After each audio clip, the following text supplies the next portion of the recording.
This is Apollo Control at 26 hours, 27 minutes.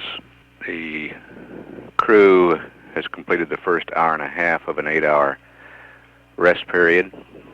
Here in Mission Control, flight controllers are monitoring spacecraft systems while the crew sleeps.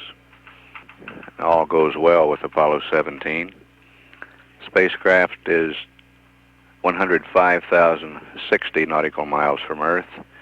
Its velocity is 4,893 feet per second. This is Mission Control, Houston. This is Apollo Control at 27 hours, 27 minutes. 5.5 hours remain in the crew's rest period. All spacecraft systems continue to operate normally. Apollo 17 is now 107,835 nautical miles from Earth. Velocity 4,784 feet per second. This is Apollo Control at 28 hours, 27 minutes. Everything continues to go well with Apollo 17. Astronaut Bob Parker has come on duty at the Capcom console now, and he will send a wake-up call to the crew in 4 hours and 32 minutes. Apollo 17 is 110,561 nautical miles from Earth. Velocity 4,679 feet per second. This is Apollo Control at 29 hours, 27 minutes. Apollo 17 is 113,208 nautical miles from Earth, traveling at a speed of 4,579 feet per second.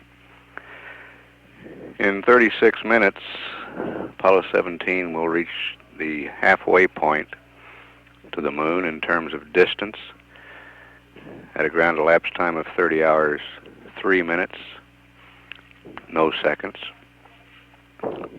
Apollo 17 will be 114,787 nautical miles from both the moon and the Earth.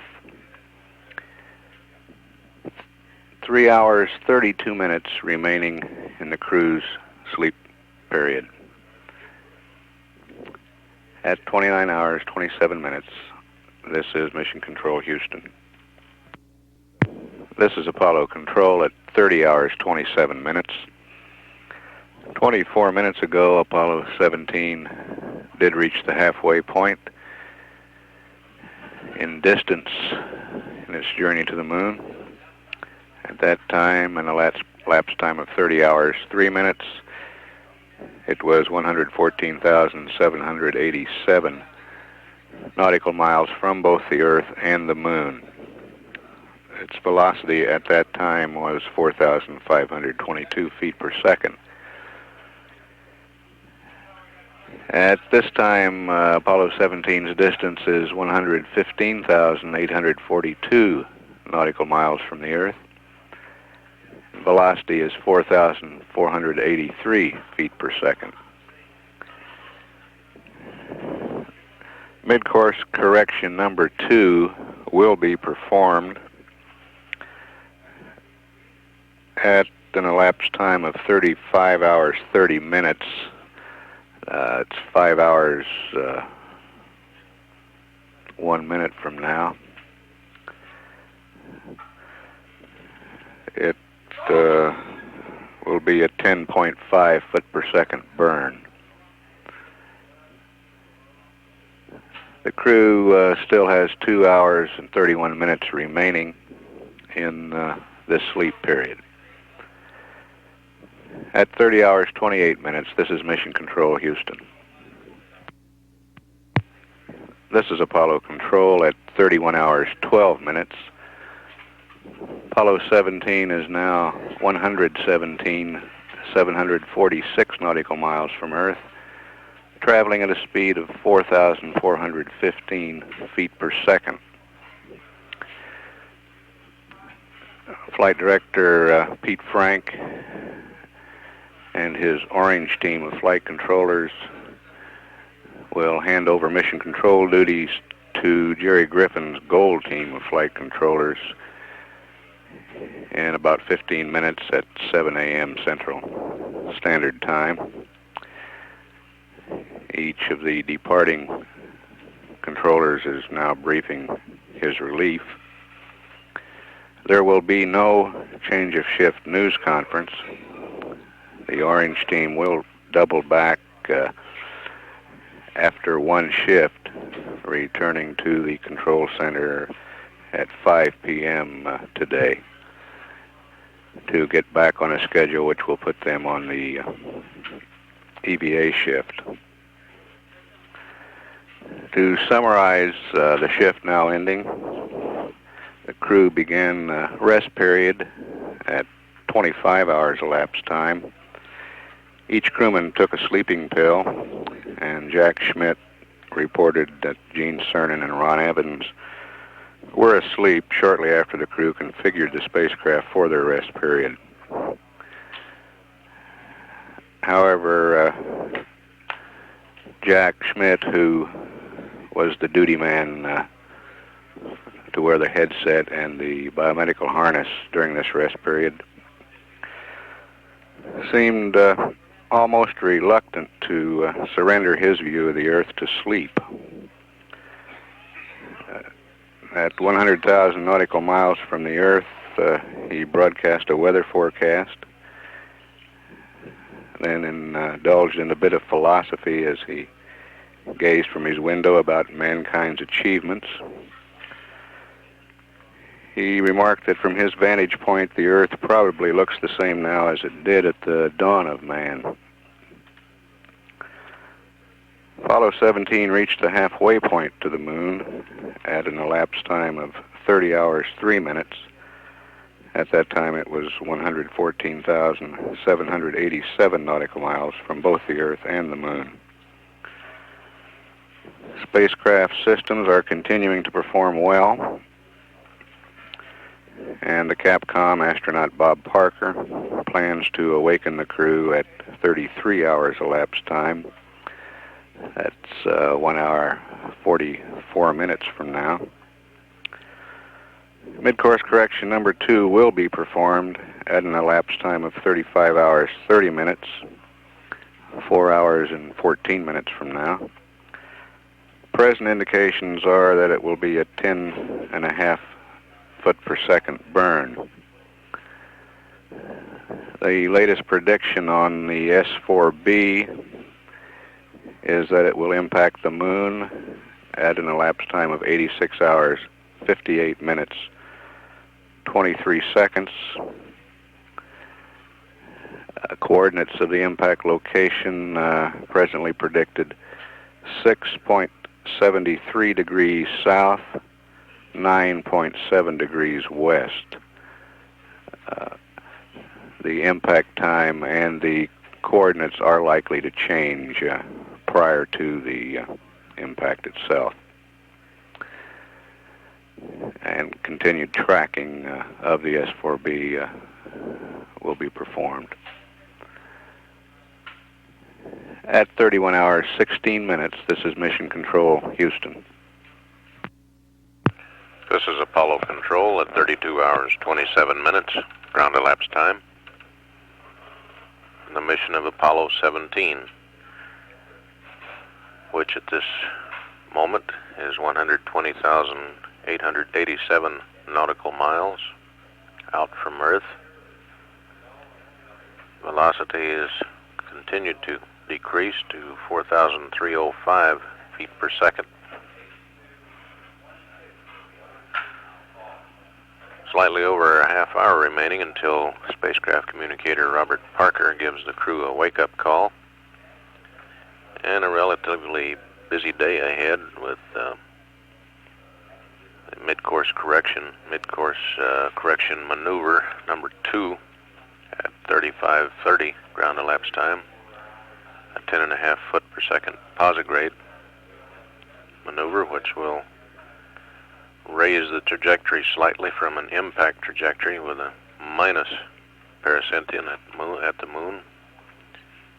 Raise it to about 60 nautical miles above the surface. Latest numbers on the S4B impact predictions is for impact to take place at a ground elapsed time of 86:58:23 at 6.7 degrees south latitude by 9.7 degrees west longitude.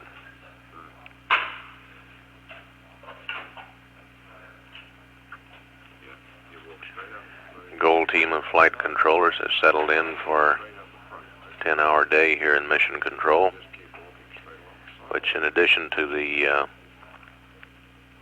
midcourse correction burn includes the first manning of the lunar module, first checkout, which begins at about 40 hours. They start actually 39:30, getting the probe and drogue removed from the tunnel, going into the lunar module. We'll come back up live with the air ground when the first call is made to the crew by the spacecraft communicator. And at 32:29, this is Apollo Control. This is Apollo Control, 32 hours, 58 minutes, ground elapsed time into the mission of Apollo 17. Almost 2 minutes remaining until the first wake-up call is made to the crew of Apollo 17 by spacecraft communicator Robert Parker. Parker is joined this morning by Apollo 17 backup commander John Young at the Capcom console. And it appears that Parker's relief Capcom, Gordo Fullerton, just walked in the door and likely will relieve Parker in the day's duties of getting off midcourse correction number 2 burn and the first housekeeping venture into the lunar module.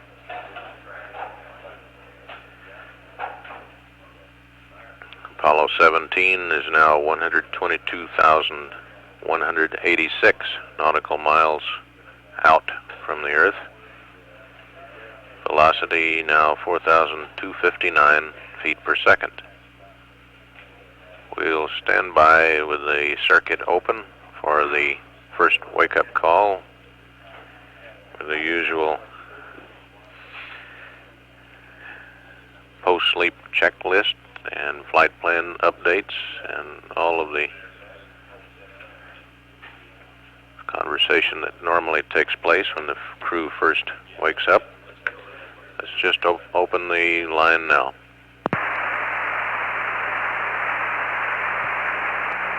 Apollo 17, Houston, good morning. Is that the best you could do? That's not very good either. Give us a call when you want to talk to us. Good morning to you. How's everything look, Bob? You guys look absolutely super. No problem at all. Nice way to wake up. Maybe we'll just sleep in for a few more hours. Stand by, I'll check on that.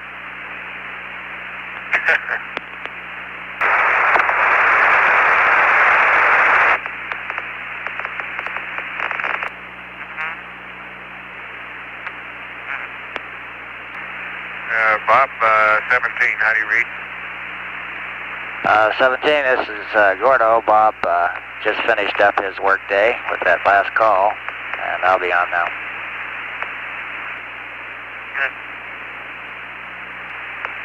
Houston, 17, how do you read? Loud and clear, Jack. Good morning, Gordy. How you doing? Real good. How about you? Oh, we all feel pretty good this morning. Got some reports for you. Okay, ready to copy. Okay, on the CDR, PRD is 17025. 6.5 hours, good sleep. One Secanol, which is the one I reported last night, so that's just one now. I had yesterday, midday or so, he had a nausea pill for gas. We hadn't found the other gas pill, so he tried that one. And he drank, since I last reported, 2.5 containers of water. Roger. The CDR food intake, as with all of us, is a little bit random, and I don't know exactly the best way to report it unless you want it all in detail.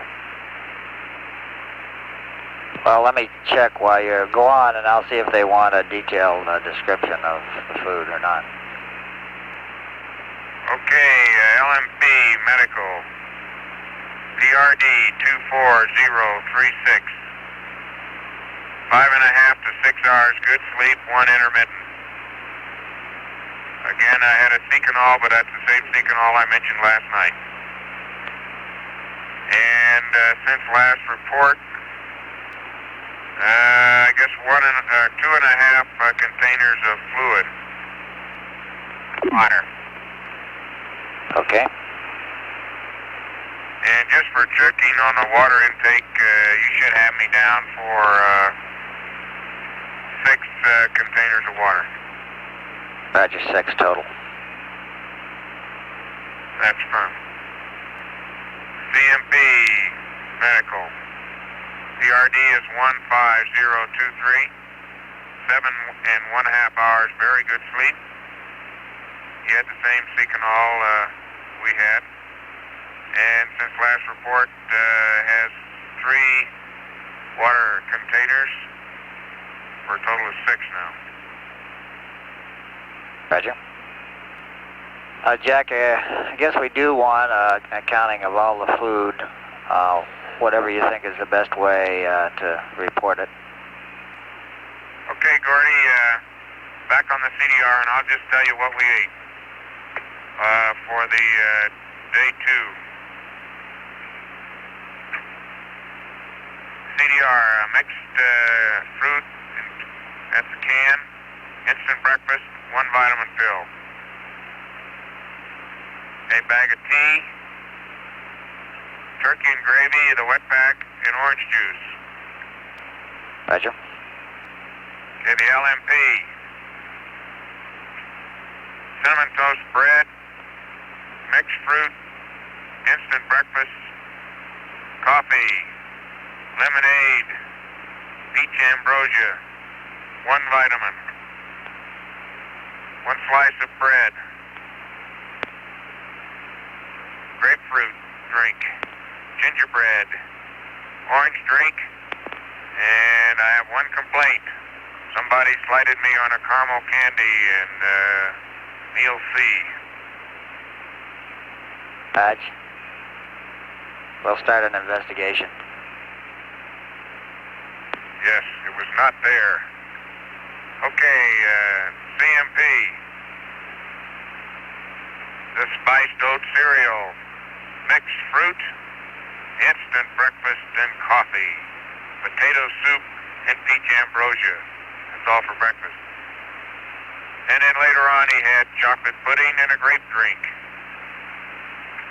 And let's see, you might log him for a vitamin pill and me for a vitamin pill. Okay. Oh, yes, I forgot. It's here, 1 Frankfurter for lunch. Roger. And we just changed the Lyle canister as per the flight plan. Okay. In a minute, I'll have a weather report for you. Very well. And Gordy? Go ahead. Gordy, the no bias check, plus 0.9 in 100 seconds. Okay, 1 question GNC had. Do you do that no bias at a plus 100 or minus 100 on the EMS counter? Plus 100. Okay, and then it increased up to 101.9, right? It increased to 100.9. Oh, Roger, miscopied you. 0.9. Okay, thank you. Yeah, okay. Seemed to me like last night it was 100.7. Roger. And for our part of the post-sleep checklist, I have the consumable status, if you care to listen. Stand by, Gordy. Gordy, take your consumables in a second. Let me bring you up to date on the weather around the world if you're interested. Yes, we are. Go ahead. Africa looks in pretty good shape. Except for an area probably around Zambia and Rhodesia and the tropical convergence zone there, where it looks pretty cloudy and probably quite rainy. There's a very strong circulation pattern and presumably a storm just off the coast of northwest Africa. A very spectacular spiral formation of clouds and a cyclone development. There look like there are probably two fairly weak cyclones, southern hemisphere cyclones in the South Atlantic. One southwest of Cape of Good Hope, and the other about due west of the Falkland Islands, maybe a little bit north of that. South America looks to be in quite good shape weather-wise, except possibly Uruguay and maybe northern Argentina, which appear to have at least some fairly thick clouds there, although no strong circulation associated with them.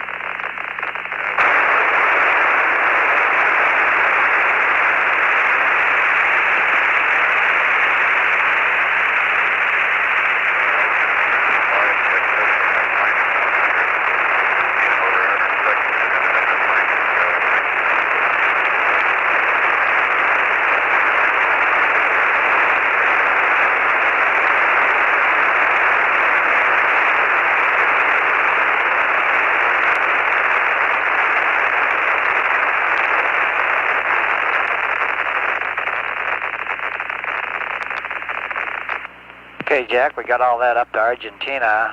Then the Omni switch kind of cut you off. Jack, we got at least the first part of your weather report flying up through the clouds in northern Argentina, and then the switch and Omnis cut you out. Okay, that was about it, Gordy. I'll talk to you some more later about it. I guess the main thing I need now are your consumables. Okay. By the way, you were looking back from more than halfway to the moon. You're about 125,000 out now. On the consumables, the RCS is running at 1.3% over the flight plan line. On the O2, tanks 2 and 3 are right on the lines, and tank 1 is about 4% below the line, but it's been there all the way since launch, that same bias on tank 1.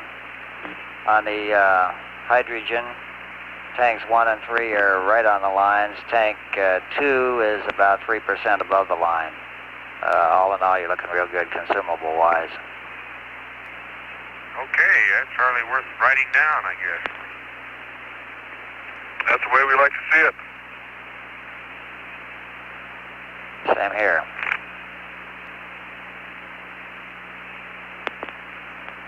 The only other thing I have in the way of updates is a PIPA bias update. You can load it yourself, or we can load it when we come up with the uplink prior to the burn, your choice. And then we'll have a update to the erasable load update in the supplement to correspond with that bias update. Gordy, why don't you go ahead and load it yourself when you send up the vector. Okay, and I'll give you that update for the supplement. It's on 1-43 whenever it's convenient.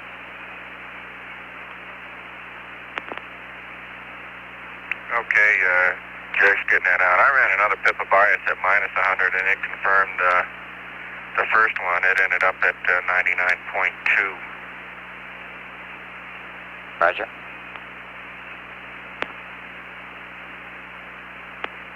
Go ahead with your update on 1-43, Gordy. Okay, it's in the load A, the octal ID of 03, which now reads 77252. Change that to 77655. Did you copy, Gordy? I didn't copy your readback, no.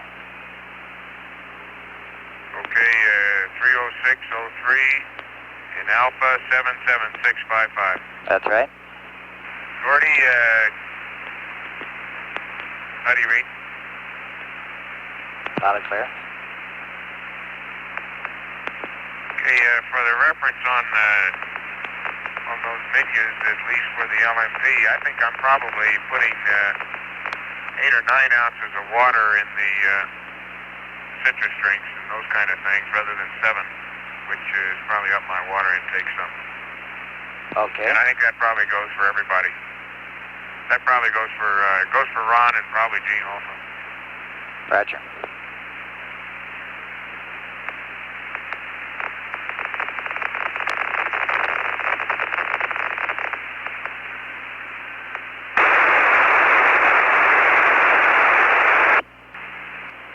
Houston, I have a little synopsis of the news here. If you'd like to listen during breakfast, let me know. Hey, mighty fine. Send it up. Okay, front page first. In Paris, Henry Kissinger met for 30 minutes this morning with French President Georges Pompidou at the Élysée Palace just hours before his scheduled conference with North Vietnamese Politburo member Le Duc Tho, that is. North Vietnamese spokesman accused Kissinger of attempting to force a peace settlement by threatening further escalation of the war. As both U.S. and North Vietnamese negotiators expressed disappointment at the continued deadlock, Chief American Delegate William J. Porter traveled to Brussels to brief Secretary of State William P. Rogers. Rogers will return later today from the NATO Conference of Ministers. This one's datelined Brussels. Diplomatic sources indicated today that NATO allies will request negotiations with the Soviet Union and its allies on mutual troop reductions in Central Europe. Exploratory talks are expected to begin about January 31st, with full-scale negotiations to follow sometime next fall. In Kansas City, vital life signs for Harry S. Truman appear to have stabilized, but the 88-year-old former president remains on the critical list at Kansas City's Research Hospital. Truman is suffering from lung congestion and heart weakness. In Argentina, aides to popular Argentine politician Juan Perón said that Perón will refuse the nomination to the presidency of Argentina and will return to exile during the coming week. And on the sports page, Rice coach Al Conover is expected to reveal sometime today his decision to either remain at Rice as head coach or move to his alma mater, Wake Forest, in a similar position. The Owl head coach has said that he has been offered the job and promises a yes or no decision today. There is some speculation that head coach Joe Paterno of Penn State may move to a head coaching job in the pros next year. Paterno is busy preparing his Nittany Lions for a Sugar Bowl meeting with Oklahoma and is refusing to discuss the matter until after the game. Locally, the state high school football playoffs... say again?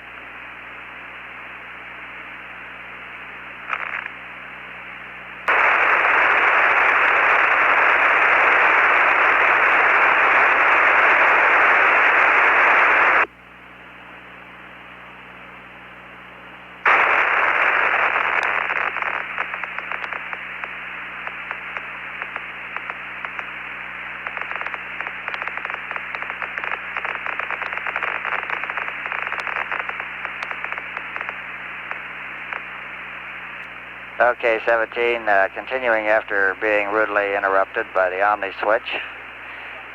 The state high school football playoffs here in Texas are underway and with a whole host of games scheduled this weekend.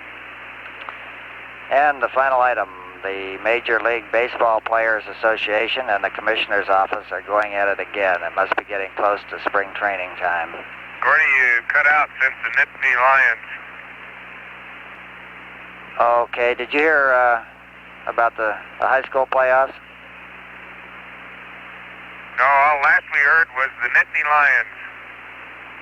Okay.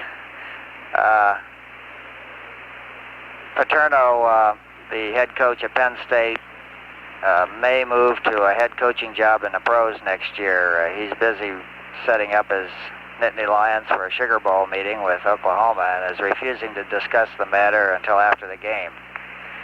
Here locally, the state high school football playoffs are underway with a whole host of games scheduled for this weekend. And the final item, the Major League Baseball Players Association and the Commissioner's Office are going at it again, which means it must be getting close to time for spring training.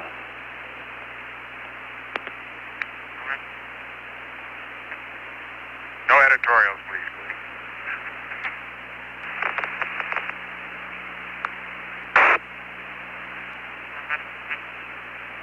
Gordy, film update on MAG November. I'm on frame 138, and that includes a couple pictures I mentioned to Bob I took just before I went to sleep, and also 2 pictures this morning at about 33:30. Those are the Earth. Okay, Jack. 17 Houston, reminder we need the H2 purge line heaters on now.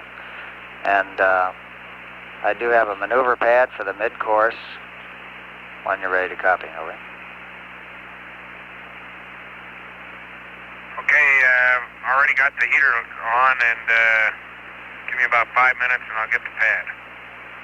Okay, and if you'll give us accept and Pooh, we'll get the uplink started just after the next antenna switch. We want to catch it between switches, so. Okay, you got Pooh and accept. Sure. 17, it's your computer. You have a state vector, Route 66, and a target load, and a pepper bias update. Very good.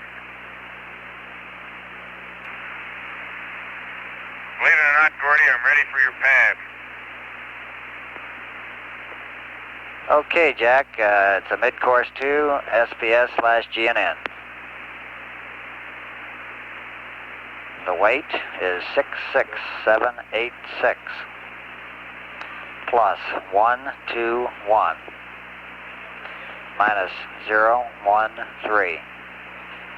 Ignition time is 035 29er 59er 09er minus 00034 plus 00021 minus 00098. Attitude is 132 194 343. HA and HP are NA. Delta VT 00106. Burn time is 002 00065. Sextant star is 252337 164. Rest of the pad is NA. Ullage, none. Other remarks, LEM weight 36281. High gain angles, pitch -21, yaw 181. And this will give you a paraloon of 53.1. Should make everybody on board feel a little more comfortable. Over. Okay, Gordy, we haven't felt particularly uncomfortable, but knowing there's no way we would hit the moon. Here's MCC2. SPS GNN 66786 plus 121 minus 013 035 295909 minus 00034 plus 00021, and you cut out on Delta VZ. Give me that again, please. Okay, Delta VZ is a minus 000908.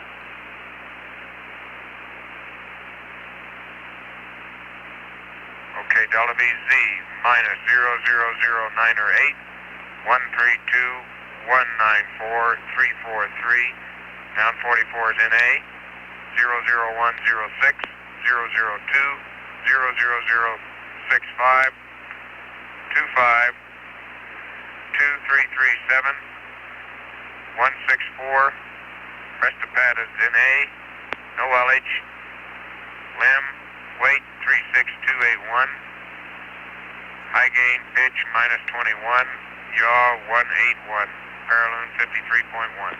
Okay, that's good readback. 17 Houston, you can go back to block now. Okay, we're in block.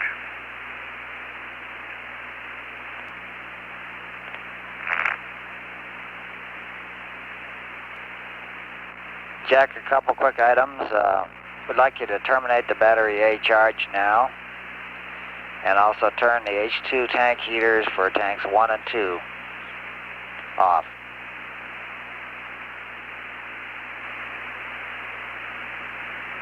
Okay, H2 tank heaters 1 and 2 are off, and I'll terminate the charge. Roger. This is Apollo Control, 34 hours 58 minutes, ground elapsed time. Apollo 17 spacecraft should at this time be coming out of the passive thermal control mode and getting into the proper attitude for the mid-course correction burn number 2, which is some 31 minutes and 23 seconds from now. Apollo 17 presently 126,988 miles from the Earth, traveling at a velocity of 4,098 feet per second. The mid-course correction burn number 2 with an ignition time of 35:29:59.1 has a velocity change in the posigrade direction of 10.6 feet per second, which for the service propulsion system engine is a burp lasting 1.58 seconds.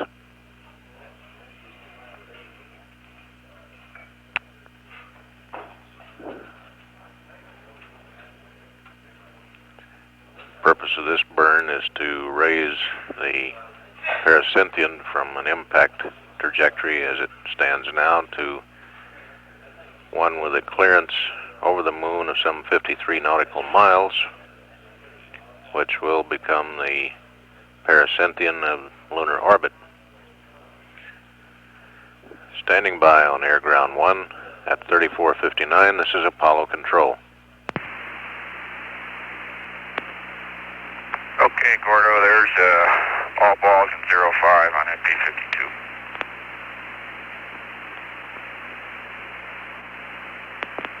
Roger, that looks good. And you're looking at now 93. Okay, you're looking at now 93.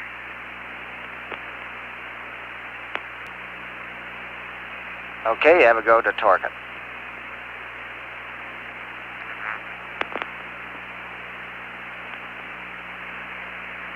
Houston, Apollo 17. When they ran the Delta V test, reading minus 22.2. And a little trouble finding the SPS cue card. I wonder if FAO knows exactly where that is. Stand by, I'll check. Houston, if you saw a master alarm, it was the power SE normal switch getting hooked to off. Roger. As far as we know, the SPS burn card ought to be in with the rest of the cards in R2. Gordy, we finally found that thing. It was way back in the back. Sorry. Okay.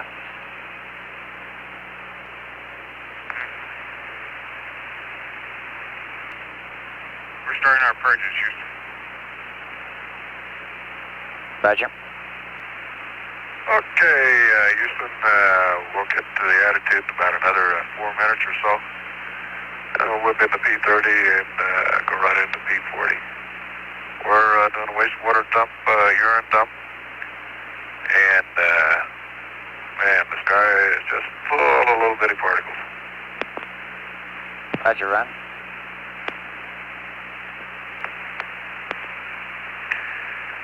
Yeah, I doubt if you can get the star selection detected. Try it.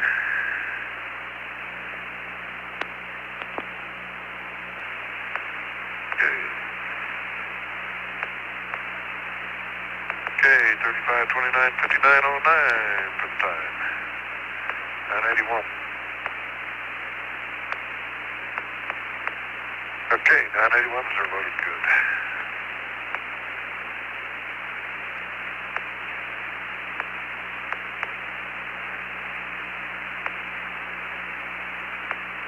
Just burn time's good.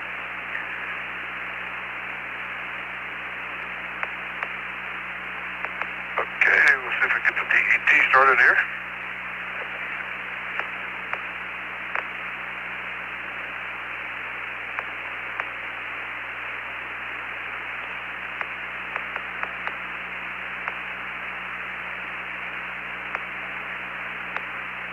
Okay, got the DET started.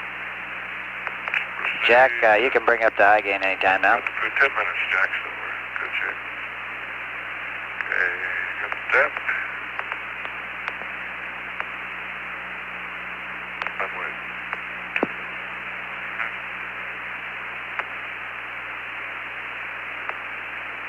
Yeah, you can stop the wastewater. It's about 15.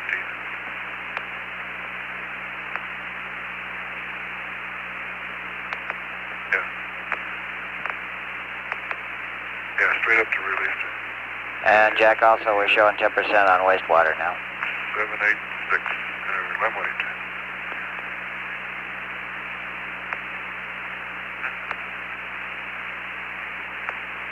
Okay, packed off and yacked off. That's what I'm doing now. 2-1. 1-3. Okay. There we go.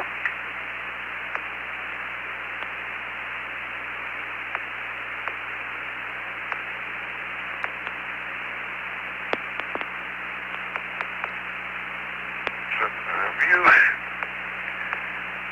Okay. Realign the old GDC a little bit.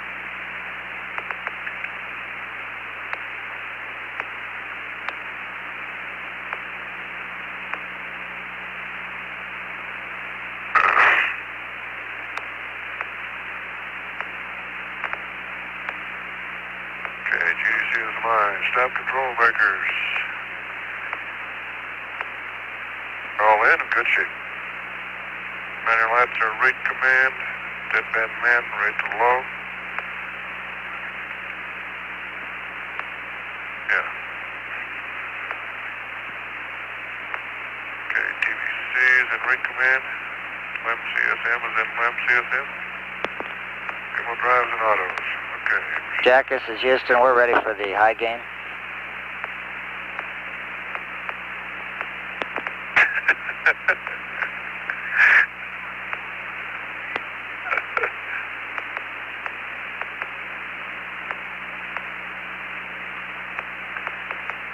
Houston, do you read?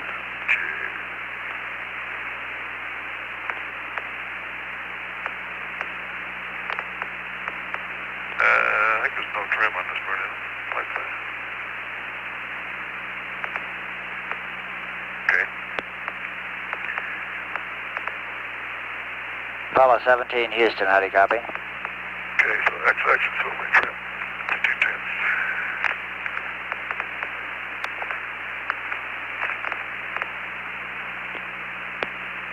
No trim if it's greater than 2 feet per second.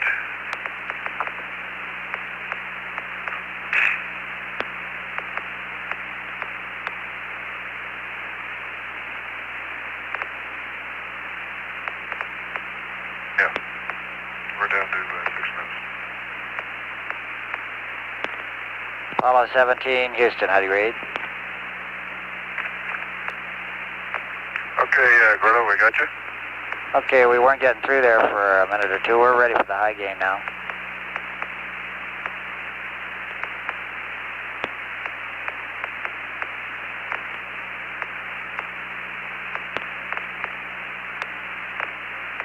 Okay, minus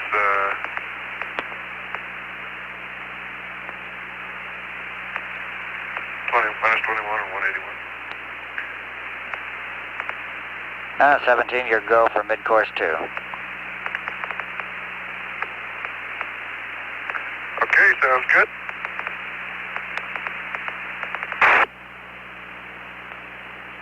And Jack, you ready for gimbal motors? I mean the bust eyes? Ready for the bust eyes.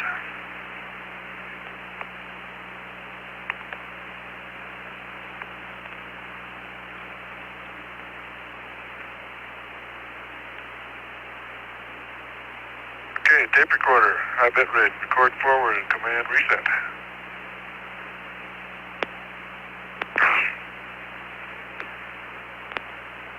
Check your helium valves. And check your nitrogen. Okay, server power 1 and 2 we got.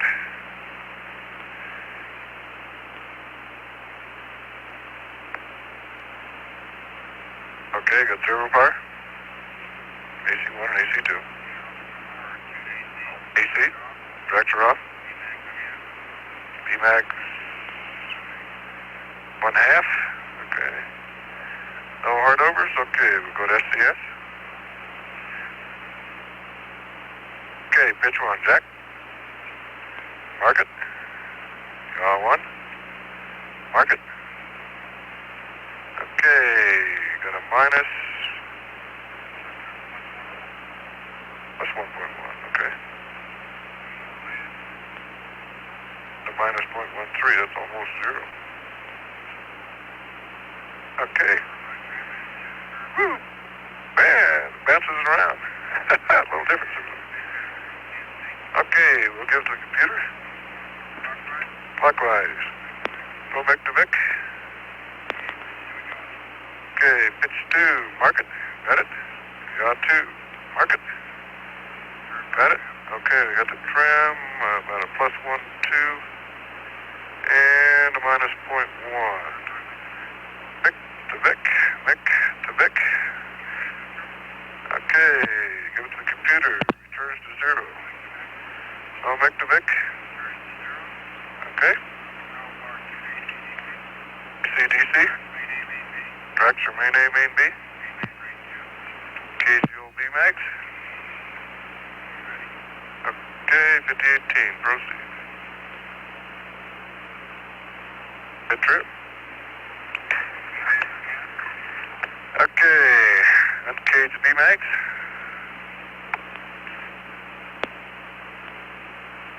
Okay, let's try a gimbal test. +2, -2, 0, +2, -2, 0.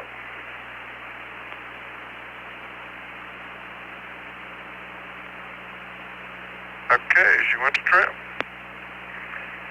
238 to go. Okay, we'll reach. Scale is 5-1. Okay, rate to high. Okay, EMS normal at 1 minute.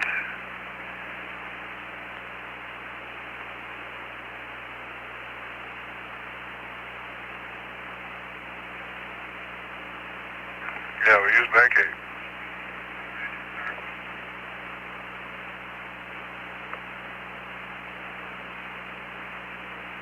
2-second burn. Use bank A only. Okay, so 3 seconds, Jack.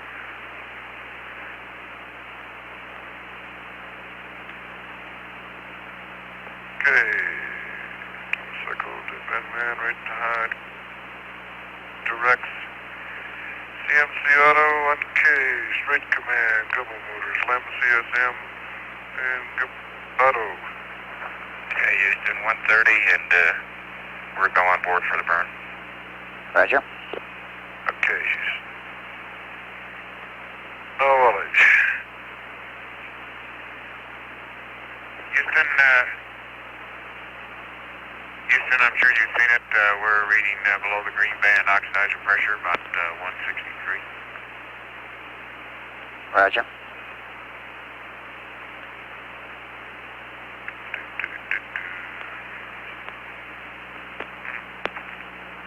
Okay, let's wait 30 seconds. Control power's on. Finger on the W thrust A switch. Get in and EMS at 30 seconds. Village, no village.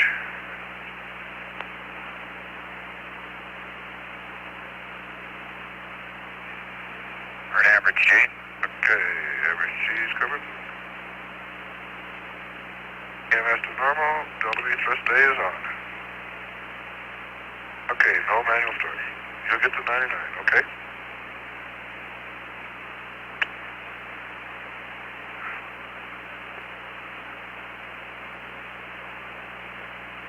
Seconds, Houston. Roger.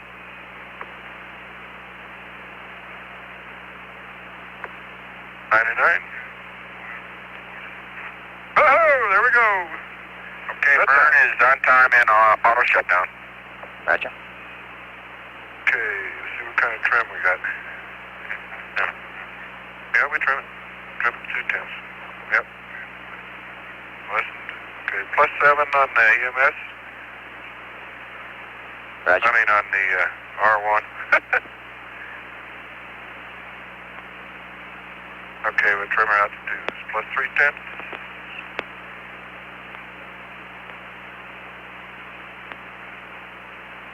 On margins. Okay, there we go. Okay, Houston, you're looking at 985, and the EMS is -3.3. Roger, Gene. Okay, Gumbo Motors check. 2, mark it.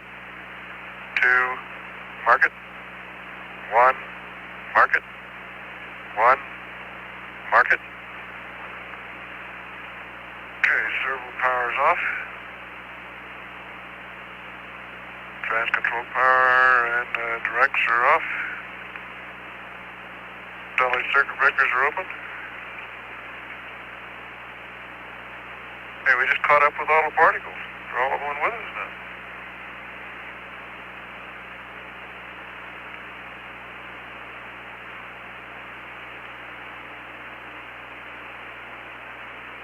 Okay, directs are off. Which one y'all want are open? Okay, you got the Delta V counter?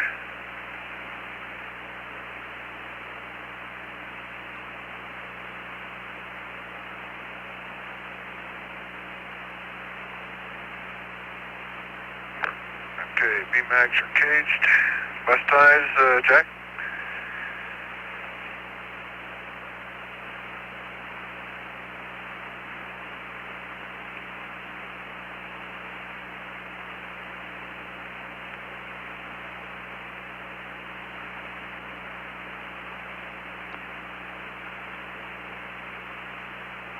Okay, bus ties are off. Bit right to low while you're up there.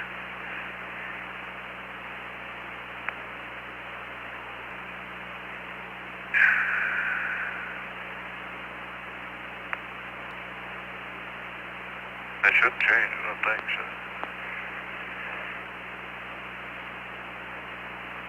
Okay.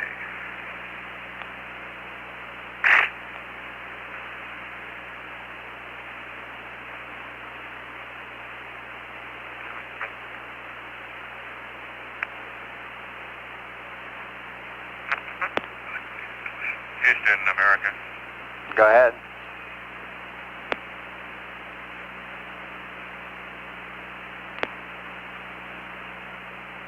Okay, the burn was on time. Looked like it was about 2 seconds. Relatively GX was 0.7. Roll was 132. Pitch was 193. And yaw was 342. Residuals after trim were 0 plus 0.1, 0 and minus 0.1, and delta BC is minus 3.3. Ox is 007. Fuel is 009 and decrease 50. Roger. Vent camera's off. Map camera's off, huh? And it's Mac power will be coming off shortly.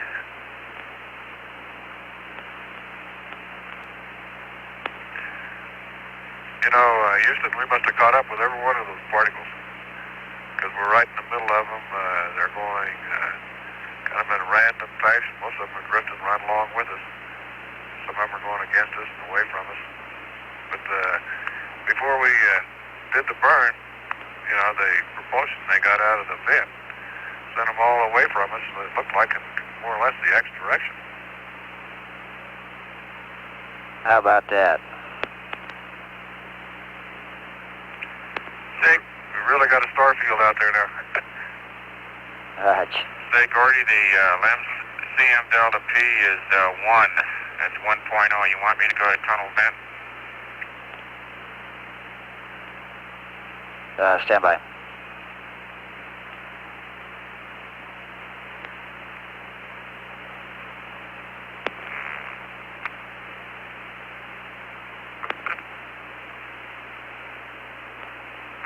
That's affirmative, Gino. You have a go for tunnel vent, valve vent.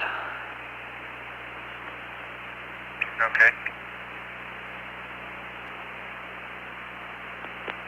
17, Houston. I should go ahead. Okay, we do want to put battery A back on charge as shown in the flight plan, and also I have a new flyby pad. No hurry on this one, but it's the flyby pad post MCC2.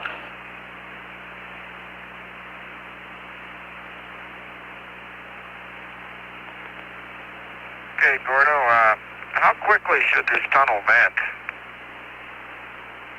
Let me get a reading on that.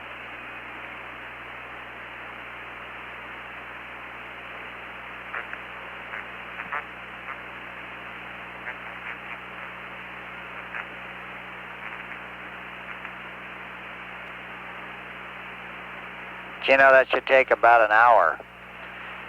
We'll try to remember to occasionally remind you to look at it. Okay, I'm glad you said that because I don't see any indication of it moving here yet at all. Right.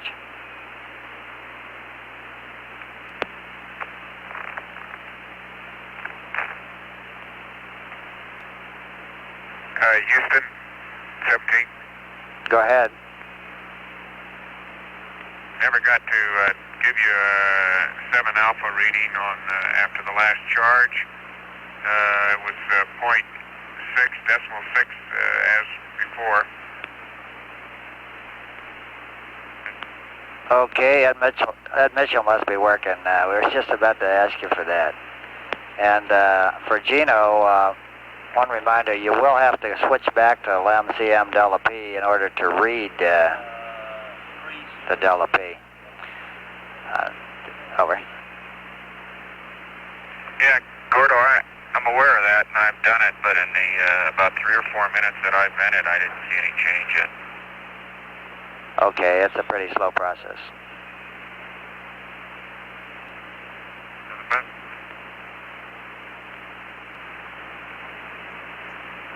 Okay, Gordy, battery A is being charged. Roger, Jack.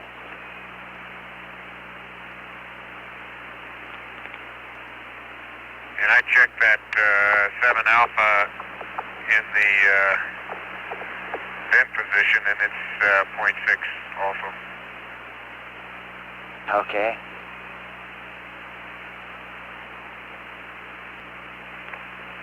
Houston, how's the CMP zipping or ZPN?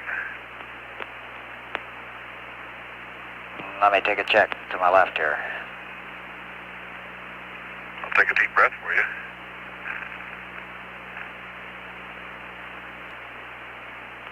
Okay, Ron, your ZPN looks good.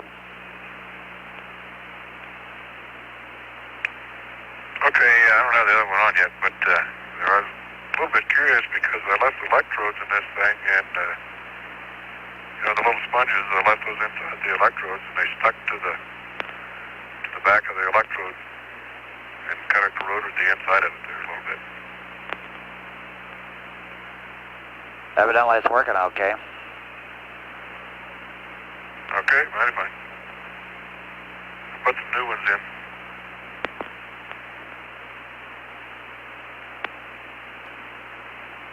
Okay, Houston, is my heart beating? I'm sure it is, Ron, but I'll check to my left.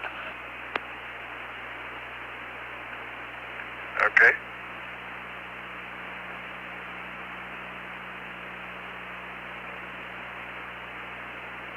We'll wait a couple minutes. It takes that long to settle down and give you a reading on it. Okay, no problem.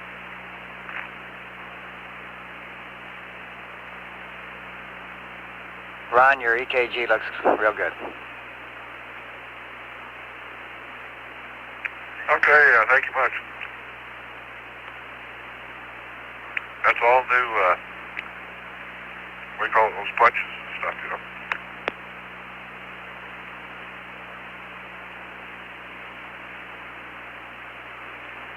And Houston, I'm not putting any cover tape on it.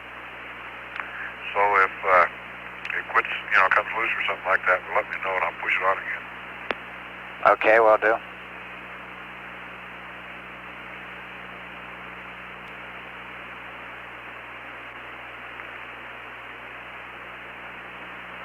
You might make a note that Dr. Evans was assisted in that operation by Dr. Schmidt. Roger, Doctor.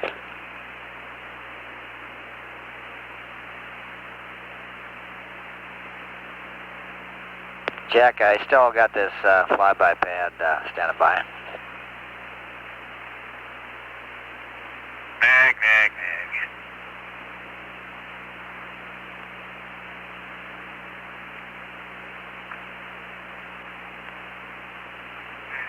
You can't talk with a mouthful of bread cubes. It all comes out.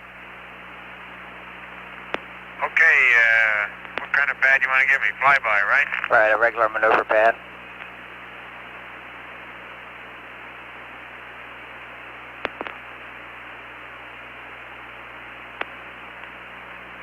Okay, and I guess the other one I can cross out, right? That's affirmative. It's obsolete now that you've done midcourse 2.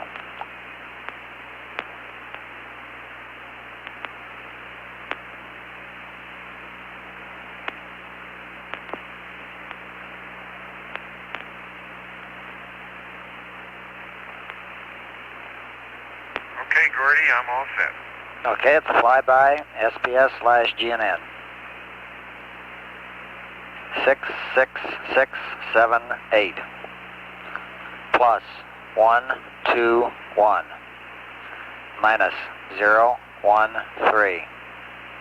Ignition time is 08114 4349er plus 00433 plus 02118 plus 04532.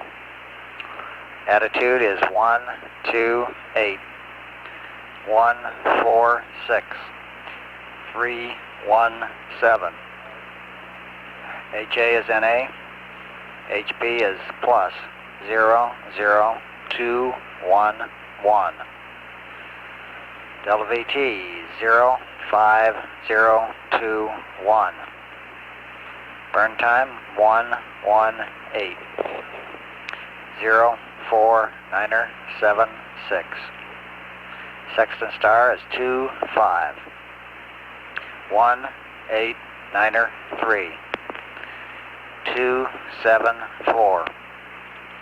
Foresight star is NA. Noun 61 is a plus 1560. Minus 17500. 11016. 36242.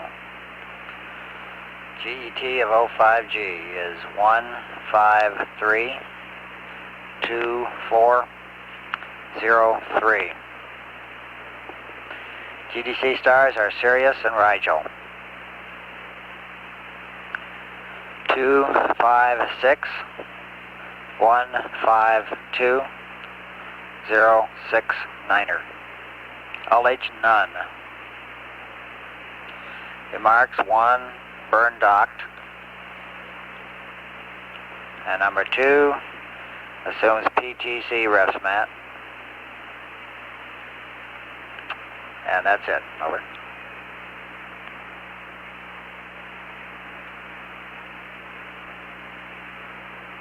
Okay, Gordy, here's your readback. Flyby SPS GNM 66678 plus 121 minus 013 081 144349 plus 00433 plus 02118 plus 04532 128 146 317.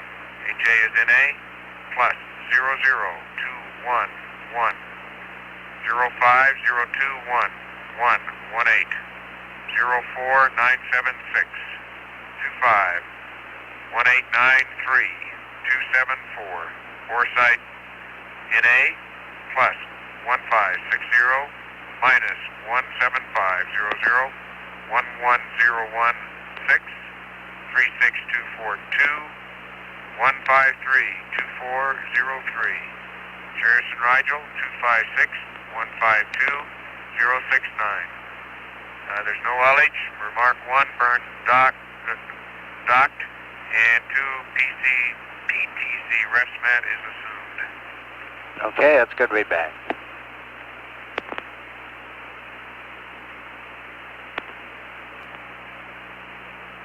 Gordy, I might mention for future reference that we've established a new list of consumables, or at least added to the old one. Now it includes gray tape and tissues. Okay, you want us to track those? It might help. We have a heck of a time finding them in here. Gotcha. Oh, you meant quantity-wise. Yeah, we'll set up a special back room.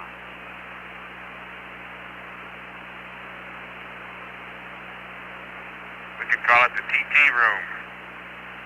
Tissue and tape, of course. Raj.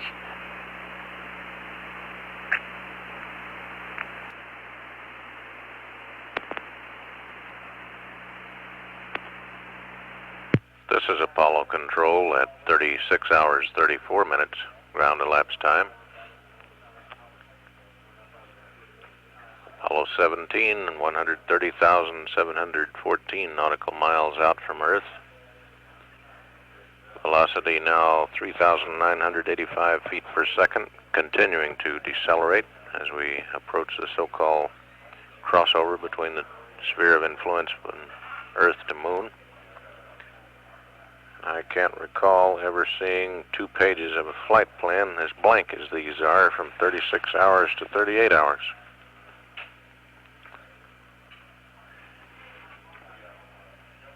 Later on today, after the 8 period, the crew will crawl through the hatch into the lunar module for some housekeeping chores, checking out of stowage of equipment in the lunar module. But the most exciting thing going on now was a checkout of the biomedical harness on the command module pilot. Midcourse correction burn went off nominally on time. The velocity just at time of ignition was 4,058 feet per second. It jumped approximately 10 feet since it was a 10 foot per second burn. But then within a few minutes, it was down below the original velocity as the spacecraft continues to decelerate. Altitude at the time of burn, or distance from Earth, was 128,217.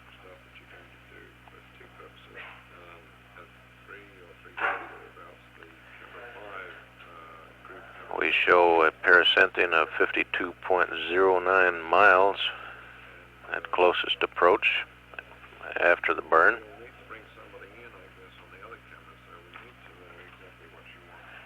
And standing by at 3636. This is Apollo control.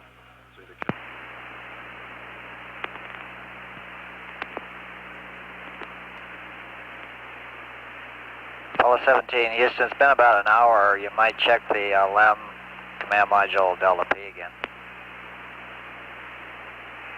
Hey, thank you. We'll do that.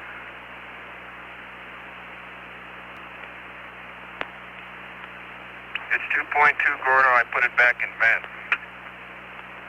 Okay.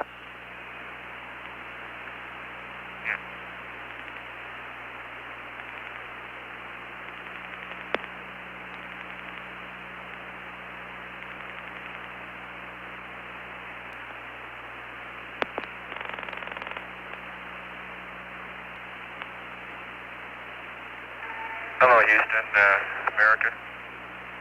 Roger, America, go ahead.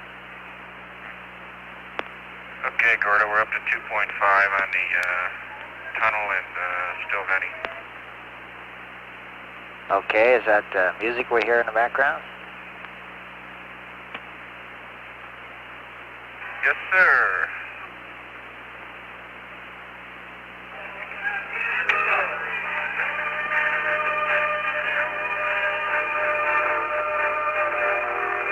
They've been making fun of some of my music for theirs. Yeah, it's coming down to us in living stereo. Reminiscent of yesteryear.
Music from America. Roger, thank you for the concert. That's very appropriate.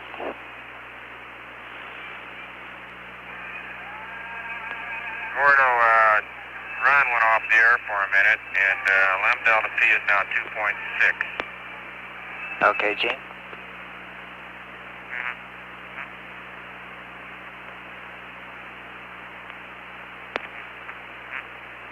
Gino, we'd like you to let it get up to 2.8 before closing out the vent.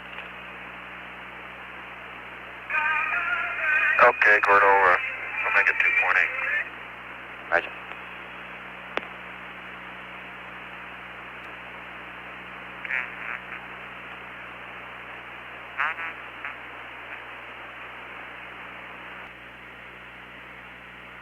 America, Houston, that was a site handover. The reason we lost signal for a second there. Okay.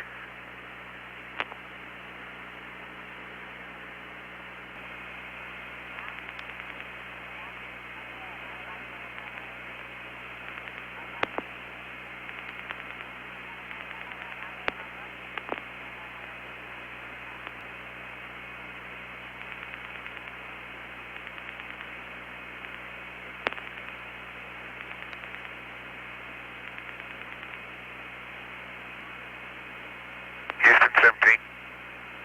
Go ahead. Say, we're going to have a pretty good view of the Earth out of any CSM windows at the limb checkout altitude. I'll check on that. We're sort of blocked right now. Roger.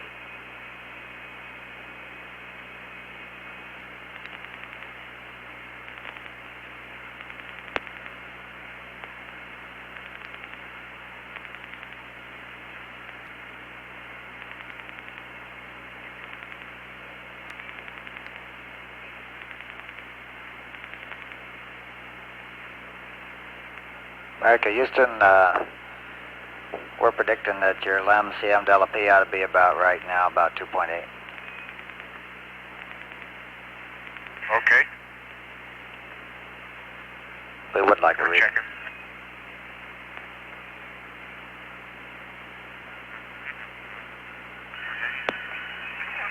Gordo, 2.9. Okay. Sounds good.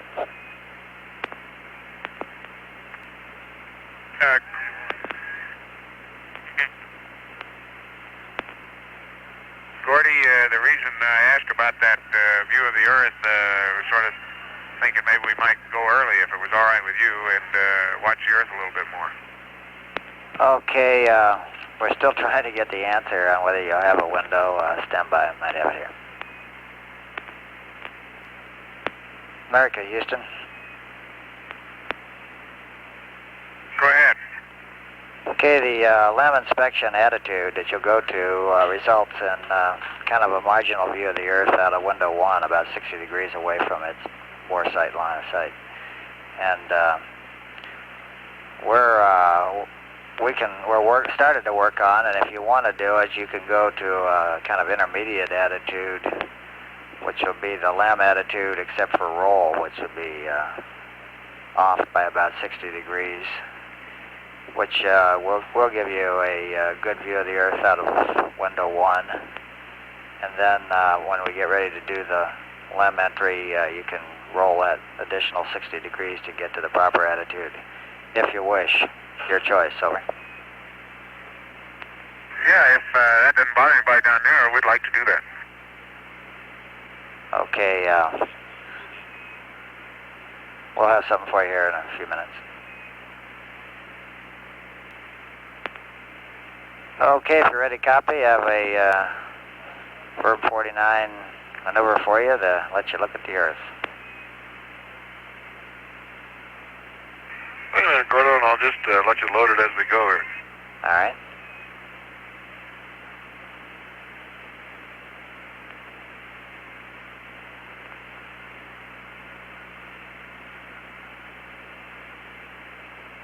Okay, ready to copy. Okay, roll is 240. Pitch is 089er. And yaw is 0. And the high gain for that attitude, we think it'll probably track to this attitude, is plus 29 and 270. Okay, plus 29 and 27. Roger.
America, Houston, until you get the attitude, Omni Charlie will probably work better.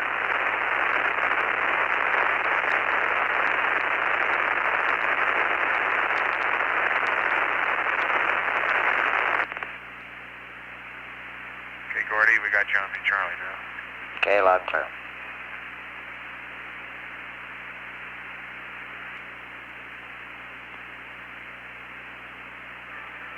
Gordy, for your information, we have our limb transfer items in the jettison bag ready to go over, and we're pretty well squared away on the all the command module storage now, with the minor exceptions. Okay.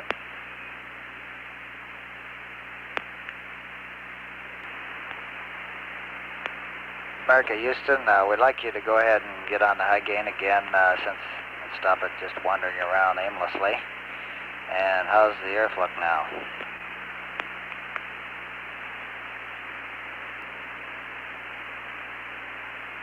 Sorry, Gordy, to be so slow. Earth looks great, and we'll get the high gain up in a second. Okay.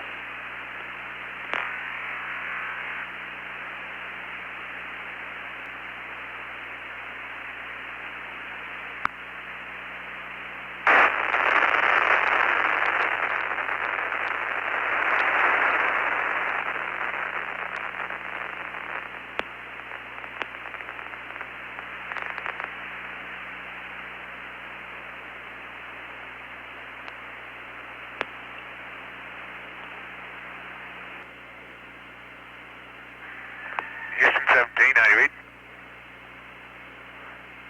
Go ahead, loud and clear. Okay, Gordy, going from south to north on noontime, at least our noontime weather. Looks like there's a fairly strong mass of polar air moving from the southwest up towards Tierra del Fuego. It's mixed with some cloudiness that extends from that area all the way down to the Antarctic ice shelf. But look like some pretty good movement patterns from the southwest, northeast. No strong weather waves or cyclone development on that yet, although one may be picking up about halfway between Tierra del Fuego and the coast of Antarctica. Where the front, or at least the cloud masses, curve from a east-west direction to an almost due south direction. Most of South America still looks like pretty good weather. There is cloudiness along the Andean ridge, and also in the Amazon basin, stretching from the eastern coast of South America on up about two-thirds of the way towards Central America. It doesn't look like frontal weather there. It's probably tropical convergence weather. Now there is still this small, moderately developed cyclone pattern that's hanging pretty much over Buenos Aires now, I think. Uruguay and Buenos Aires. I think I mentioned that earlier in the day. And that still is there, and I suspect those folks are getting a fair amount of weather out of it. Roger.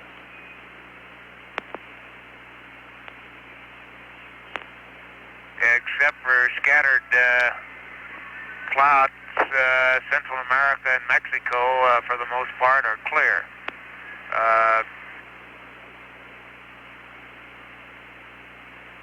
As is most of the Caribbean islands, Cuba and the others all look like they're pretty good weather. There's a little cloud pattern off to the east of those islands, but it doesn't look like any major weather in that area. The eastern half and Midwest of the United States is completely cloud covered right now. However, the extending from Mexico through Sonora and up into Arizona and New Mexico and possibly as far north as Colorado is a clear band, but then there's more cloudiness to the north of that.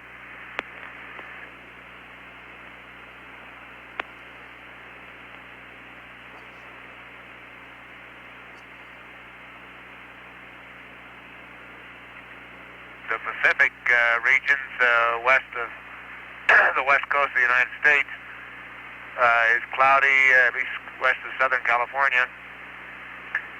I cannot see Baja, so that cloudiness extends down south of into Baja California. I see no strong new frontal patterns, although I'm looking right across the limb of the Earth now. There may be one that would be lying maybe across Northern California and into Colorado, with a little clear area ahead of it, possibly in Kansas, but then into the solid bank of clouds that stretches from Brownsville at least, clear up to, along the Gulf Coast, across the Panhandle of Florida, up the East Coast, and on out past Nova Scotia, I'm sure. Florida is clear. The peninsular portion of Florida it looks very clear, and some of the deep turquoise green waters to the south and southeast of that area are very obvious at this time.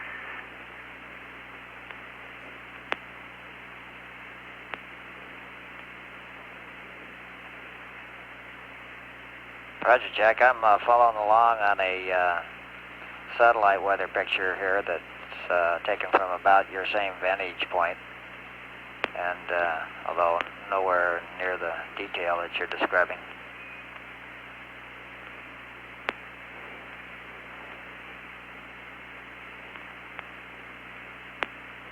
Have you seen today's analysis chart for the United States or North America? No, I haven't.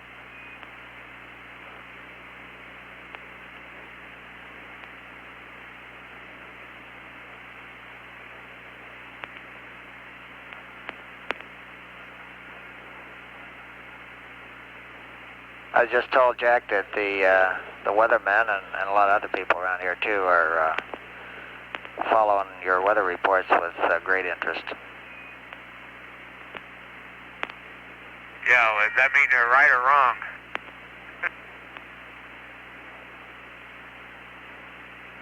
You've got the better view by far. That doesn't prove much. Okay, Gordy, I suspect that that's a pretty healthy front. I don't know, your weather must be cloudy and bad today, is that right? It is. We get about a half-mile viz and drizzly rain. Okay, well, I suspect comparable weather extends all the way across the eastern United States. That looks like awful dense clouds, although there's no obvious frontal pattern. It just stretches from the Midwest to the East Coast. And also there's no good indication of stratification of those clouds, as if they'd be fairly thick up to into the cirrus levels.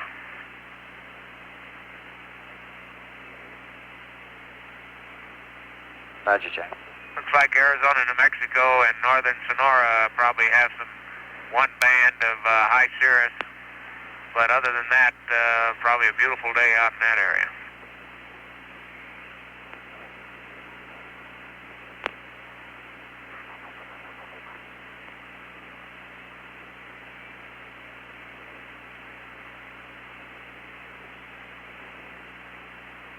There's some transverse cloud patterns over the Mississippi, Alabama area. It suggests maybe that the jet stream may be just north of that region. But otherwise, there's no good indication of jet stream position right now. Roger.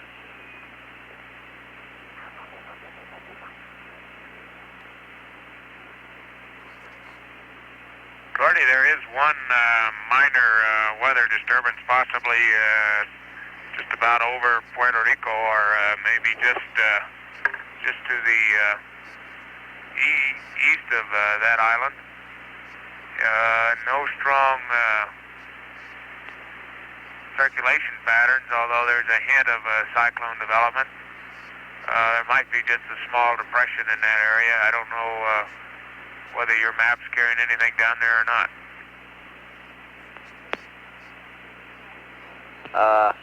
I think I see what you're talking about on the satellite picture, but I don't have a surface analysis that goes that far. I do just now got a copy of the surface chart for the United States.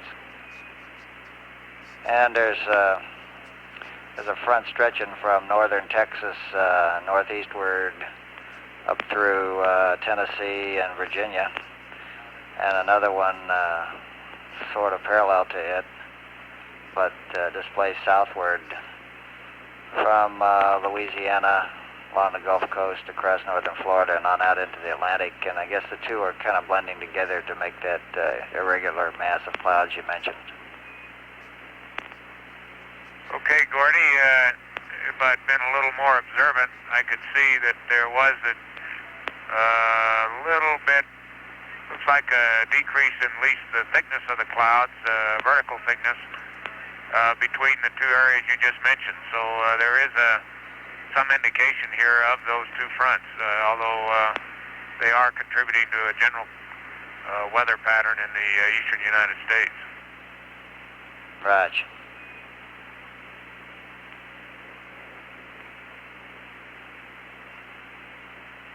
I think with a little experience in this business, you might have picked those two out of that mass, but it's not immediately obvious. Roger.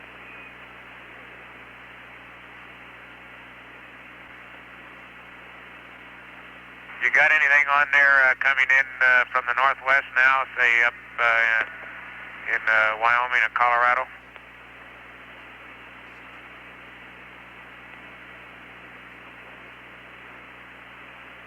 The way it's drawn on the surface chart shows that the northern front that I mentioned just now sort of curving on up through central Colorado and then bending westward through Utah. That's about the only other frontal activity. There's one probably dry front, then a short one through central Arizona and southern Utah. Okay, well that makes sense. That would match with that what I was thinking was high cirrus in Arizona, and also I can see how you could bend the northern front up through Colorado and then back westward to explain the patterns we're seeing in the clear area south of that. Raj. Gordy, the zero phase point now is off the coast of Chile and Ecuador, maybe 10 or 15 degrees of longitude, and it is fairly dull, does not seem to indicate any great amount of choppiness or wave action in that area. Roger.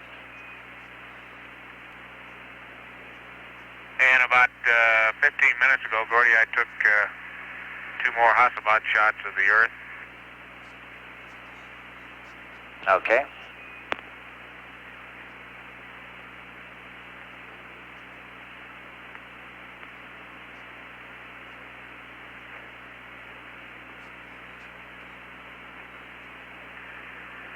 And also, Houston,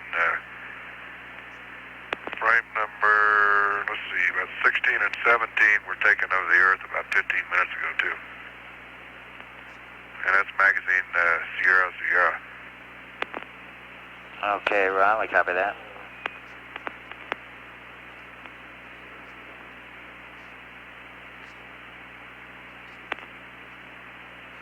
Gordy, with respect to the ice pack off the coast of Antarctica. It's difficult to distinguish pack ice from clouds in general.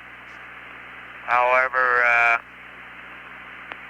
the clouds seem to pick up reflection patterns with respect to the sun, and using that and some shadows then below as a criteria, it looks as if the pack ice in the South Atlantic would extend to a latitude almost comparable to that of Tierra del Fuego. I don't know whether that's reasonable or not.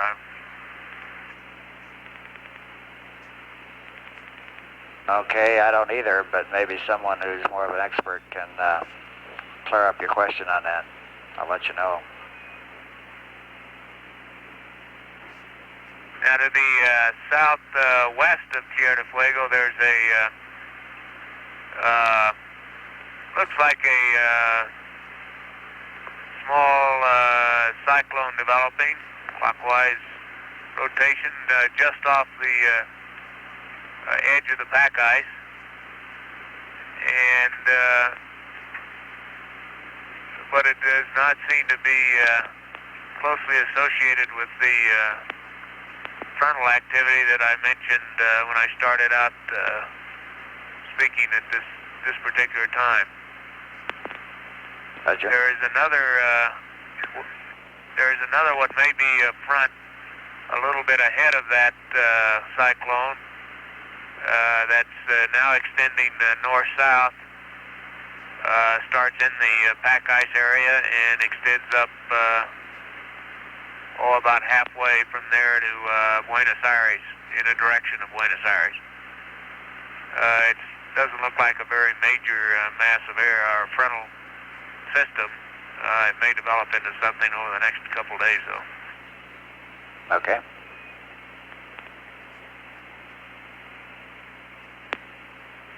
And centered, Gordy, at about 45 south and say 30 west, there's another cyclone area that's ahead of the last front I talked about.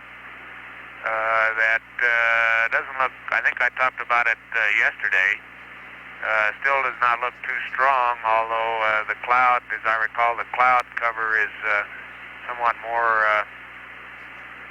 well developed, and circulation patterns seem to be better developed. It may be an intensifying storm over what we saw yesterday. Roger.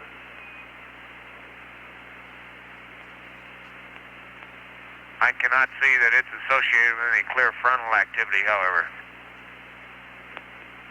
Okay.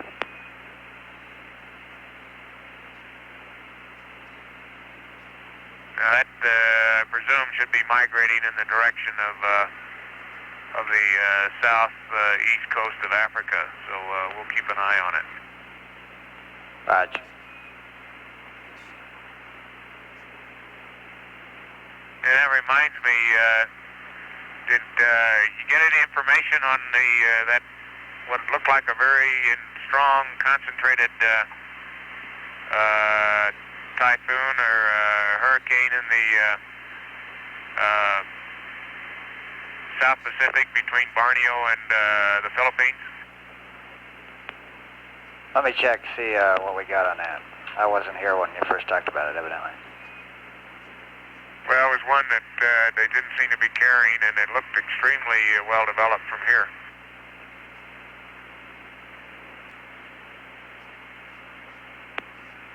Gordy, yesterday, that what I'm speaking of was centered at about 15 north and 100 and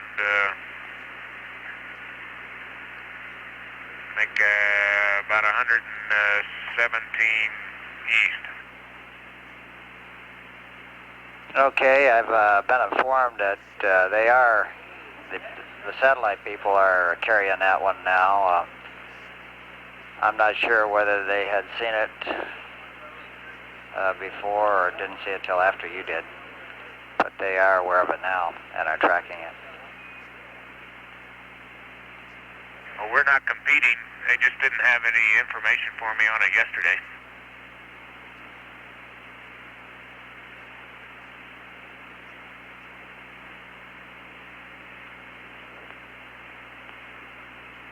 probably be able to see that again late this afternoon.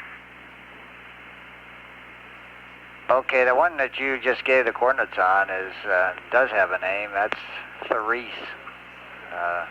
Hurricane Therese. You almost hit it right on the money, 15. And 117. so the other one must not have the name.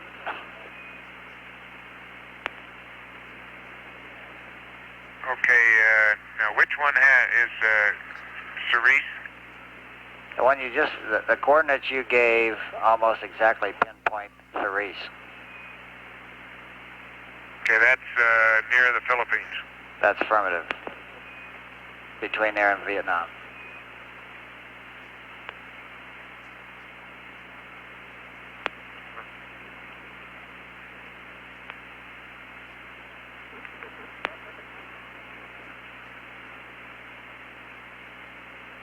Okay, well then that sounds like if that's an up-to-date position, it has relatively little movement since yesterday. Roger. They show it moving just very slightly westward. Okay.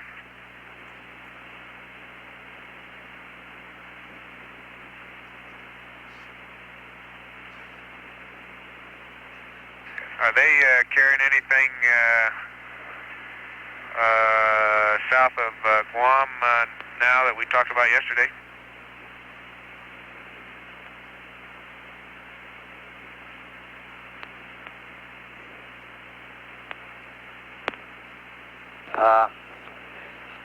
Take a minute to get something on that. They don't have a current map showing anything at Guam right now.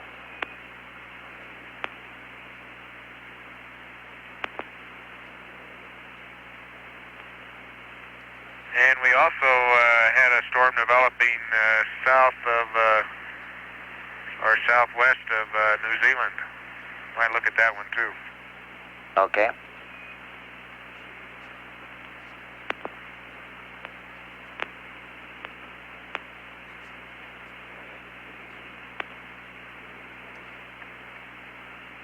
Jack, are you making these observations through the monocular?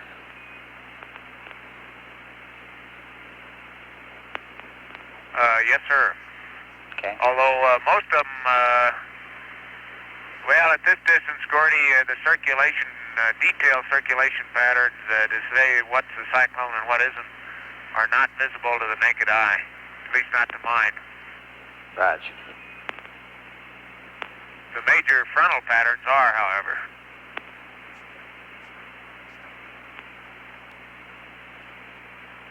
Jack, that disturbance you mentioned near Guam isn't being carried on the current charts here as anything significant. They do show some cloudiness north of the tropical convergence zone, but just that.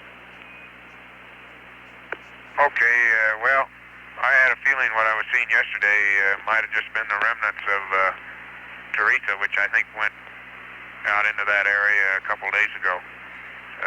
It was not a very well-developed system, but did seem to be isolated from the other cloudiness that I would have put into the tropical convergence zone that was between Wake and the Kwajaleins. Roger.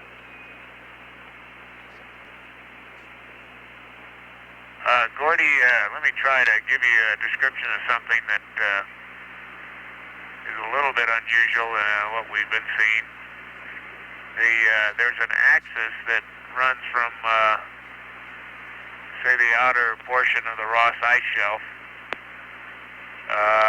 along just off the coast of Antarctica, then bends up so that it would pass just to the east of Tierra del Fuego and then continues on that heading, and so that it would intersect the far east coast of South America if it continued.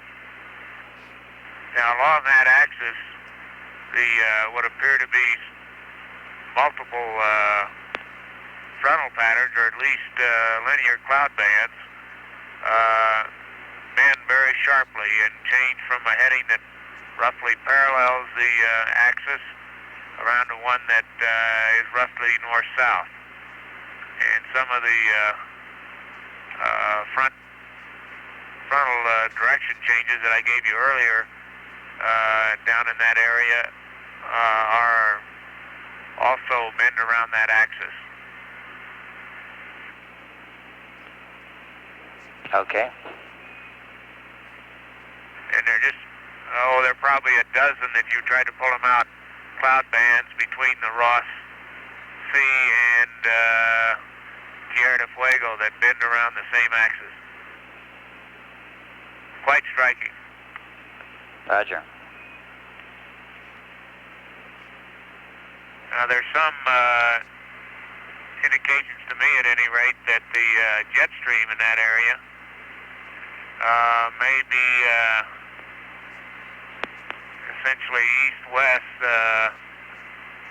maybe 20 degrees of latitude north of the Ross Sea, and then bends down very sharply so that it intersects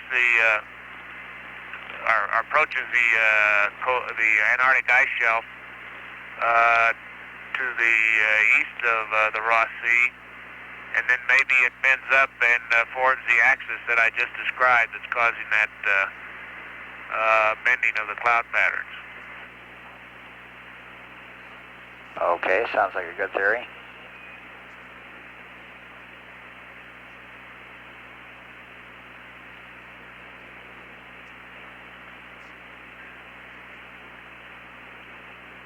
There's a linear clear area in that area north of the Ross Sea. And to the north of that is a sharply defined front that I talked about earlier. And then both that front continues. The clear area is cut off by the axis that I described, the cloud axis.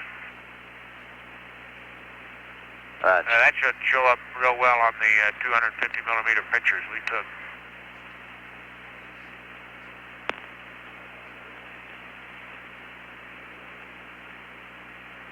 Gordy, I'm back looking at zero phase, and now apparently the exact zero phase was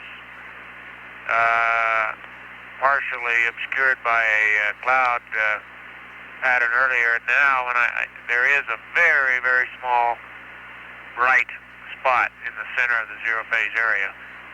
Nothing comparable to what I described off the coast of Australia yesterday, but an extremely small spot. I suspect that the size of your bright spot in zero phase has some direct or indirect, at any rate, relationship to sea state.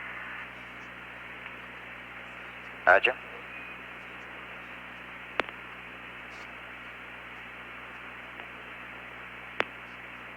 Gordy, as you might expect, the whole coastline of Chile or all of Chile practically is clear.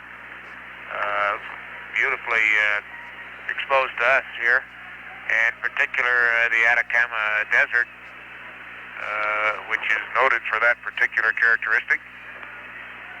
And at least among geologists it is. And the coast of Peru is also clear with clouds following the Andean Ridge, probably certainly the coast side of the Andean Ridge. Lima ought to be enjoying a very nice day today. The Ecuador, however, looks like it might have a little more cloudy weather, although it doesn't look like any major storm activity. Roger.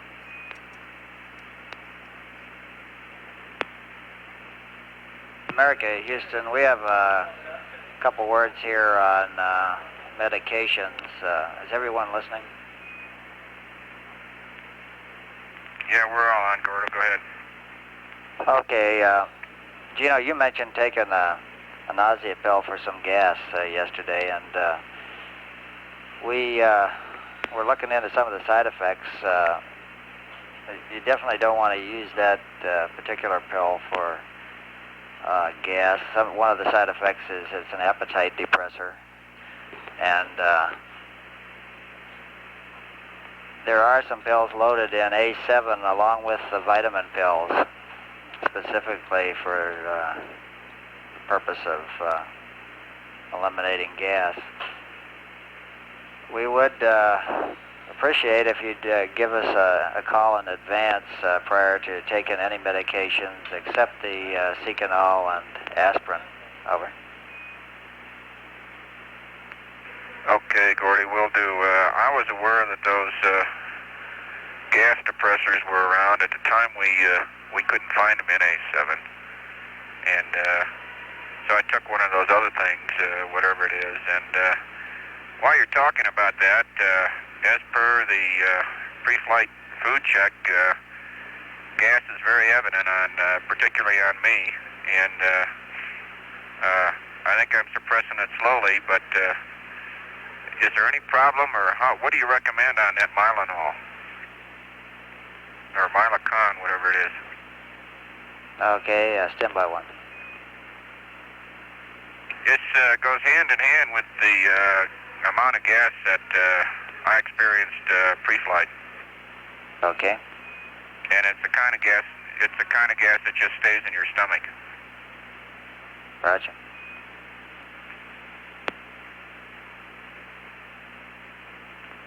Okay, do you know the recommended use of those gas pills is to chew one after each meal, and then if needed, chew up another one before going to sleep at night. Okay, fine. I chewed one after breakfast. Okay, a little water after you chew it up, I guess, helps its effectiveness. That's a basic requirement, I believe. The effect of it has not been too obvious yet, though. Roger. Gordy, you want the O2 heaters 1 and 2 to auto now? That's affirmative.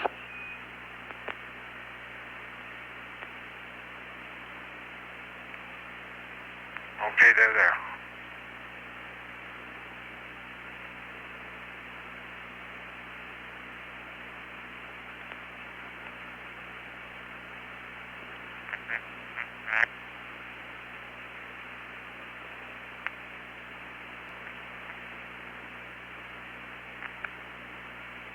Gordy? Go ahead.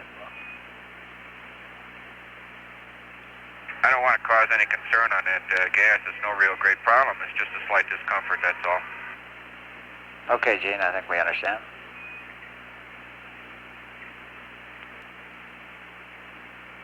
Gordy, I have just eaten my first peanut butter sandwich in orbit around the Earth.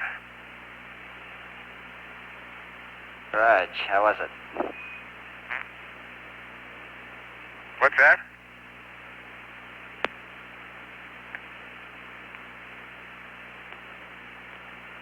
Well, it was just as good as it was when I was growing up. Which means it was great. I grew up on those things, as I recall.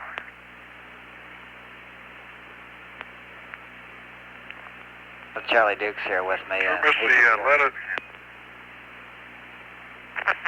Sure miss the lettuce and mayonnaise on mine, though.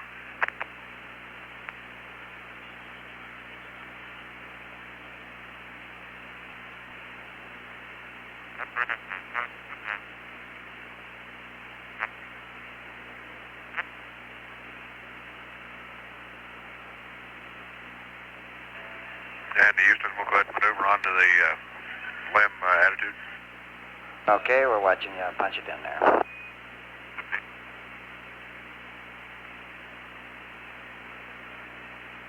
Okay, direct O2 is coming open now. Okay.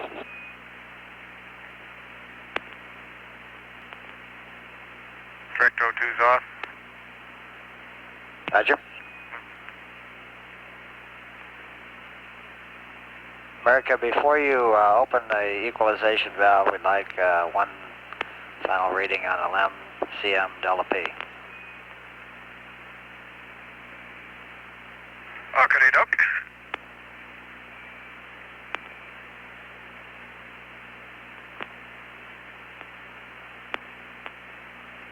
Okay, with this cabin pressure now, it's up to 3.5, almost 3.6. Okay, Ron.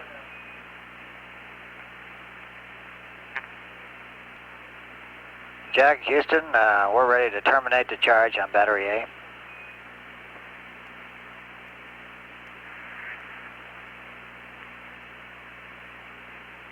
Stand by.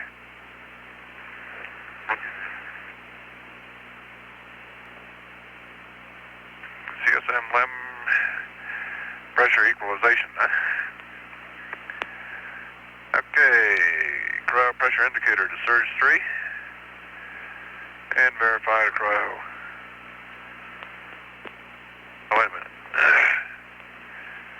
Sure, I got the right one here.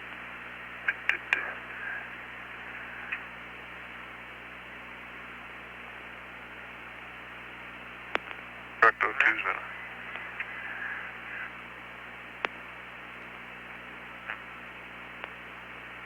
Okay, Gordo, I cycled the cryo pressure indicator from up to down, back to surge 3, and we got a master alarm, and there was no too high flow with it at all. Okay.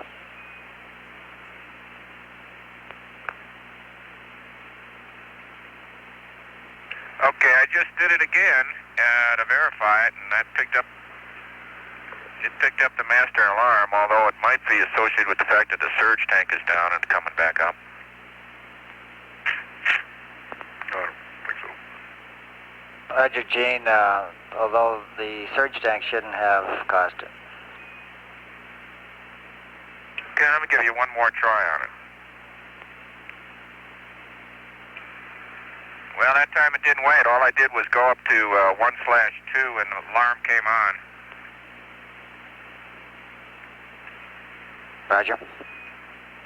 Okay, I went back to surge 3. It did not. So maybe it's coming on when I go up to 1/2. Roger. Yeah, there it is, Gordy. It's definitely repeatable. I go up to pressure cryo quantity 1/2 and alarm comes on. No. Okay, Gene, I understand. You might note that, hey, okay, Gordo, you might think about the fact that we were getting them when the cabin pressure was high after lunch, and there might be some association there also. Okay, good observation.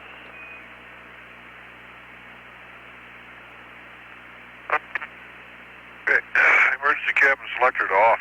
We got it on both dinners. And underneath the commander's couch.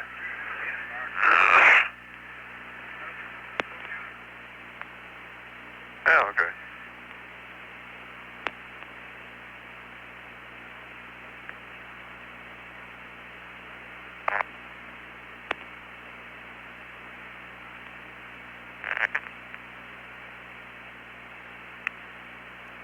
Repress package valve off.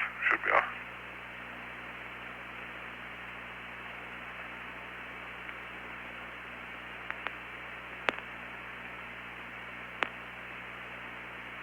Okay, verify direct 02 is closed. Okay, tunnel vent valve, LEM command module delta P.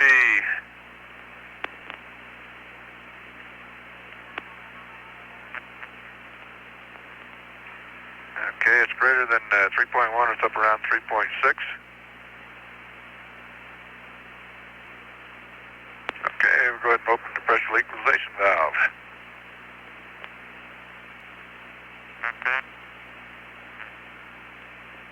Okay, delta P is 2.5. Gordy, battery A charge has been stopped, and the battery compartment pressure is still reading .6. Roger, Jack. Okay, there's a delta P of 2. We'll close the equalization valve.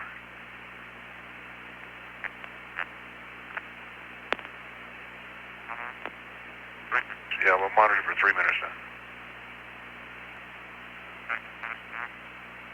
You know, Houston, we just wanted to verify that none of the lights in the matrix were flashed when you operated that switch and got the master alarm. That's affirmative, Gordo. None of the lights flashed at all. Roger. When we get the cabin pressure down, Gordy, here, we might try one more time.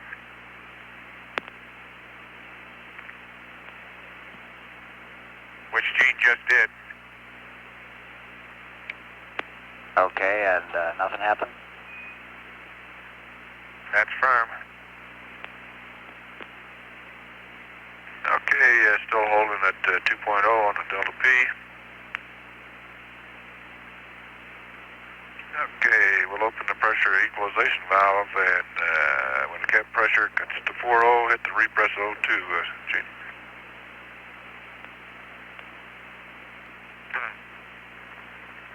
Delta P is about 0.6. We might make it this time.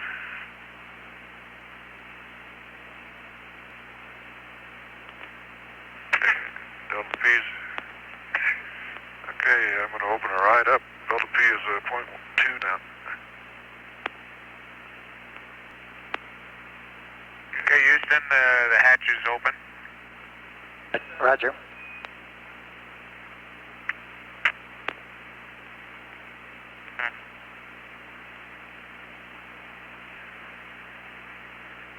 Okay, the extend latch is engaged. Red is not visible.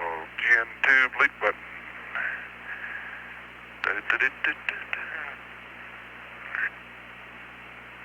Okay, GN2 bleed. Yeah, not too much in there.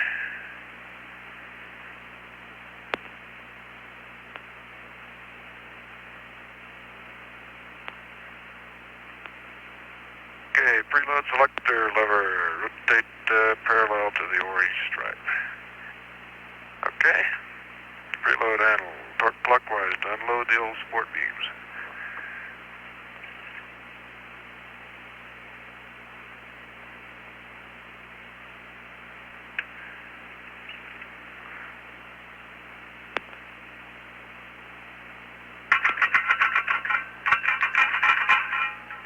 Aha, the probe is back. Whoops. Oh, okay. Probe is loose in the tunnel. Okay, rotate away from the orange stripe.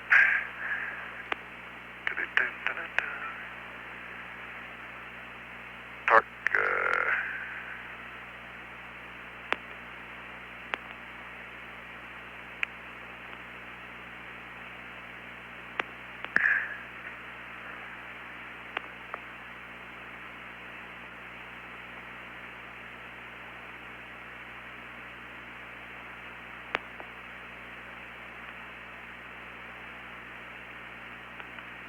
Okay, we'll probe umbilicals. Is the limb power, let's see, that made a difference. Dog probe circuit breakers in the,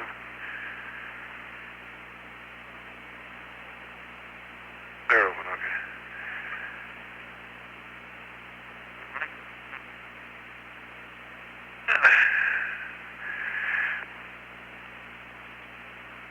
Oh, back, that's a good tight.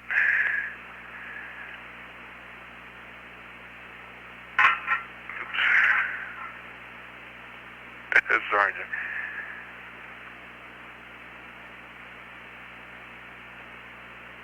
Okay.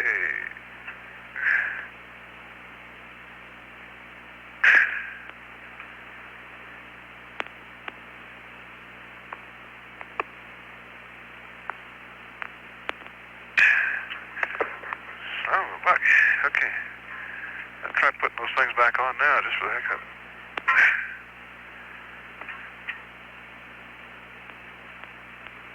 Brand new, nice and tight.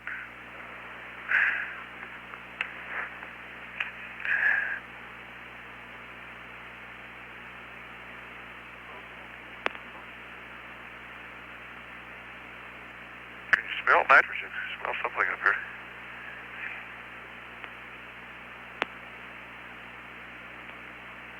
Okay, probe umbilicals disconnected and stowed. Electrical connector covers are closed. Yeah, those are yellow ones.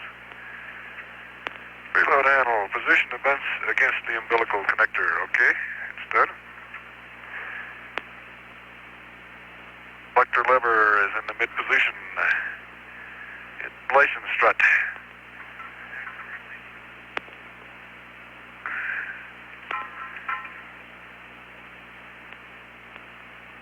Okay, installation strut is unstowed. Capture latch release handle lock. Okay, the release handle is unlocked.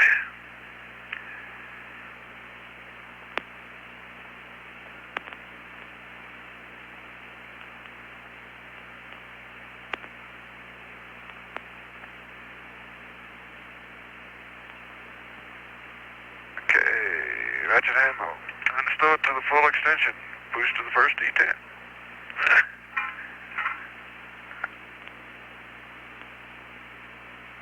That's a good tight going back to the first D10.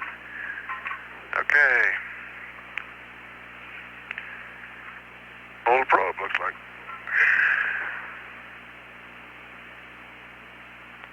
Yep, it's out. Da da da da da. There it comes.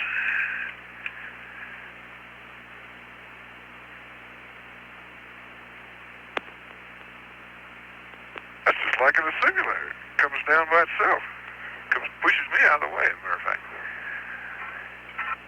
Okay. I can get it a little better.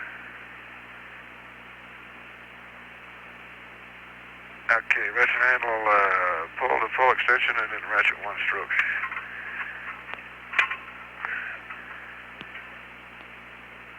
So it gets it off of the thing.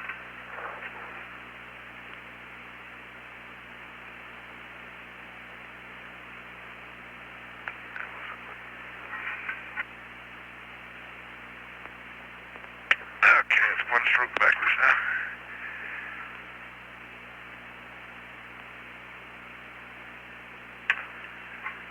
Okay, ratchet handle and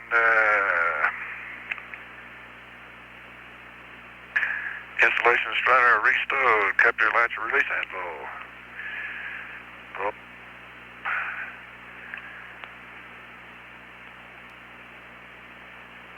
Okay, capture latch release handle is rotated 180 degrees and it's back in a recess. Okay, let's see if it comes out.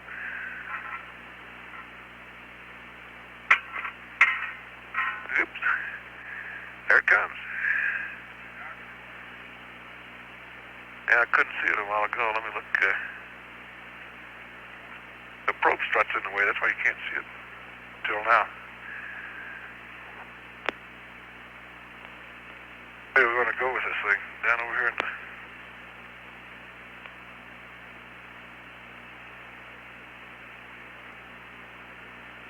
Yeah, Houston, it's a nice clean sure pin release there on the top of the probe. It's nice and clean down there. The button is depressed. There's a play around the little button on the end of the probe there too.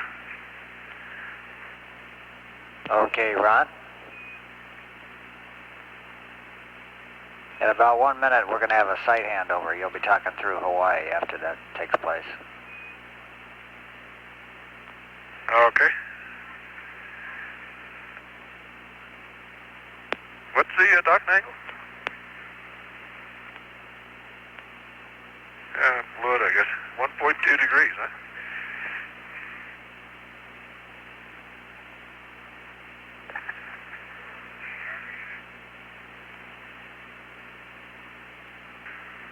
Yeah, I think I better verify that just to make sure. Glass looks great.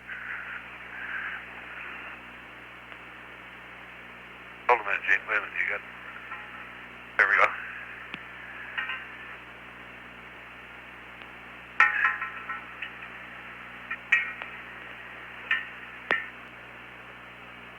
This is Apollo Control. Cernan and Evans at this time have gone into the lunar module and are going through the housekeeping transfer of items from the command module into the lunar module, and we'll proceed with the checklist of activating the spacecraft or lunar module spacecraft communication system. And the communications have been split into two links on Earth, air-to-ground 1 for the command module and air-to-ground 2 for the lunar module. They're on hot mic or voice-actuated circuit, so we can hear them run through the items as they accomplish them aboard the lunar module Challenger.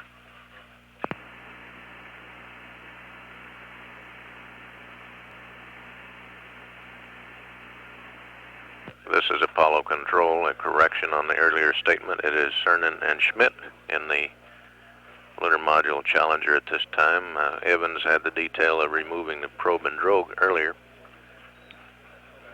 but he's by his lonesome back in the command module.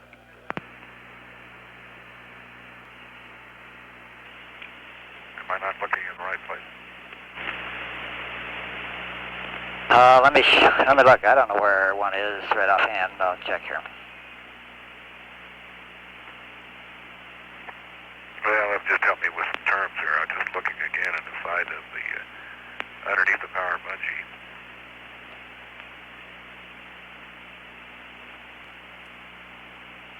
Okay, Gordy, we're at the top of 1-13 and all switches and valves were in proper configuration. Okay, you could have asked me. I could have told you that.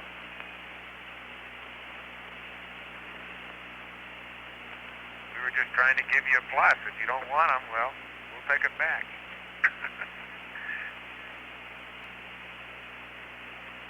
I shouldn't have said anything to the world's most experienced DLMP, right? Raj.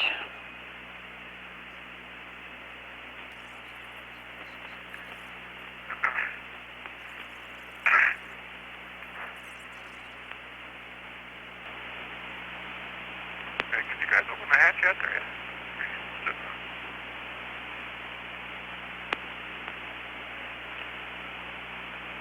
Take a picture.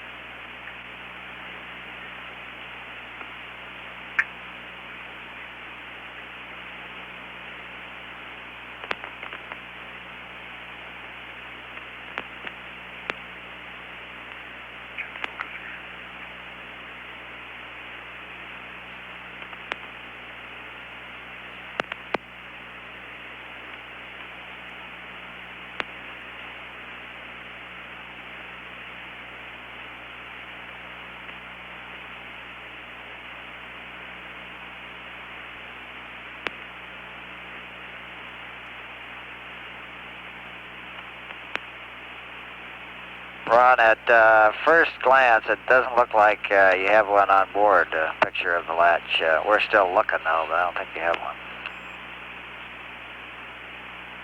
Well, it was kind of the conclusion I came to there when I didn't find it in the systems data. Anyhow, I got a little bit to tell you about that. Oh, those levers underneath the power bungee. Okay, go ahead.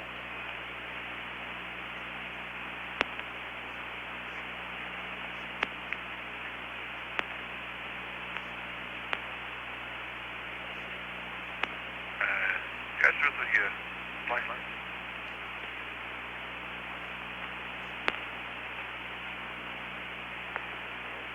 Okay, if you look at the docking lights number 4, on the side of that, kind of a J-hook looking thing, there's a snowman. There was a great big fat thing with a head on top of it. And if you consider the fat thing with the head on it, this is a snowman. Well, the snowman's head is pointing out at 9 o'clock on that one. Whereas one that's fully cocked and lashed over there. The snowman's head points up at about 11 o'clock. And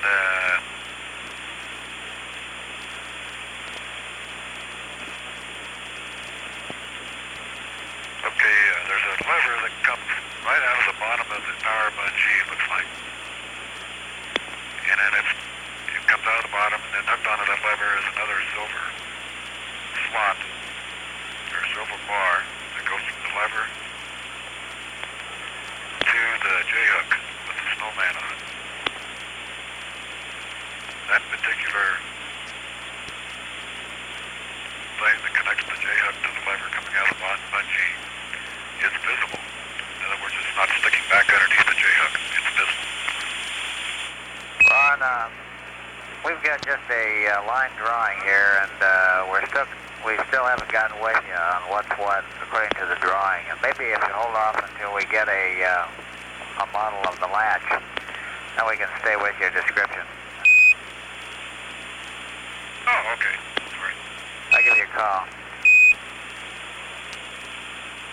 Okay.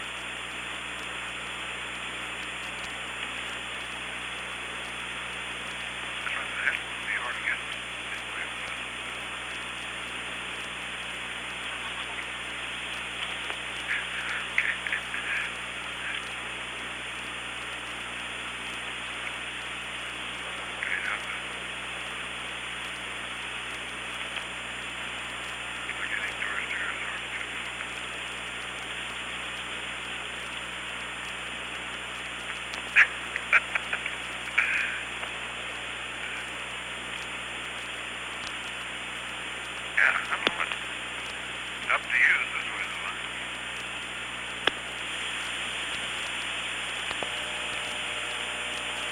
End up head to head. I want to float up in the tunnel. You want to float up in the way.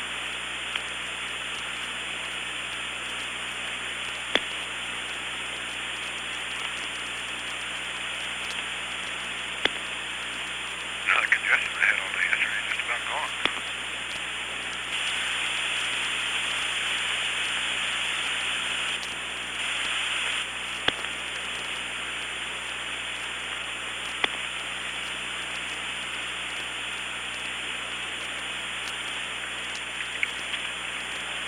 You'd be happy to know that putting the LMP's camera together is 500% easier at zero gravity. Roger. It becomes a two-hand process.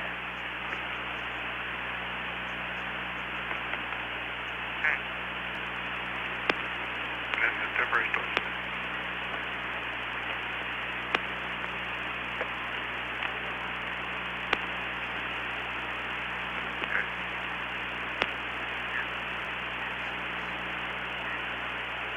Jack, you get a chance to take a picture back this way.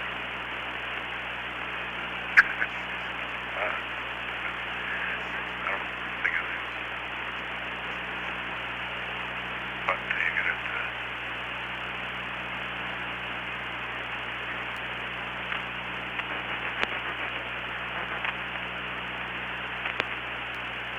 Putting the cue cards up now, and the camera, by the way, Gordy, operated for 2 frames. And the result looks clean, lens looks clean, and everything's fine with it. Okay, Jack, sounds good. This is Apollo Control. Schmidt and Cernan at this time still in the lunar module, going through the activation and housekeeping chores that are scheduled in the flight plan. They entered approximately on time as indicated by the flight plan.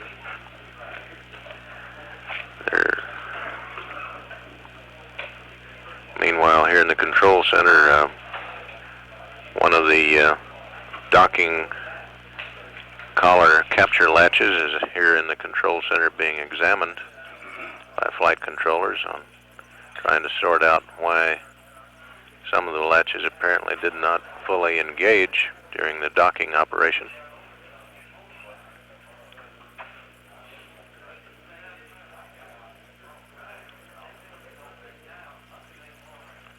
Spacecraft now 140,451 nautical miles from Earth.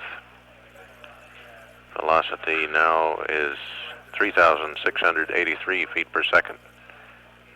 Continuing to stand by on Air Ground 2 for a conversation from the crew of Challenger.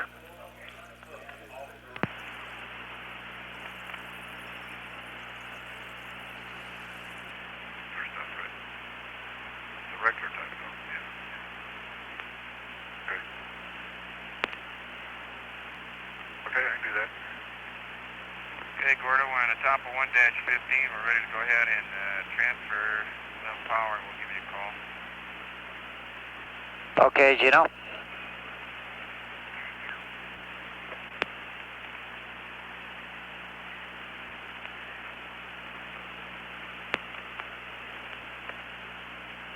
Okay, left power circuit breaker's in. Let me know what you want, Jay. Okay. On off. Reset. Okay, back to off. Yeah, I got the old master alarm again. Yeah. The pressure's down. I don't know what it is. Okay, Houston, we got a good transfer. Roger. Got it again by hitting the panel.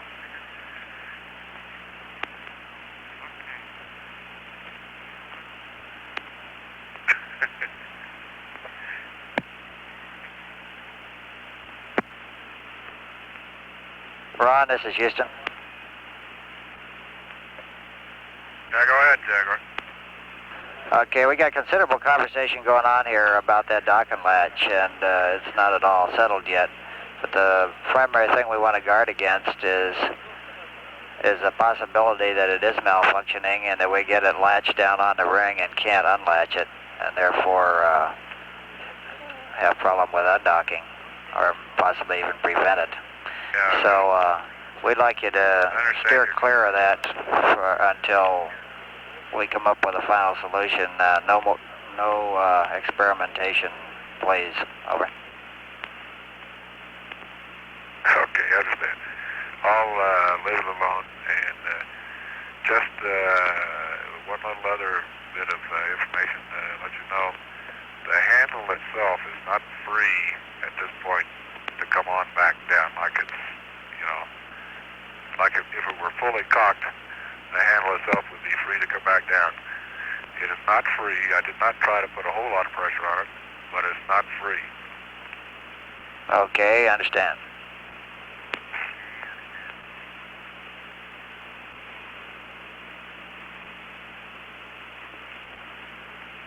Okay, Houston, glycol pump 2 is on, been on about a minute, and we've got good talkbacks on battery 1 and 4. Roger, Jack.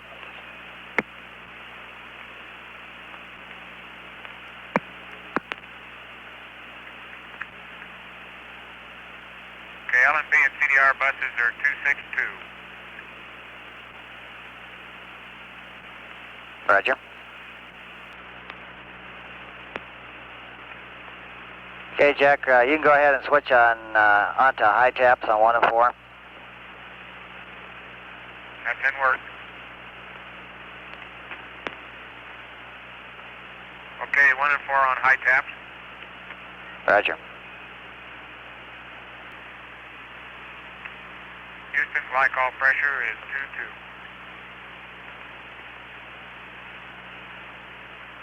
2-2. You faded out, Jack. Say again the glycol pressure.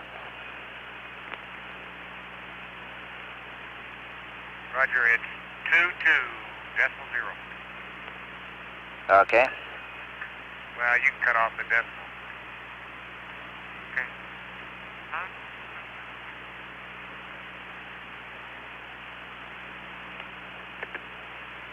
Okay, stand by 1.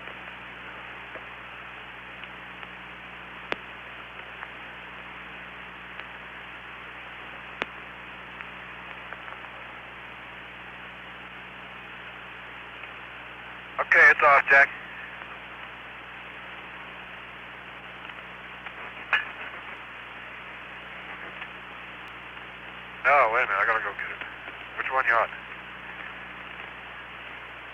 A, okay. Okay, Jack, I'm Simplex Alpha. Okay, try it again. I got the how me.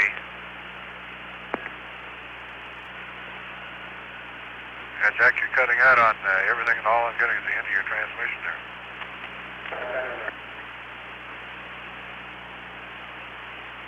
Okay, I got counting 1, 2, 3, 4. Jack, do you reach me? Okay, you were loud and clear after your first 2 words in every case, just like you were cutting out on Fox.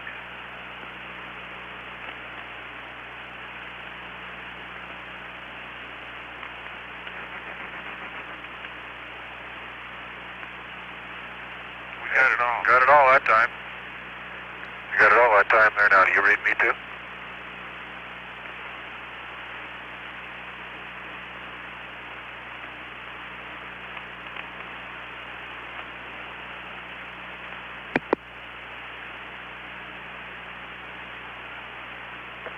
Well, that's interesting.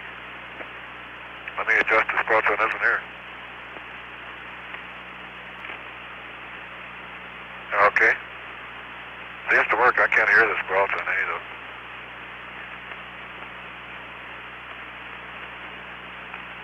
Jack, go VHF A transmitter and receiver off, and B transmitter voice and receiver on. Okay, voice. Okay.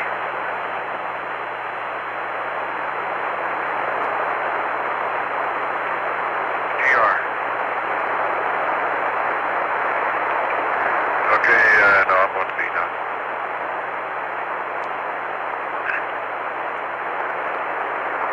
Okay, we're catch the bubble. How's that? Get the box check. Okay, you're loud and clear, Ron. How me? Okay, loud and clear that time. Okay, and my VHF Alpha had to go to 2 for the squelch, and I'm at 3 on Bravo. Roger, on there, check. You're loud and clear, G. Okay, loud and clear. Maybe possibly getting some lunch. Okay, how do you read now? Yeah, I got it. Okay, I took it B to 2, so it's the same kind of thing, I guess. Okay, perform S-band voice and low bit rate check with Houston. EFI.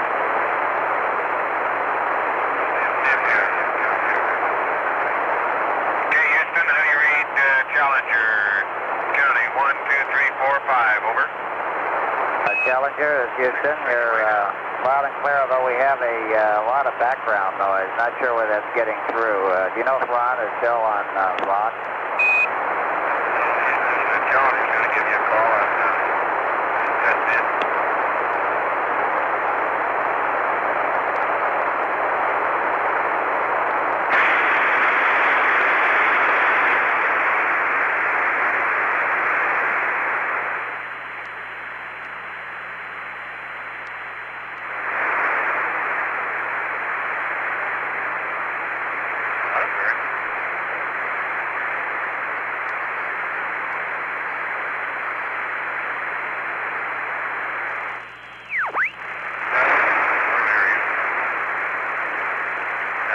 America, how do you read?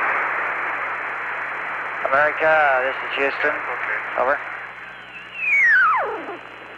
Okay, stand by, and Challenger's going to give you a call on S-band. The VHF checks are both go on A and B. Okay, I think our sight lost lock on Challenger. We are getting some data. We're standing by for another check. Do you acknowledge that? I heard him the first time. Okay, you ought to be getting S-band and low bit rate. Okay, Houston, this is Challenger. Counting 1, 2, 3, 4, 5. How do you read? Challenger, Houston, you're loud and clear with the background noise.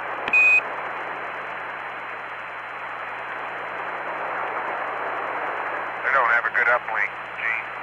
I had signal strength, and now I don't have any at all. Okay, Houston, Challenger gave you a call, but he does not have any uplink signal strength at all. Okay, and we'd like him to hold his configuration right there until we get the site straightened out and we understand what the problem is. 2.2. Okay, understand hold configuration there. He just got about 2.2 on his signal strength. Okay, Gino. Tell him I heard their transmission to you. No, a few minutes ago. I was at 0 signal strength and I heard their transmission noise. One of them. It was the first time they acknowledged here that I was going to do it.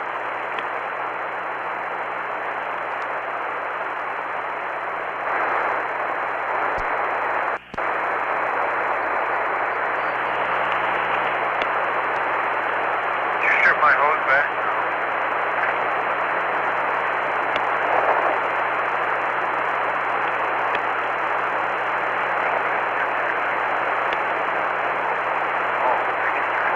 Hello, Challenger. This is Houston. Do you read me?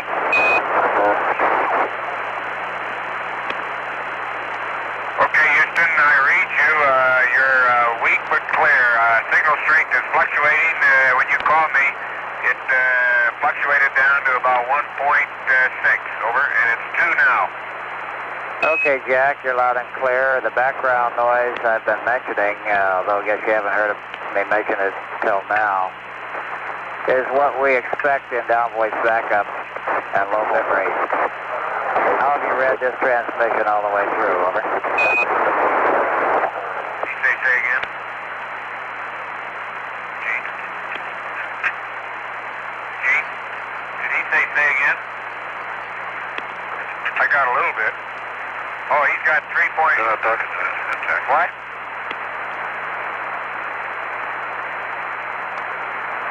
Okay, Houston, I've got 3.4 on the signal strength, and try me again. Okay, Challenger, you're coming in loud and clear. How do you read me? Okay, Houston, I know you tried to transmit. I could just barely tell that. I could see the signal strength vary down to 3. You were modulating, apparently, but you're not getting through to me. Okay, Challenger, I'm transmitting SIMO now on both S-band frequencies, and it sounds to us like for some reason when I transmit, the uplink signal starts to break up. It's just the way you see it. Over. Okay, Gordy, you're breaking up there. Still modulating, but I cannot read you. Would you tell America what you said? Yeah, Gordy, we read you in America loud and clear on that Simon. Okay, Gino.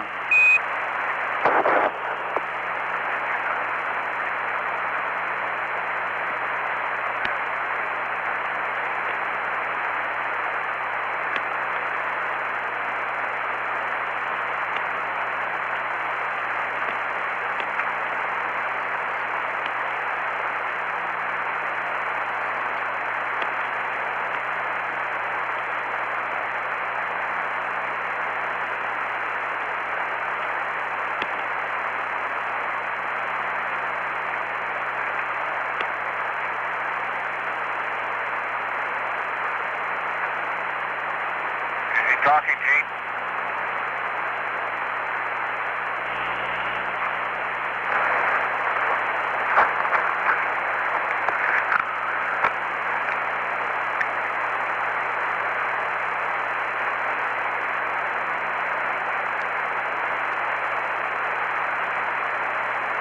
As soon as he starts trying to talk, man, the signal strength drops off about 4/10. Now, I heard him loud and clear one time when he called you guys. Okay, Challenger, we're going to hand over to a different site to try that here in about 30 seconds.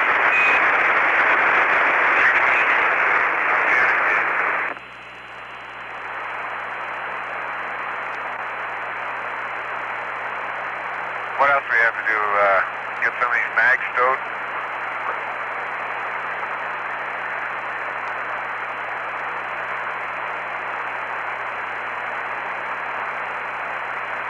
I gotta stow the mags.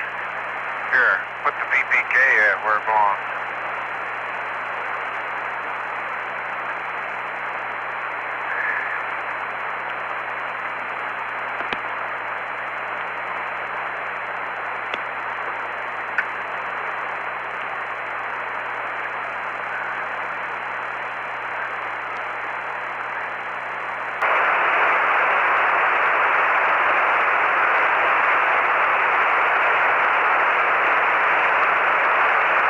Challenger, this is Houston from Bermuda. How do you copy?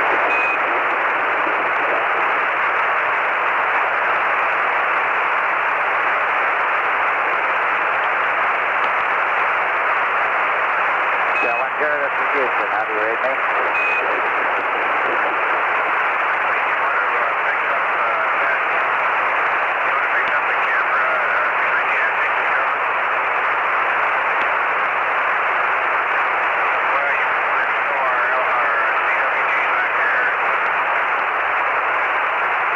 America, Houston.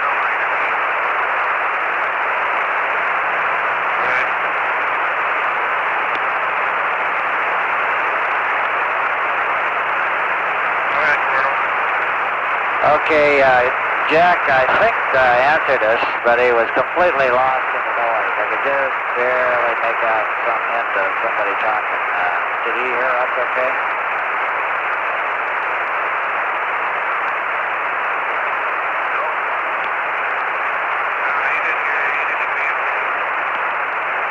Okay, that was my imagination then.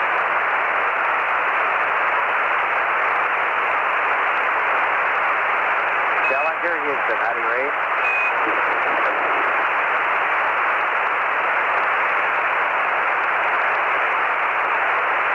Hello, Challenger, Houston, how do you read?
Challenger, this is Houston.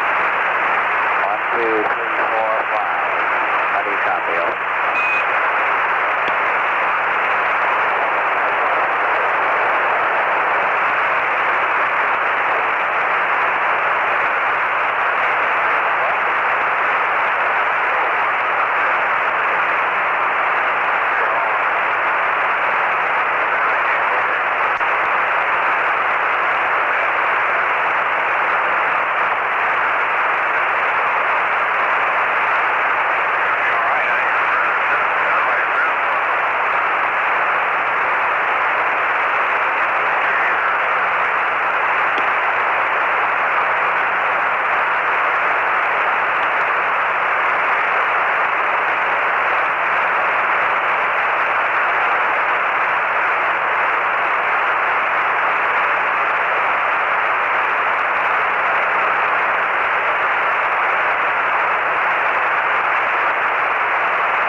America, Houston.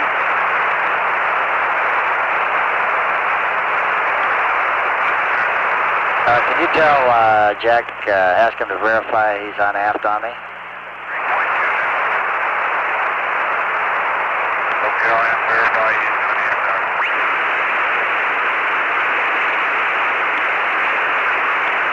That's verified now.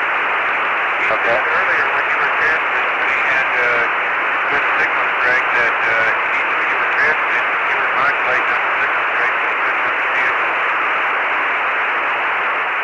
Roger. But on this last set of checks, he didn't hear anything, is that right? Apparently not. Okay.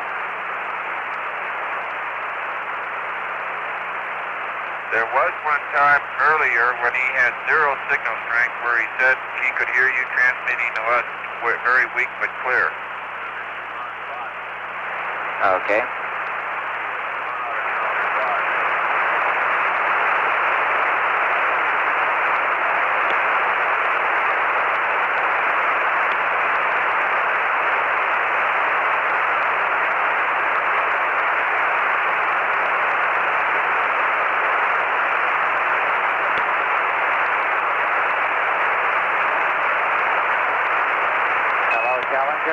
Challenger, this is Houston. How do you read? Okay, you're loud. Well, you're not pretty light, Gordy, but very clear. Okay, Jack, we're getting you about one by one in the midst of a lot of noise, but we can tell you're talking.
Challenger, this is Houston, going up to you through Bermuda, and you should come down through Goldstone. How do I sound now?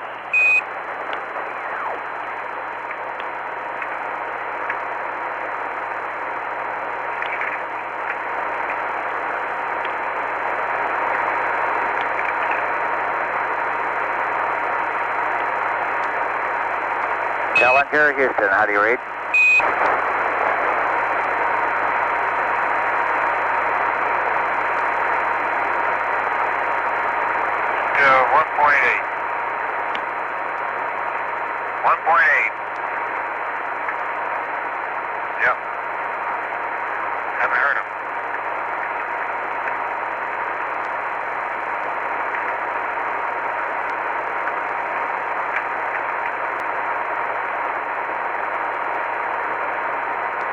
Challenger, Houston, how do you read?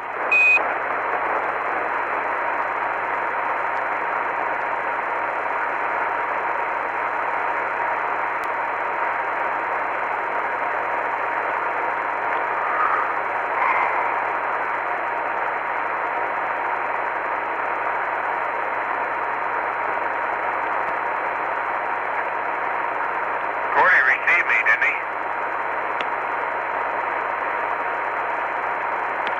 Well, he started to say something, then he dropped off. Right?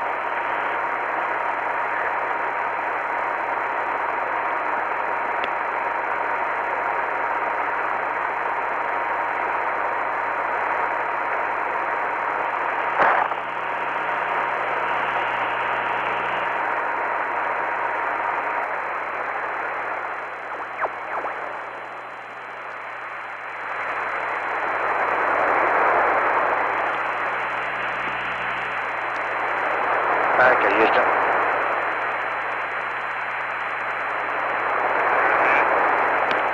Okay, we're going to go back to Goldstone, both up and down. And we'd like Jack to do steps 4 and 6 of the checklist. In other words, go to voice, S-band voice to voice, and the biomed to right. And we're going to give it a try in the normal configuration. Over. Okay, you want step 4 and step 6, gentlemen. Biomed right. And S-band voice to voice. That's affirmative. Okay, he's going there now. Roger.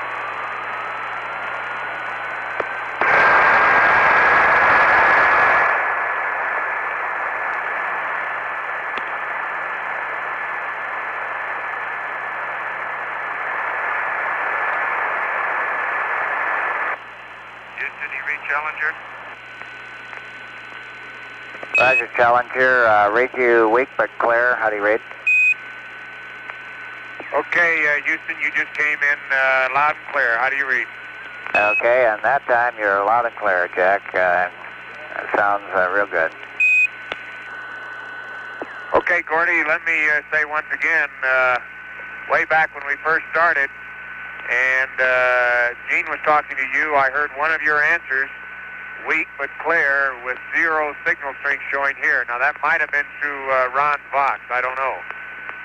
Since then, you've been able to modulate the signal strength with occasional weak words, and then that signal strength was up around 3.2, where it is now.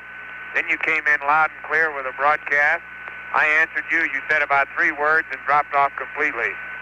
And then we changed configuration. Okay, Jack, that correlates with what we've seen here in the way of signal strengths, dropping in and out. Stand by and I'll see where we want to go from here.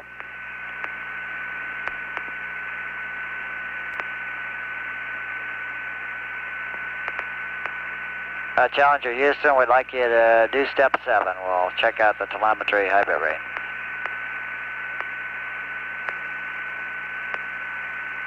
Okay, step 7.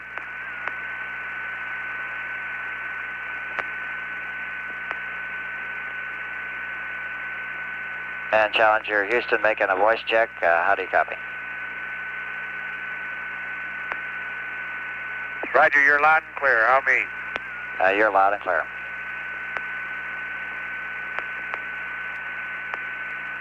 Challenger Houston, we're looking at the high bit rate for a minute here while we're waiting. Would you check the cross-tie circuit breakers, panel 16, verify they're open? That's verified. Cross-tie bus and bow loads open. Roger. Challenger Houston, I would like you to accomplish step number 8.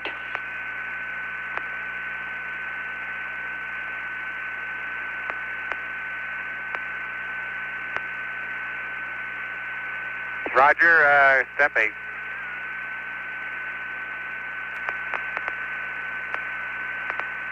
Okay, Houston, how do you read the Challenger? 1, 2, 3, 4, 5, over. Challenger, you're loud and clear. How many? Loud and clear. Roger.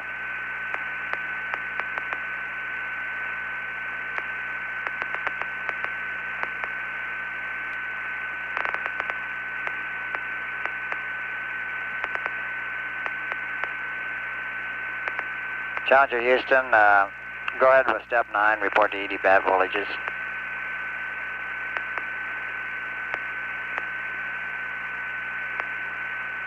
Wilco, stand by.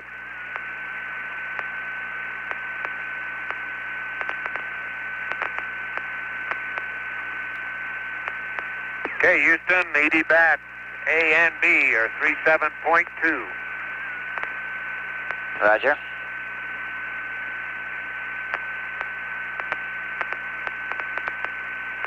Okay, and go ahead with step 10, and then we'll go back and try to find out what's wrong with down voice backup.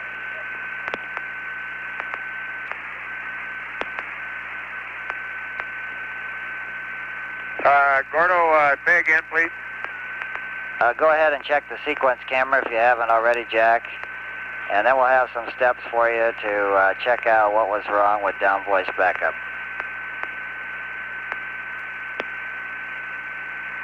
All righty, stand by.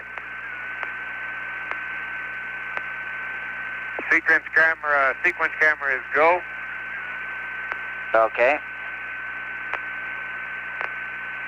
And I'm ready for your steps. Stand by 1.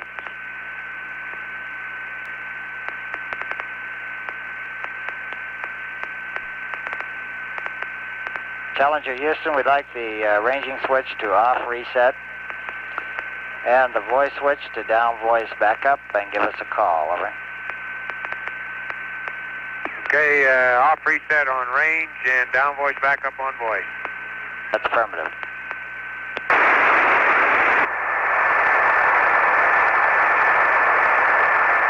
Okay, Gordy, on down voice backup, how do you read? 1, 2, 3, 4, 5. Okay, Jack, you're readable, you're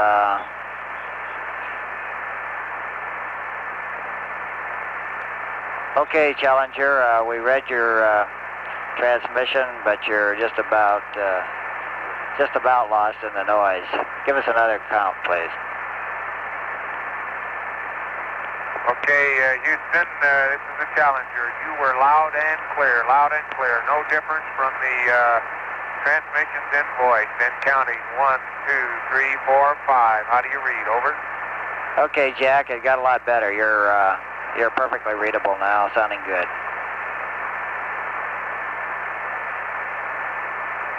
That sounds good. Okay, Jack, would you go to high bit rate? Roger, Challenger's high bit rate. How do you read high bit rate? Okay, still the same, loud and clear.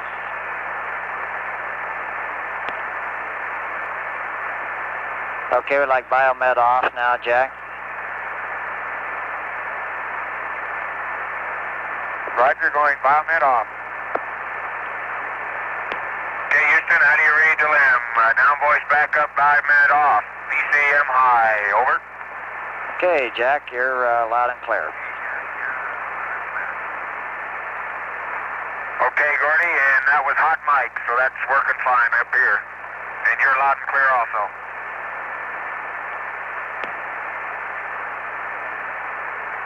Okay, Jack, let's try PCM low now.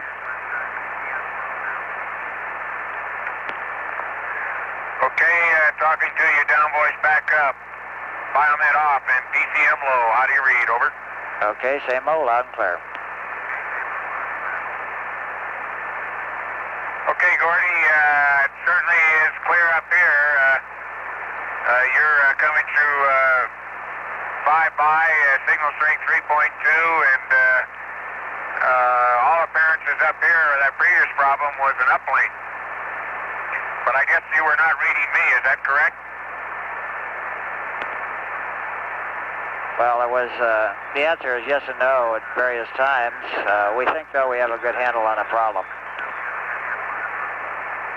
Okay, very good.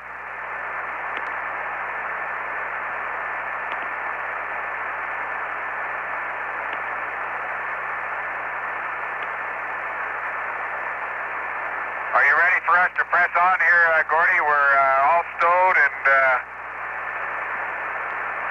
pretty good shape in the limb. Okay, we'd like you check one more switch first before moving on. Check the up data link switch to off.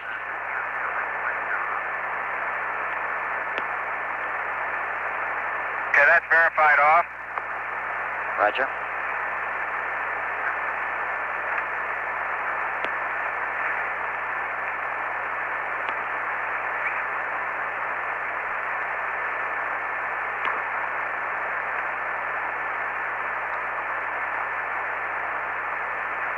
I want you to stand by a minute or two, Jack, until we verify a funny looking parameter here on that uplink switch.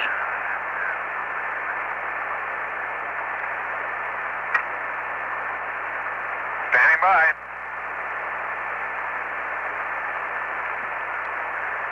What's that? No, they got something looking funny on the uplink. They're bit, I guess, on the uplink switch. Challenger Houston, that was a bad call. We were reading the data wrong. You're clear to press on with the checklist now on page 1-20. Okay, we'll press on. Gino, here's your jettison bag. You can get back to Ron.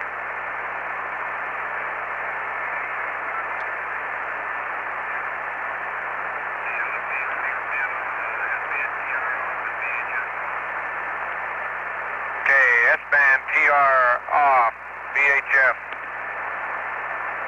off. I can hear you.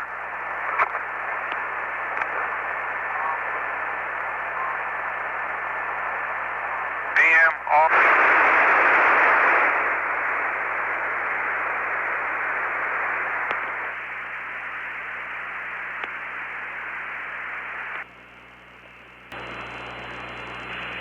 Roger, Gino.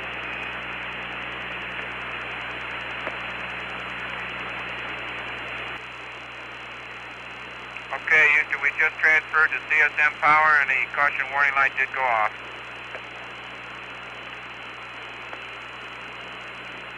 Roger.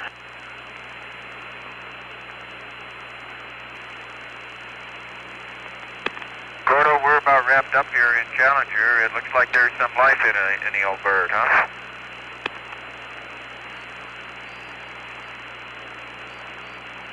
Roger.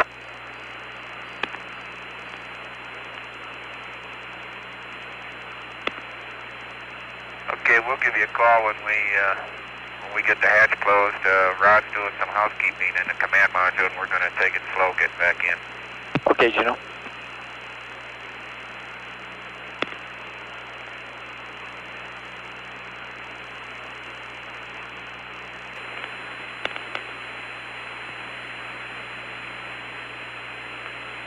Okay, Houston, the drogue is going in.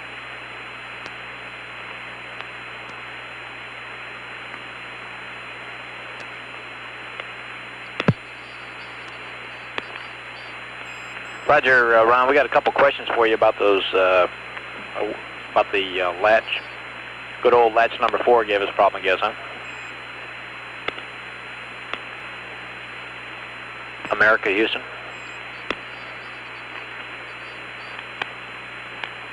America, go ahead.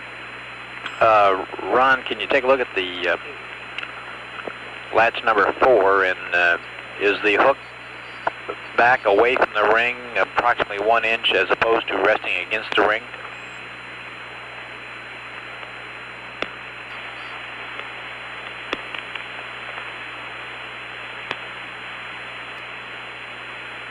America, Houston, did you copy my question?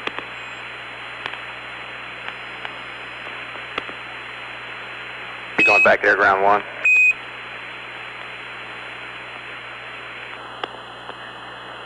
Okay, I heard somebody going there ground 1 that time, and Roger, Ron. Got a couple questions on those that latch number 4. If you can answer it for me.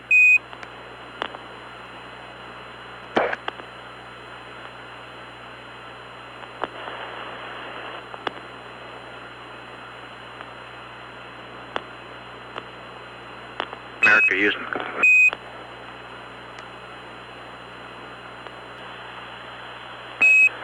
America, Houston, we're back with you after some site changeover. How do you read? Okay, loud clear on me, Bob. Real good, Ron.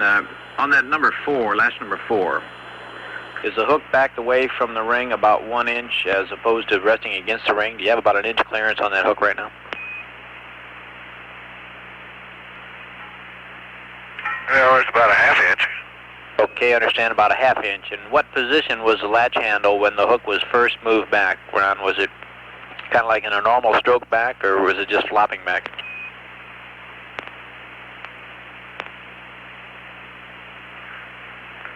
No, when I first looked at it, the latch handle was, the hook itself was over the ring when I first looked at it.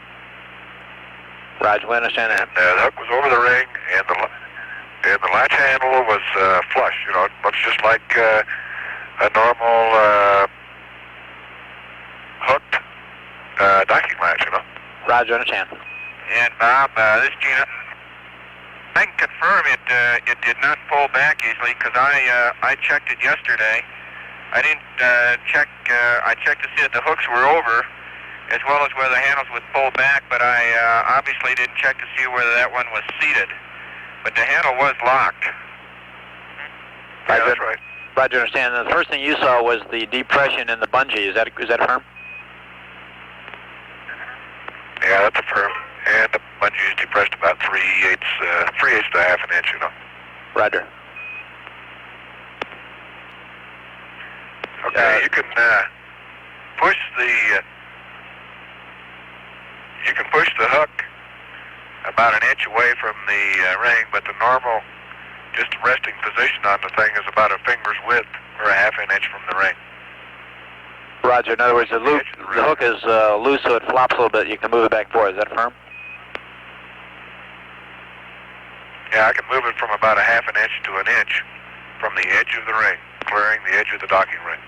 Roger. Ron, when you pulled the handle back, did you reach and pull the hook back with it, or did it come back with the handle like a normal pullback then? No, the hook did not come back with the handle. The hook did not come back with the handle. Although when I pulled the handle back to which is kind of a normally uncocked position, and then it wouldn't go any further. You know, it wouldn't go any farther. And then the latch itself, or the hook, the J hook, or I'll call it the hook. I moved it off of the docking ring back to this position that was about an inch or a half an inch from the docking ring, and it stays right there now. And I can't push it back up to the docking ring at all. Can't push the hook back up to the docking ring at all. Okay, we copy that. Okay, Ron, our plan here is to leave it like it is, and we're going to think about it tonight, and we'd like to just keep pressing on. Just leave it alone, okay? Okay, sounds good. It'll clear the docking ring, no problem. Houston, America, while Ron's putting in the probe and getting the hatch back in, I'm going to go ahead and maneuver. How's that sound? That's real fine, Gene. This is Apollo Control at 42 hours 27 minutes ground elapsed time. We're estimating a change of shift press conference in 15 minutes. 15 minutes at 6:15 Central Time in the small briefing room. Spacecraft communicator now is Bob Overmeyer. During this past checkout of the Lunar module, we've had considerable difficulty in some of the communications configurations, or the way the down links and up links were set up, and some bit of difficulty in sorting out just what the nature of the problem in one of the docking latches is. People will be examining this through the night, and during the checkout of the limb tomorrow, or additional work in the limb, perhaps the thing can be sorted out. Apollo 17 presently at 143,562 nautical miles out from Earth, traveling at a velocity of 3,590 feet per second. At 4228 and standing by, this is Apollo Control. Bob, are you all going to want Omni or high gain on this? Stand by now. We're all locked up on the high gain. We'd just like you to leave it on high gain. The angles you see in the flight plan are in case it breaks lock. That's what you need for with this attitude.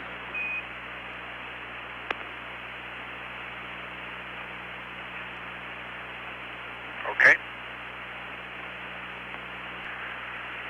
Okay, Houston, the probe is installed. We'll get the hatch in now. Roger, Ron.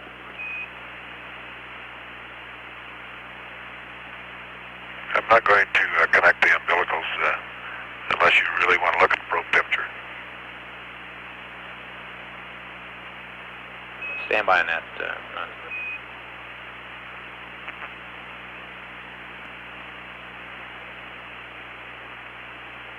We concur on that, Ron.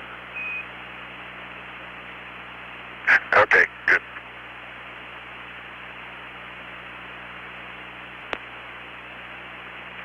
Okay, Houston, the hatch went in nominally. Once the probe installation strut was stowed in the right position. Roger.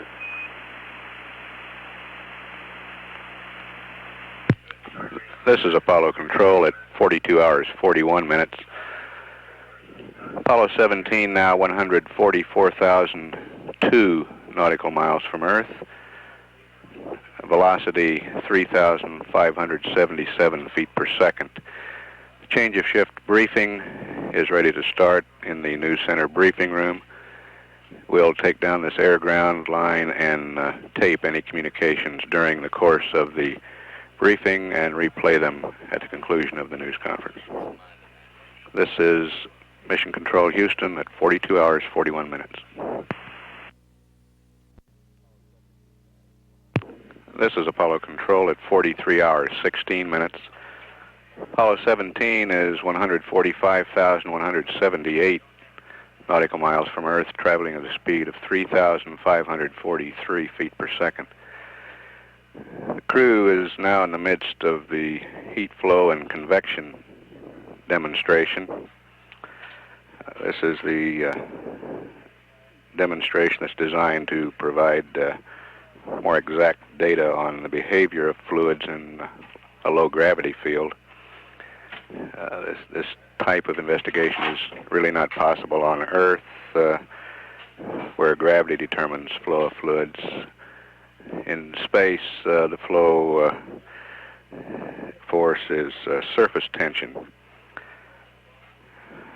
There are 3 test cells involved in this demonstration for measuring and observing the fluid flow behavior, and the results are recorded with the 16mm camera aboard. We have about 5 minutes worth of tape that accumulated during the news conference, and we'll play that for you now and then pick up live. 17 Houston, we're recommending quads Bravo and Delta for spin-up. Okay, Bravo and Delta, thank you. Okay, Houston, at 42:56, 52.04, I started the stopwatch, and also the watch read 18:30.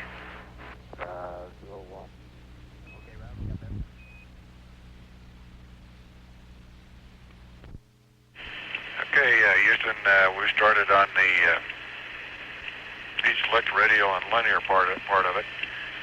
The little pie-shaped things are changing color as we go out. The linear part of it, all of the chips seem to have been concentrated on the front edge of the glass and are all pretty much in a linear direction or an XX direction. At this point in time, I haven't seen any movement yet. Roger, Ron. Aren't they concentrated the same way they were on the backup unit the other evening in the White Room? On the linear? Yeah, all those chips seem to be, well, in an XX, I got the lineal direction, the lineal part of the experiment in the XX direction. And all the chips are lined up in that XX direction on the front or the top of the glass. Roger, that's just the way we were in that backup unit the other day in the White Room. Yeah, that's right. Okay, Houston, we started to cool down in light 5 position there. The radial cells, they all started to change color except the one from about 10 o'clock to 12 o'clock. Roger, except from 10 to 12, we got it. Did the lineals all stay right in a line there, Ron? Yeah, the crystals or the chips that are inside there didn't move at all. Yeah, there is some Roger. movement on them anyhow. On the color patterns behind there, the one on the left, as you look at the unit, the color crystals only change down to about 9/10 of the first square as you come down from the top. The rest of them are all black on that on the left row. Roger, Ron. So that's the maximum extent of that's the max extent of the heating. You might check and see if the guys want to heat it a little bit longer the next time when they do it in the BTC. Yeah, Roger, Ron. We're copying everything you're saying. We've got all kinds of support here. In fact, we got one backup unit out here watching what you're doing, so we'll keep you posted what we think. Oh, okay. Is the backup CMP operating it? Matter of fact, that's the farm. That's the way to do things. And Ron, we'd like you to stay nominal on the heating times due to the film limitations. Okay, will do. Okay, Houston 17 here. Is there enough film in there to allow me to keep the camera running while I try to fill up that flow pattern? Stand by on there, Ron. It's affirmative, Ron. You can leave it running. Okay.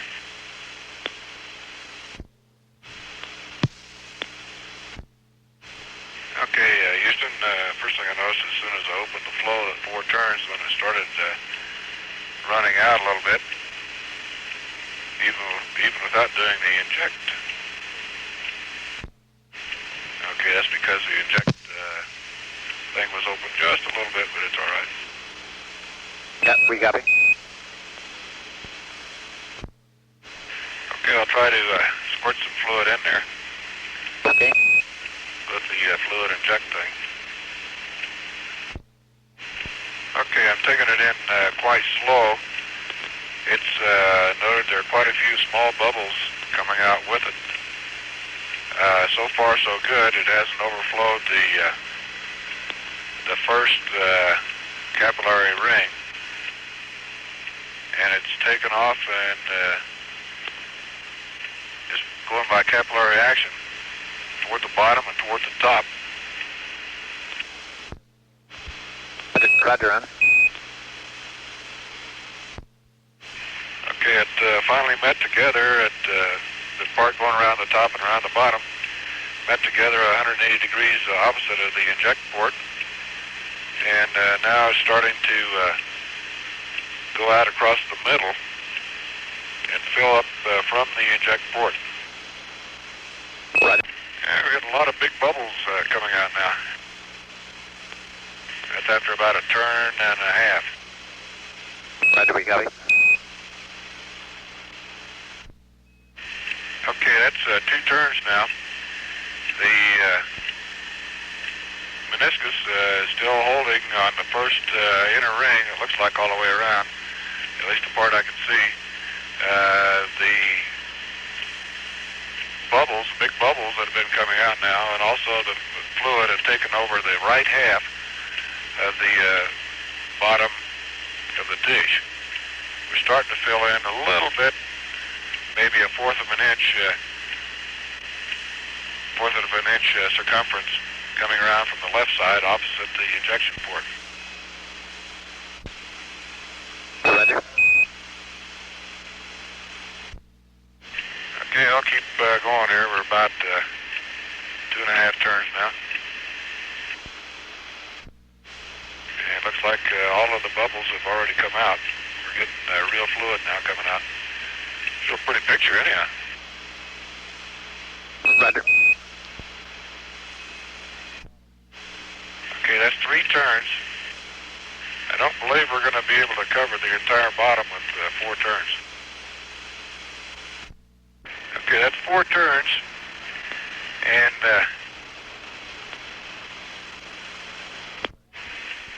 it's covered up the right, 3/4 of the floor of the thing, and about a 3/8 of an inch on the left side of the floor. 3/8 of an inch annulus all the way around it, except for the right, let's say right 2/3 of the floor. Roger, Ron. You can use more than 4 turns if you need it. Okay, let's go ahead and try to cover up the whole floor on the thing before we do it. The bubbles are in there, and I'm afraid they're going to stay unless they disappear when we heat it. Roger. And now it's coming out with no bubbles now, and it looks like it almost formed a meniscus on top of itself, on top of where the bubbles were. Roger, Ron. Is it continuing to spread out? Yeah, it's continuing to spread out now, and without pumping anything into it at all, I did that last turn fairly fast, spreading of its own accord now, and it should go on over and cover up the bottom, I think. Once it completely covers up the bottom, I think we should go ahead and start the heat high on this pattern. Okay, now everything's all hooked together now. We've completely filled up the bottom of the floor. Hey, for some reason the bubbles seem to be starting to break now. Roger, we copy that, Ron. Okay, I don't know if it's a coincidence or what, but all of the bubbles are formed together essentially in the center.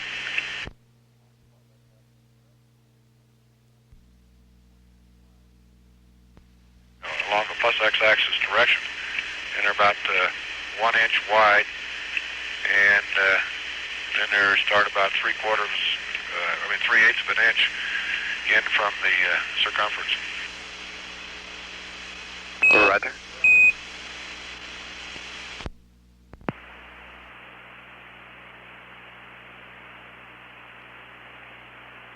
Okay, I was going to try to break the bubbles with a pencil, but if you try to push a pencil into the bubble, it just moves aside.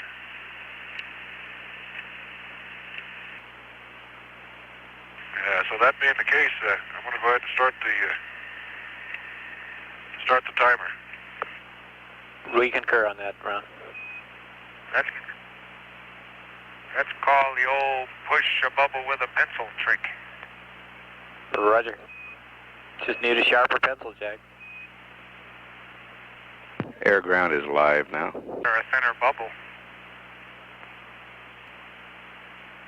This is the best Friday afternoon matinee I've ever been to. How about Friday evening, Jack?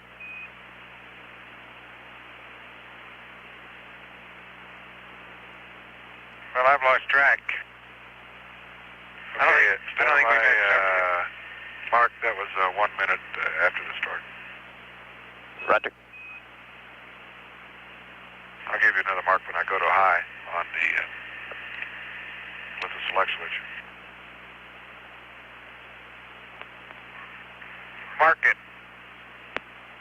Roger.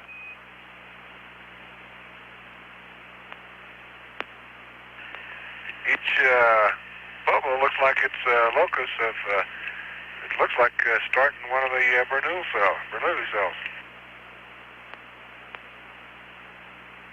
Say that again, Ron. Okay, each one of those bubbles looks like it's the locus or the start of one of the Bernard cells. Roger. So far, the bubbles aren't breaking. We copy that.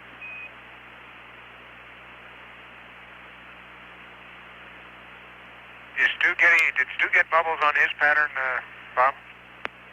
We're not running it down here. We're just demonstrating on the demonstrator there, but Stu can tell you. I thought he Roger, was Jack. running it. Yeah, you're talking to the one that we did, right? That's right.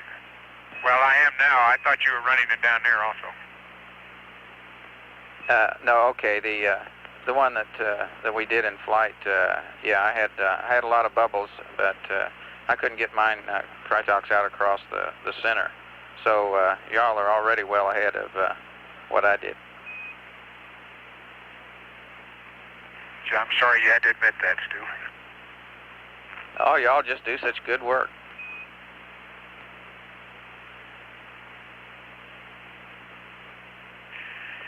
The other thing is, it seems to me like in 1G, the Bernard cells started completely back to the edge, right back to the edge of the circle.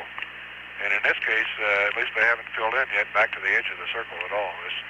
They all started out in the center and are working around the bubbles. And then it's just now starting to form a few of them where there aren't any bubbles. Roger, Ron. How large are the cells, Ron?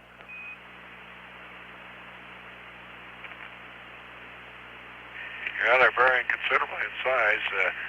I can see one that's about a half an inch across. And then the other ones, they've got a great big bubble in it, and yet the cell itself is down to maybe an eighth of an inch.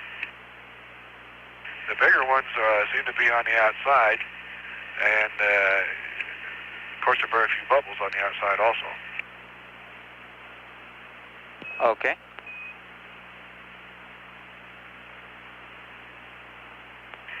And the bigger ones generally right now are averaging about a fourth to 3/8 of an inch in their cross section.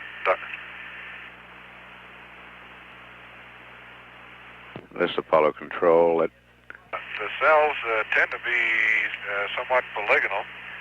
Let's see, we've been going 4 minutes into the heat part of it, and the cells are polygonal, but they don't seem to be quite as straight lined as they were on the ground. Roger, we copy.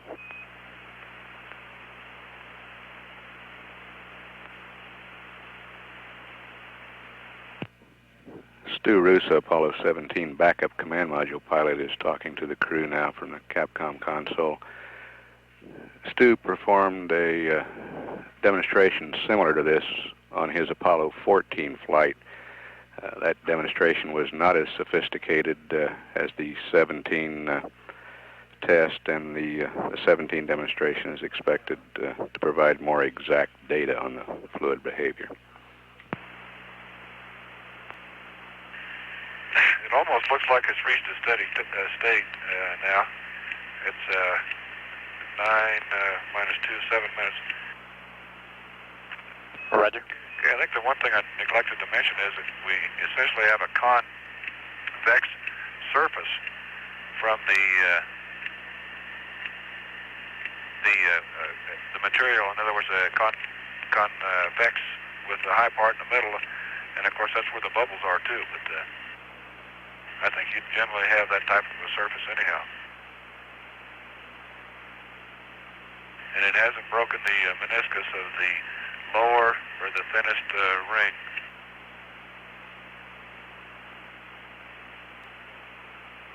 We should add some popcorn in our stowaways list. Roger.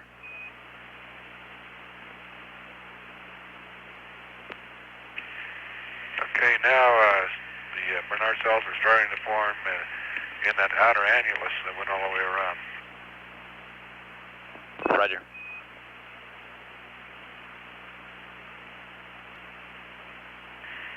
Okay, we went back to light 4 now. And never did get any real polygonal cells formed around the outer annulus. And even the cells that were formed on the thing, it seemed like the particle flow within the cells was very slow when you compare that with the way it was in 1G. Roger, Ron.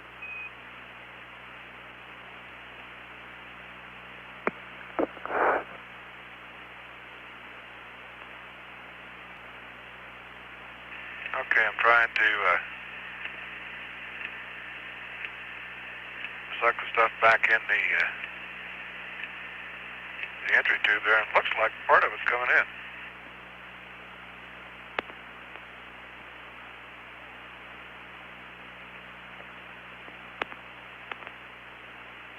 Roger, Ron. We copy that.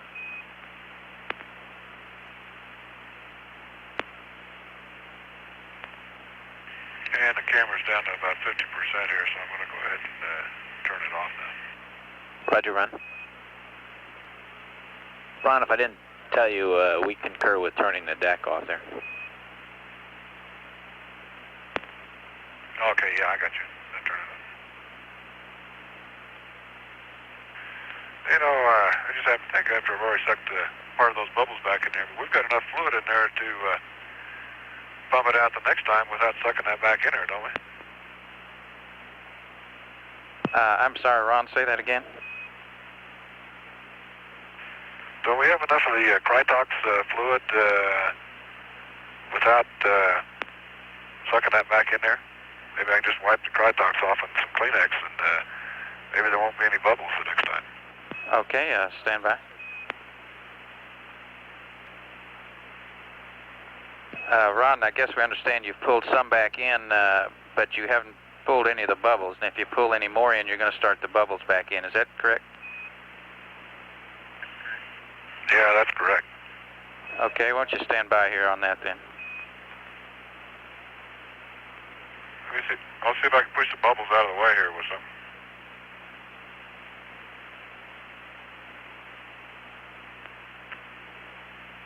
Okay, the consensus is that we would like to not pull the bubbles back in. I think you've got a good idea.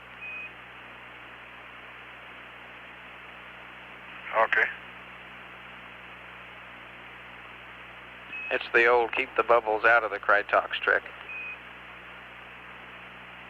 Okay, I'll see if I can do it.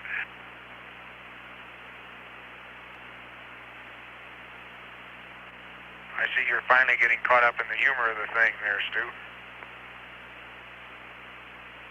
Oh, I've always been in good humor.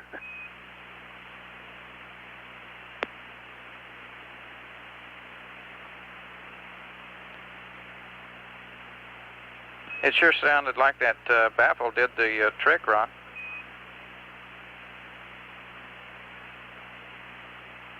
Yeah, I think it did too. It looks like it worked real well.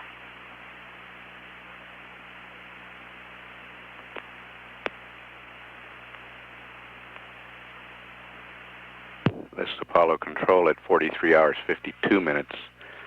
Krytox, which is a heavy oil, is one of the fluids being used in the demonstration.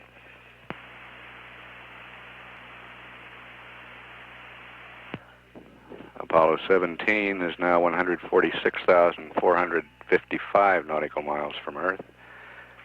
Velocity 3,505 feet per second.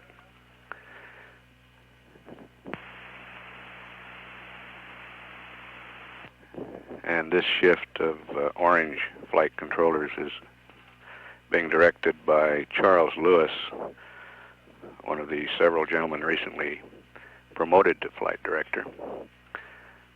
The regular orange flight director, Pete Frank, is an observer for this shift.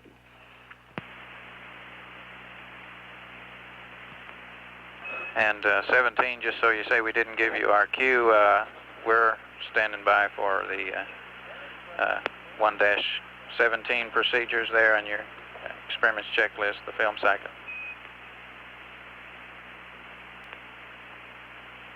Okay, we'll have to get that shortly. Okay.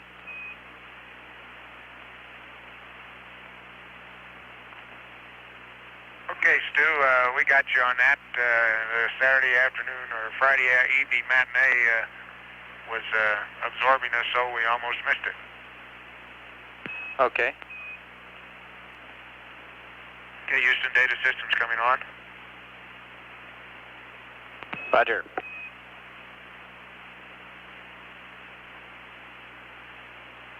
Aux TVs to science and SMAC powers coming on. Roger.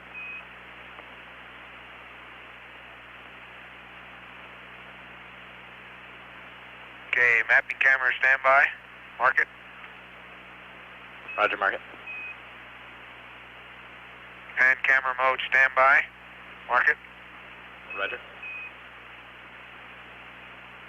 I guess that's verified.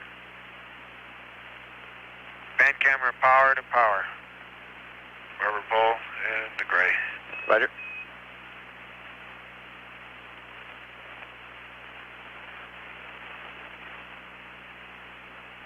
Self-test is going to heaters.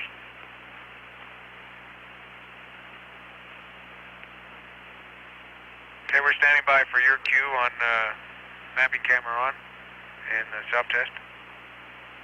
Roger, stand by on that.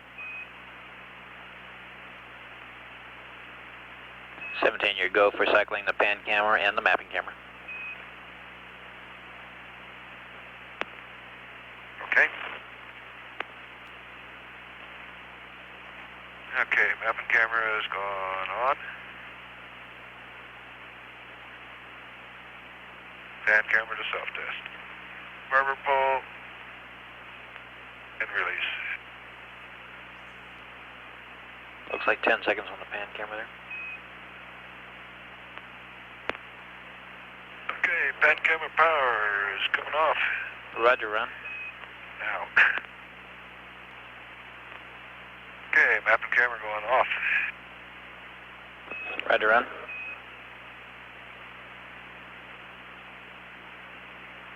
That's 30 seconds off on the mapping camera run.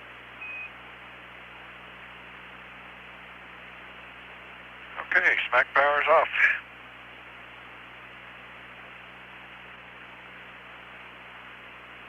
Span Aux TV's off and bit rate low now.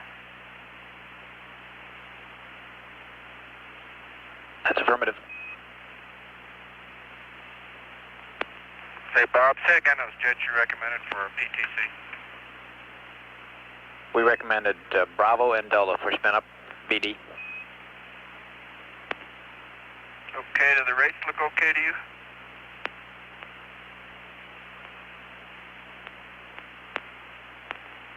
That's affirmative.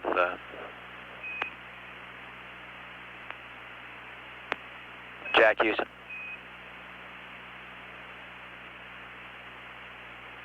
Go ahead. Jack, when you get done with the PTC area here, we'd like you to get out the flight plan supplement, and we'd like to get a food report from you all on your food intake for today. I thought we gave you that in the morning. Happy to do it, but... That's affirmed, Jack. We'd just like to have it for tonight.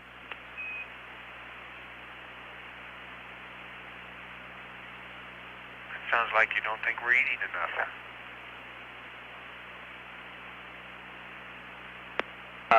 Ron, would you check your Noun 78? Aha, thank you. Roger.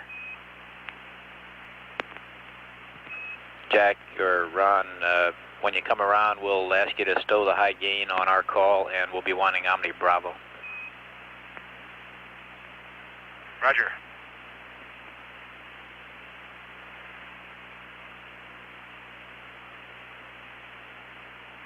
And are you ready for the Trotting Gourmets report?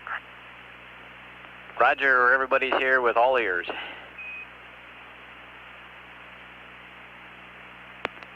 Okay, the CDR yard today. Had scrambled eggs and 3 bacon squares and a can of peaches and pineapple drink for breakfast. And then later on in the day, he had peanut butter, jelly, and bread with a chocolate bar and some dried apricots. And the LMB had scrambled eggs and 4 bacon squares, an orange drink, and cocoa for breakfast. And potato soup, 2 peanut butter and jelly sandwiches, and a cherry bar and an orange drink. And that hero of the matinee idol of Spaceship America had scrambled eggs, bacon squares, peaches, cinnamon toast, orange juice, and cocoa for breakfast. That's how he keeps his form.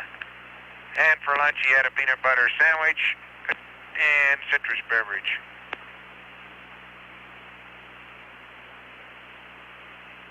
And that's it, since there's nobody else up here.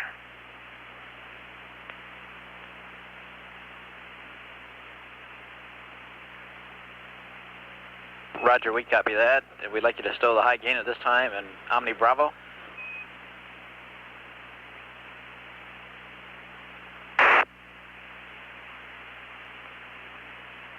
Jack, we appreciate all your information, and we'd like to just pass on some recommendations here from the ground that we would like you to keep on with your regular menu as much as possible, and if you do cut anything off, we'd like you to concentrate on eating the meats, the juices, and the fruit cake, which are the most effective for maintaining your electrolyte balance.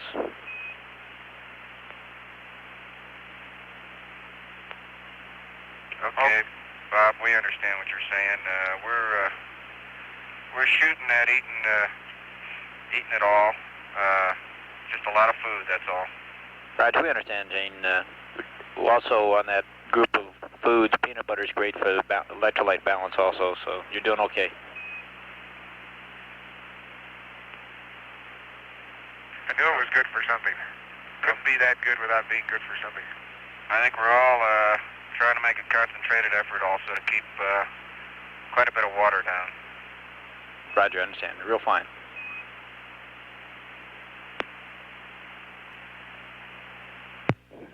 This is Apollo Control at 44 hours, 18 minutes. Flight Surgeon John Zigglesmith is pleased with the food report for today.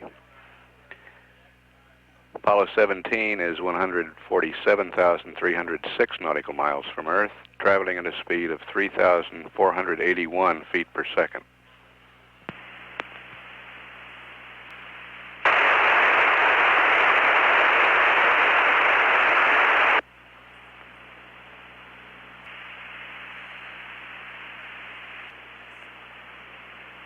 Houston 17.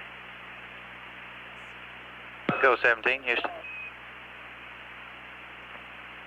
Okay, I got a little information on what we were talking about yesterday with respect to Southern Pacific weather, if you've got nothing else going on. Go, speak to me.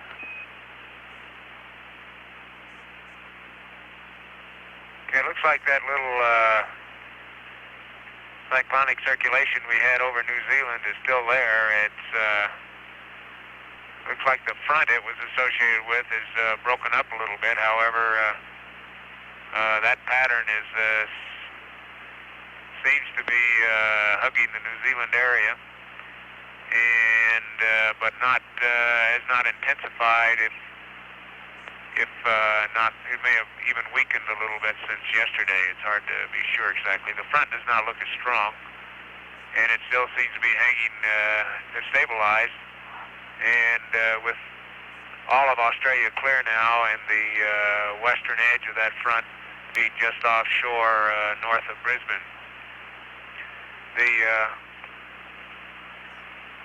there is east of New Guinea, in the vicinity of Solomon Islands, it looks like a fairly moderate-sized cyclone developing at the western edge of a front that was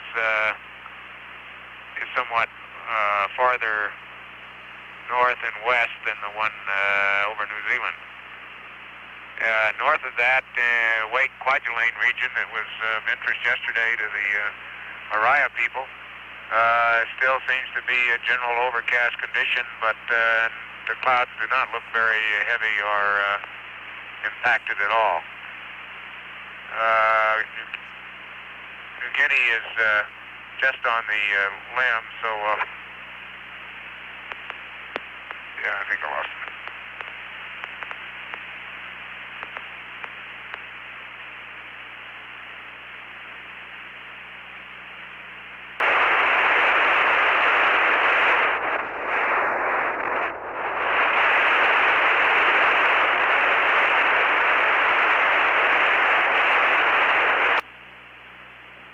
Okay, I think we've got you now, 17.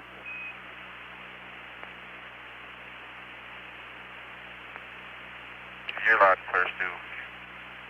Okay. Stu, I think we lost you about the time I lost view of the Earth and mentioned the Wake Kwajalein area, right? That's affirmative.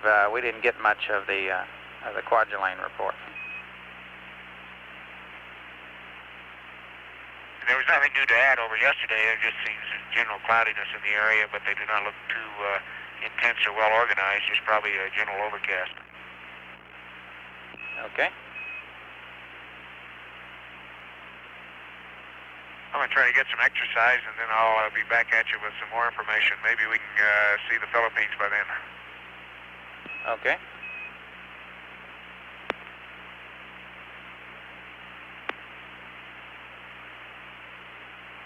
And Stu, I've got my biomed hooked up. Are you guys bringing it in during this exercise thing? This is Jack. Yeah, Jack, we'll check on it.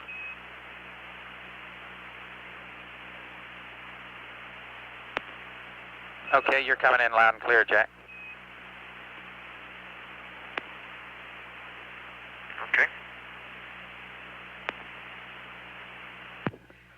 This is Apollo Control at 44 hours 35 minutes.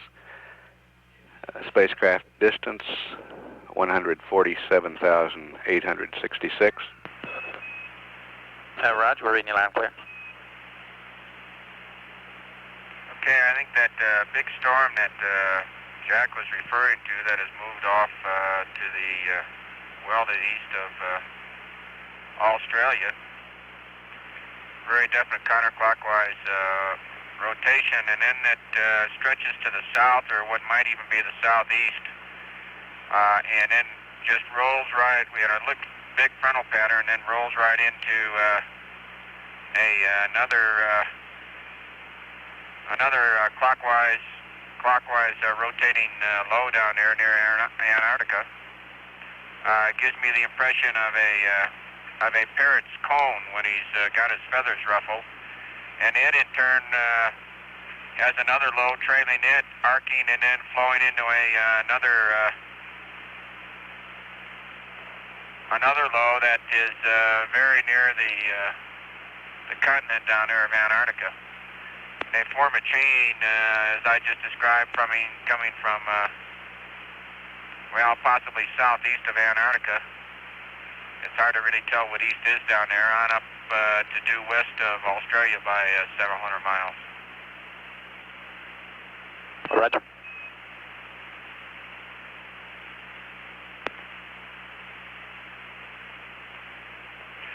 South of Australia, you get a hint of a very large cloud mass from there all the way down to Antarctica that has a tendency to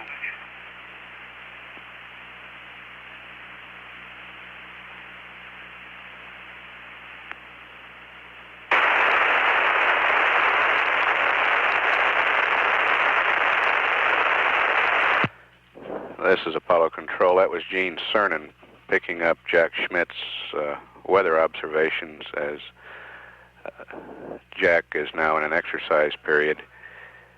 Spacecraft is in the passive thermal control mode and is rotating. We've broken lock on the Omni antenna. We'll pick up another antenna very shortly. Spacecraft distance 147,953 nautical miles. Velocity 3,462 feet per second.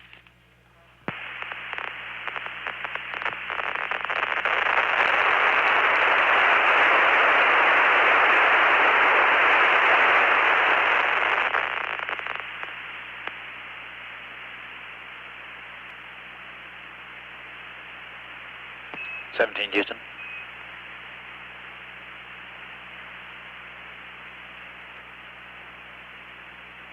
Houston. Go ahead. Just wanted to get calm there again. We had some switch over there. Might be interested. We've got an ATS map in here from this morning. You're just about on where we can see the flow patterns in the Antarctic. Just about 120 degrees west, which is a little closer to South America than what you're calling, I guess. But we do see that activity down there.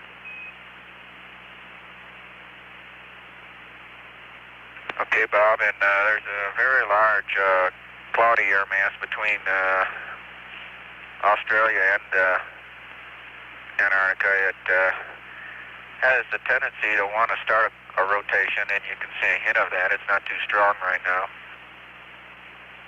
We're seeing about 3/4 of the Earth, I guess, judging from our clocks and what we can see. It looks like the sun's setting out over the west coast. And it leaves us with about 3/4 of the Earth available to us. Raj, it's be about 6:15 Los Angeles time right now, so it's probably sunset out there.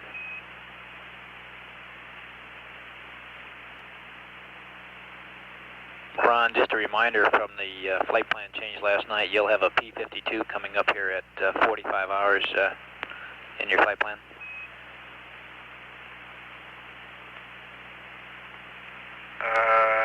Roger, mighty fine, thank you. Roger, Ron.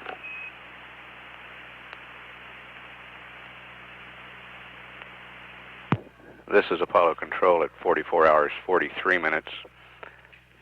That was a reminder that we are approaching the time where we're going to make the first step in a two-step adjustment caused by the late launch.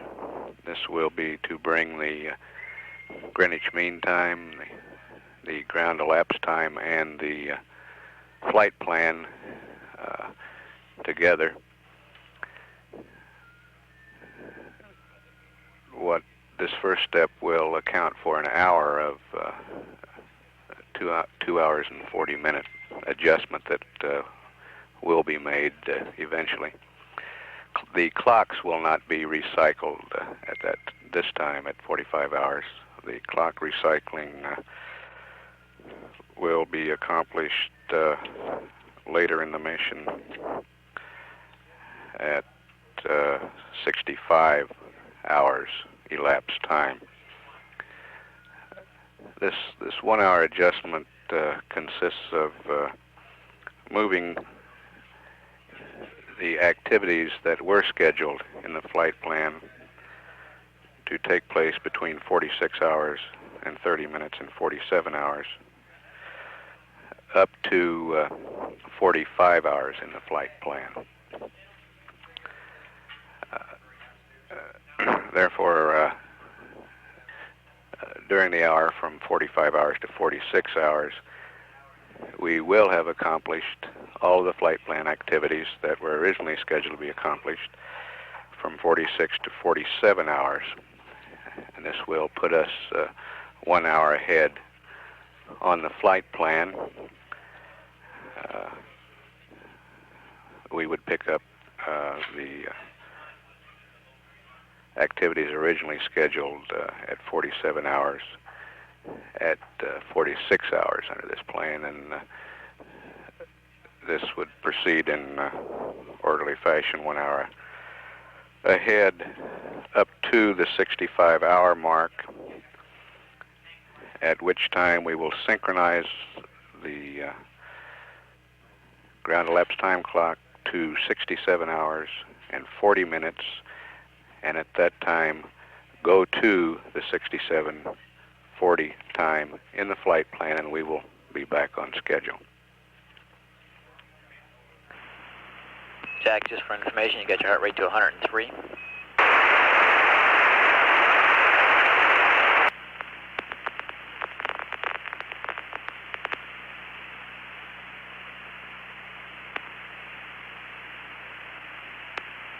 Jack, you've got your heart rate to about 103, and we lost data right now.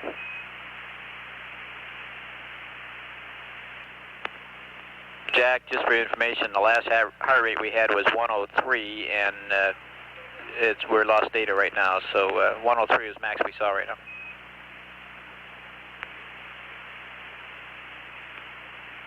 Okay, I was just doing some isometrics. Let's try running in place again now. Roger. Do you want us to call your heart rate if we get data in here now? Sure. Okay.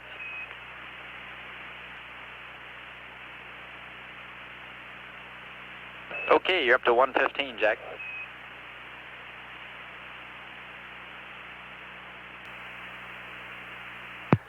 This is Apollo Control at 44 hours 58 minutes. Moving the GET clock ahead at 65 hours will affect the time that has previously been given for the lunar sphere of influence crossing.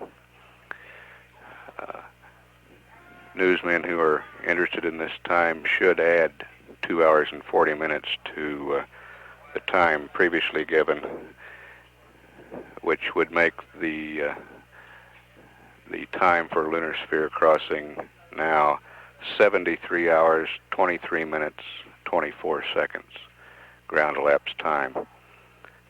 The distances and the velocities that were previously predicted will remain the same. Those are 190,725 nautical miles from Earth, 33,639 nautical miles from the Moon, and an Earth referenced velocity of 2,340 feet per second.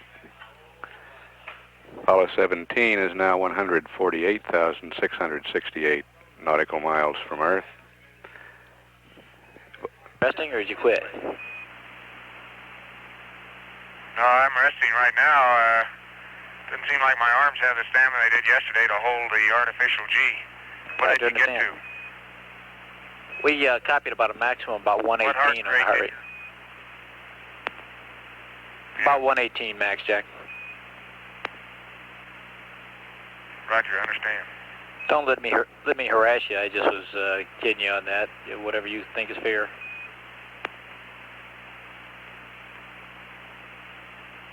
Well, you're not harassing me. Let my arms rest and I'll try again. Spacecraft velocity now 3,441 feet per second. A couple interesting data points for you, Jack. We saw while we were doing that, we watched the ppCO2 go up, and we saw the tanks destratify again, same way. Very good. Next mission, I'll have to flight plan it. That's affirmative. You saw the pCO2 go up? Oh, that's affirmative. Let me get the numbers here if you want. It took a jump from 1.3 to 2.4 on that. Okay, that was with 2 of us going, and part of the time 3 of us going. Roger, Now we still got 1 going. Well, it's not unexpected. I just thought you'd be interested. Sounds sort of normal. Hey, Bob, with this change in the hour, what time's the penumbra start? Say again the question, Jack. What time does what start? With the change in hour, what time do we enter the lunar penumbra? Right now we don't. Tommy doesn't think we're going to go into the penumbra, and we're verifying that. Okay. Say, Ron, could we ask a question about the heat flow experiment setup? Sure, go ahead. You mentioned that the lineal chips were all in the XX plane, and we're just wondering, do you mean along the XX axis of the spacecraft? Yeah, along the XX axis of the spacecraft.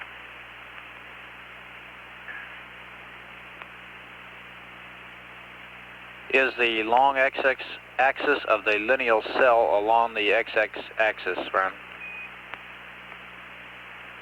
Yeah, that's affirmative. It's right side up if you're looking at the connect panel, you know? Yeah, that's they'd like it so that the axis of that lineal cell would be parallel to the bottom of the panel 100, as an example. It's probably right now it's perpendicular to the bottom of panel 100, isn't it? Well, wait a minute. Yeah, the lineal thing is right now perpendicular to the bottom of panel 100. This is Apollo Control at 45 hours, 5 minutes. Ron Evans is making preparations to again perform the heat flow and convection demonstration. Hey, Houston, America. Go ahead, Ron. Okay, I think I see what you're saying. I'm sorry, I read the thing with lineal cell in the plus X directions, but what they mean is a lineal cell in Lineal word, I guess. Lineal cell up. Roger. Okay, I'll turn around the other way for this PTC part of it then. Wait a minute on that, Ron. We're having a debate whether we want to maybe continue the next part in the same attitude or just rotate it. Okay, seems to me like he'd like to have maybe leave it the same attitude.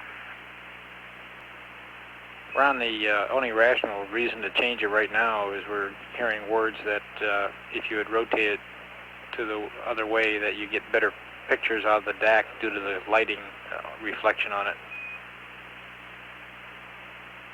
The PI would like to change it back to the other way. Okay. 17, just for information, we will not be going into the penumbra. Okay, sorry to hear that.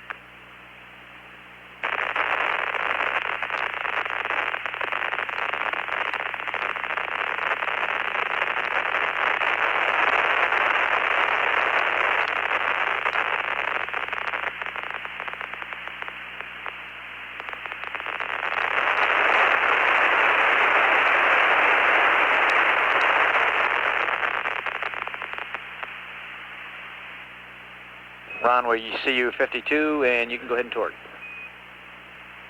Ron, Houston, we're watching your 52, and you can go ahead and torque. Okay, Houston 17, I thought you said go ahead and torque, is that correct? That's affirmative, Ron. Okay, we'll torque at 1630. Roger.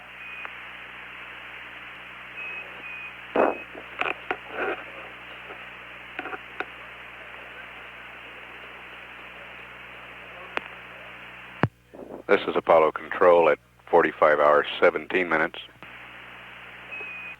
Flight Dynamics Officer Bill Boone has just informed Flight Director Chuck Lewis that 9 hours of tracking since the midcourse correction number 2 burn confirms that the burn was indeed a good one.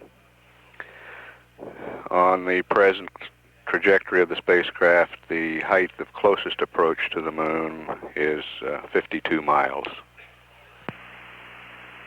Ron, a couple reminders. LOI.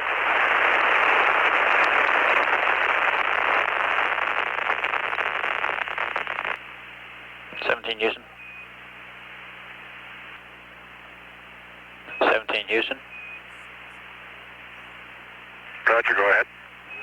Raj, Ron, just a reminder on the LOI canister change, have you gotten into that?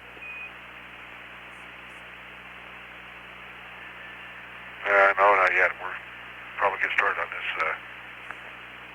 Okay, on the heat flow first. Roger, understand. Oh, and we'd like to know when you start on that heat flow, Ron, because we need to get the DSC to high bit rate.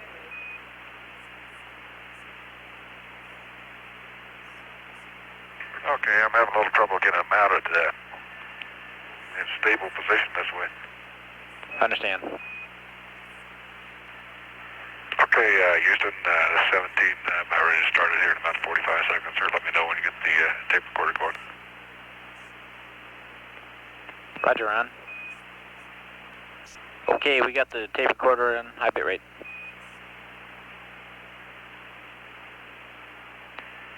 Okay, Hey, stand by one, Ron. We got a little change here we'd like to make on the plan on page 2-6. okay, stand by for 0, 3, 2, 1. Mark it. It's reset. Start the stopwatch. Roger. And Ron, on the checklist on page 2-6, after the 16-minute end of test and proceed to next test, we'd like to turn the DAC off at that position. Okay, will do. And then you turn it back on at the where it says reset stopwatch and start the time 0 there. Point prior to that, turn it on. I'll remind you of it. Okay. You don't want to watch me fill that pan again, huh? Say again, Ron. You don't want to watch me fill the pan again. Yeah, Raj. Yeah, I'll be up before then. We'll watch it flow the pan. We just, while you're taking time wiping it and all that, that's when we don't want to use up the film there. Okay, I'm with you. Actually, I've already cleaned out the little area there. Roger. I've got 1 minute on my timer right now. About 1:27 actually. Oh, thank you. Well, we'll start at 2 minutes. They're still on the front face of the lineal cell.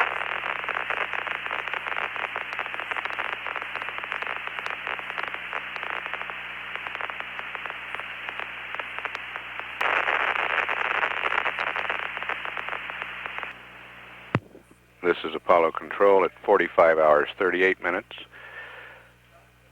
Distance now 149,941 nautical miles from the Earth. Velocity 3,405 feet per second. Okay, Houston, the DAC is off now. Roger, DAC off. Say, Ron. Go ahead, Houston. Yeah, Ron, if it's not too much bother, it's one of those nice things to have. The PI would like you to take a picture with the 35 millimeter indoor of the orientation of the heat flow as it's mounted. See if you can get that if it's not too much problem. Oh, okay, no problem. Good idea. And that should be magazine SS, which is the same one you'll use for with the Alphabet tomorrow. Affirmative, okay. Okay, open the flow. About 4 turns. A little bit is running out. One big bubble in it. And I still had a little bit left over, even though I wiped it out pretty good a while ago. The meniscus is up to the bottom ring, and I think if we put in 8 things in there, we're going to try to get the meniscus up to the top baffle. Is that correct? That's correct, Ron. Yeah, there must have been a few more bubbles down in there again. That was 2 turns now, and I've got it about half full all the way across.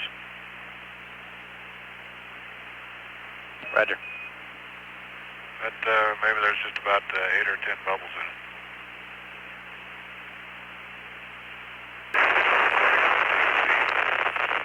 That's 3 turns. The fluid is essentially about the way across.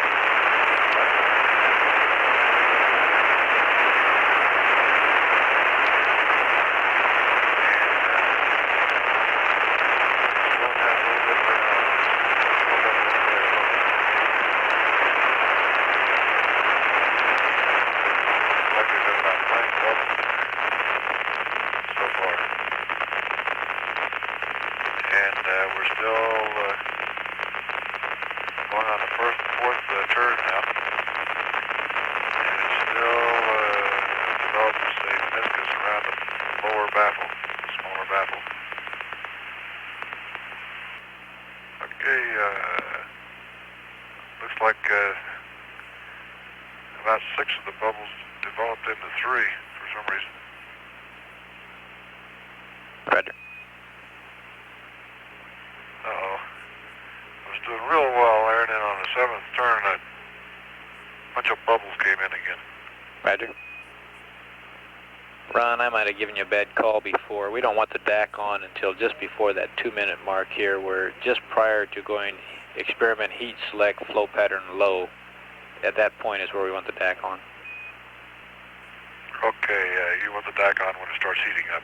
That's what confirmed. I'm saying, right? Okay. You know, I may have lost track of turns here, but I think we really got 7.5 or 6.5 turns in here. And it still hasn't overflown that first lower baffle. They've got a tremendous convex surface on the fluid, but it still hasn't broken the meniscus of the first baffle. Roger, we copy that. Okay, I'm going to go ahead and take it another turn because it was my understanding we wanted to try to get it in the second baffle anyhow. So I'm going to take another turn of Krytox and put some more in there. That's correct, Ron. Ron, if that doesn't do it, and they're saying you might want to take a pencil or something and stir it a bit to try and break it up from the lower baffle into the upper baffle. Okay, I'm afraid I may have it all over the place if I do that, but I'll try it.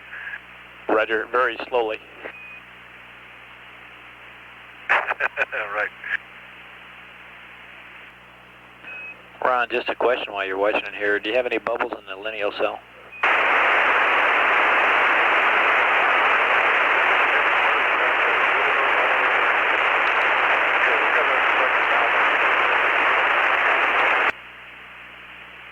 Now this one is going to be interesting. There are about, 9 to a dozen small bubbles right next to the inject port, and then about the same number right in the center of the convex portion of it. Roger, Ron. We didn't copy your answer to our question about any bubbles in the lineal. No, I didn't get the question on that. In the lineal unit, there are no bubbles whatsoever. Roger, thank you. And there might have been a very slight movement. Matter of fact, I can see just a very slight movement even now. The particles in there, they're still lined up in the YY direction, essentially, though. Although it looks like some of them may have deviated from the front of the lineal unit back toward the center, or toward the back of the lineal unit, I should call it. You know, I missed the 2-minute start time there, but I can keep track of it here. So we'll start the DAC, and then I'll turn this to low at 2:45. Okay, we got a hack on it, Ron. If you've started it, we started our clock. Okay. You know, just for future reference here, if we like to do things in 0G and without jarring or jiggle, we want to make sure that the switch actuates with a minimum of pressure. Roger, good point.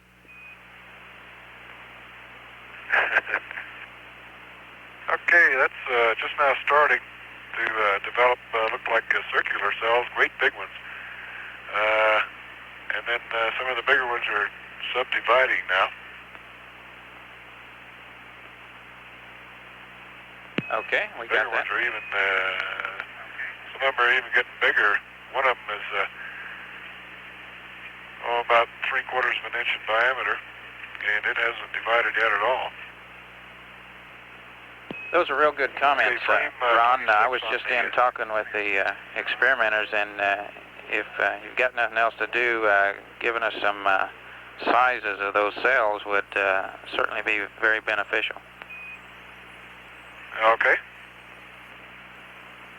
Okay, frame 27 was taken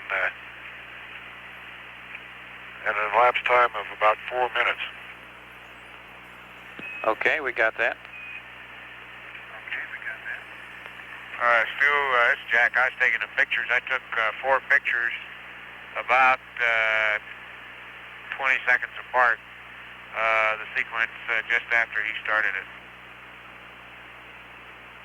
And that ended with, or started with frame 26. Okay, frame 26 for 4 frames. Okay, that one cell I spoke of that was about 3/4 of an inch in diameter, and now is about an inch long and maybe 3/4 of an inch wide. All of the cells seem to be bigger in general. They're bigger this time. There's 2 small ones at about 1/8 of an inch along one side. The other one is a half inch, 1/4 of an inch, a half inch, and then a circular. When you get around the annulus of the cup, then you start getting circular sides instead of straight sides. All of the flow comes from a little center spot and flows outward from the center toward the outside of the cells. Okay. In this case, all of the bubbles have disappeared except 2. Ron, is the smallest cell you see about 1/8 of an inch across? The smallest cell I see is a 4-sided one. It looks like a diamond, and it's 1/8 of an inch on one side, 1/8 of an inch on the other side, and maybe 3/16 on the other 2 sides. Okay, that sounds that's a good description, Ron. I know on mine some of the smaller ones didn't show up in the film, and we were not sure what size they are. So you might, before you quit, bracket the smallest to the biggest cells by your estimate of the size. This is Apollo Control at 46 hours 10 minutes. Apollo 17 is 150,976 nautical miles from Earth, traveling at a speed of 3,375 feet per second.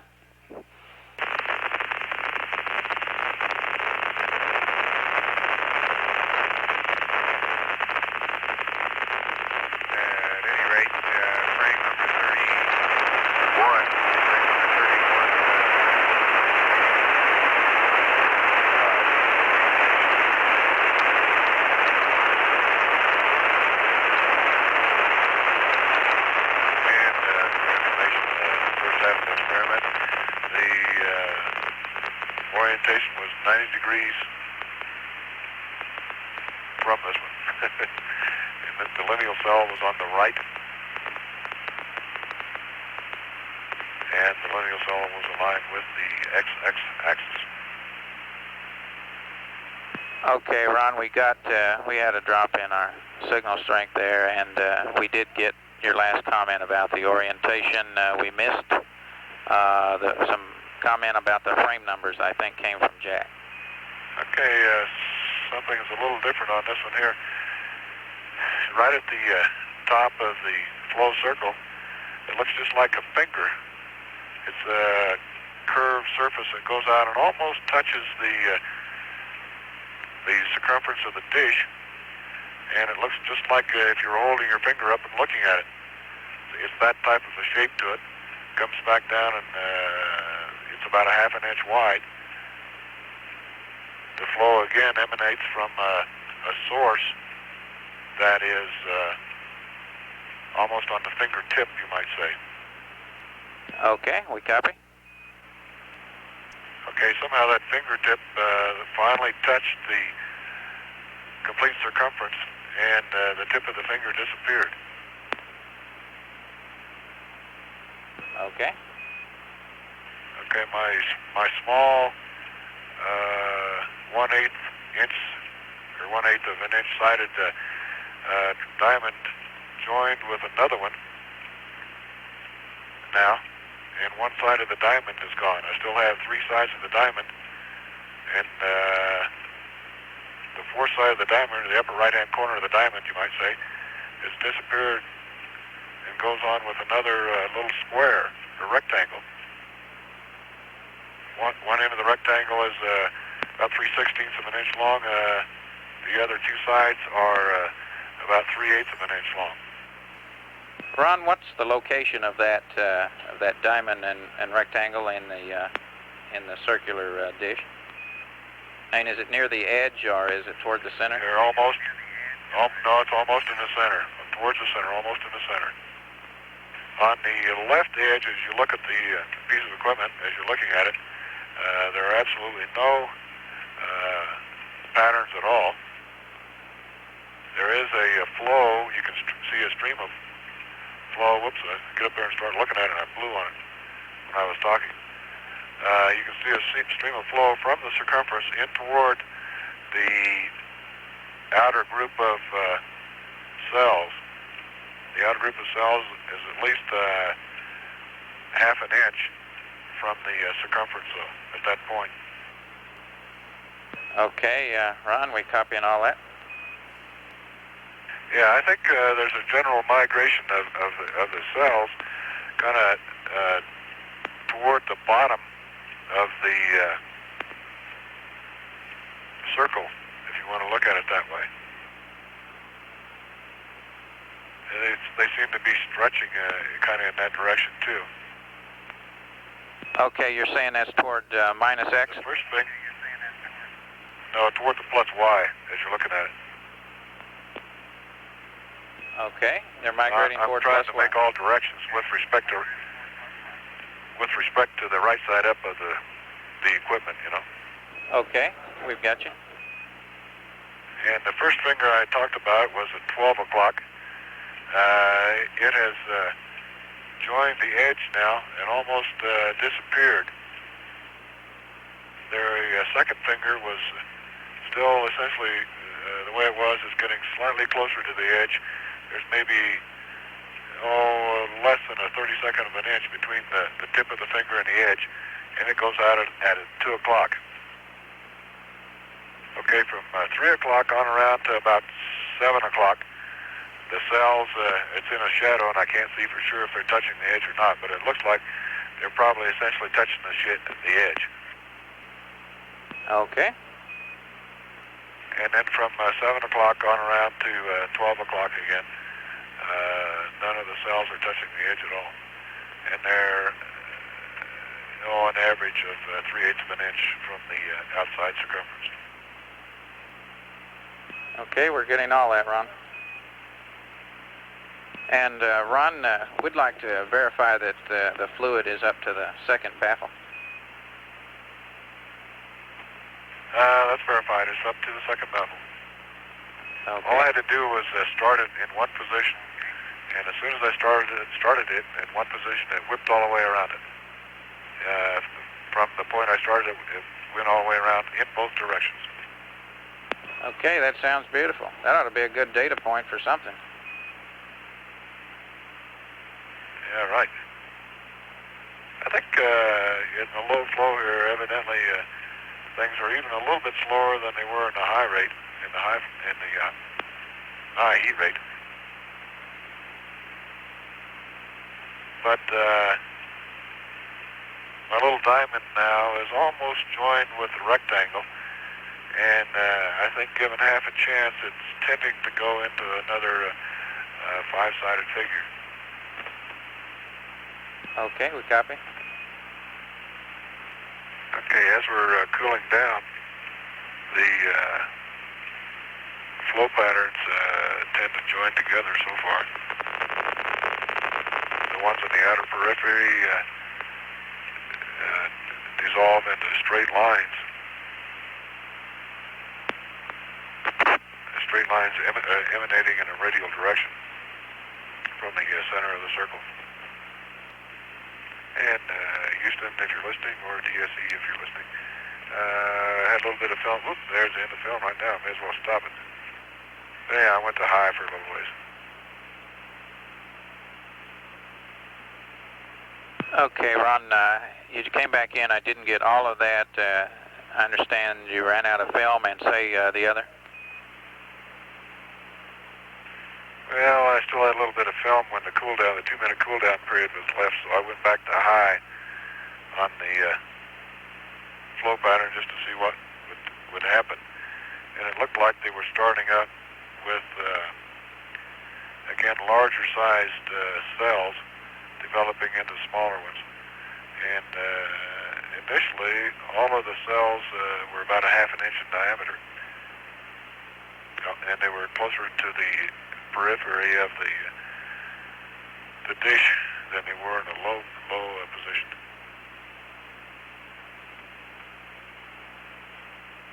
Okay, we copy that, Ron. After you went to high, after the 19 minutes, how long was it before you started seeing a change?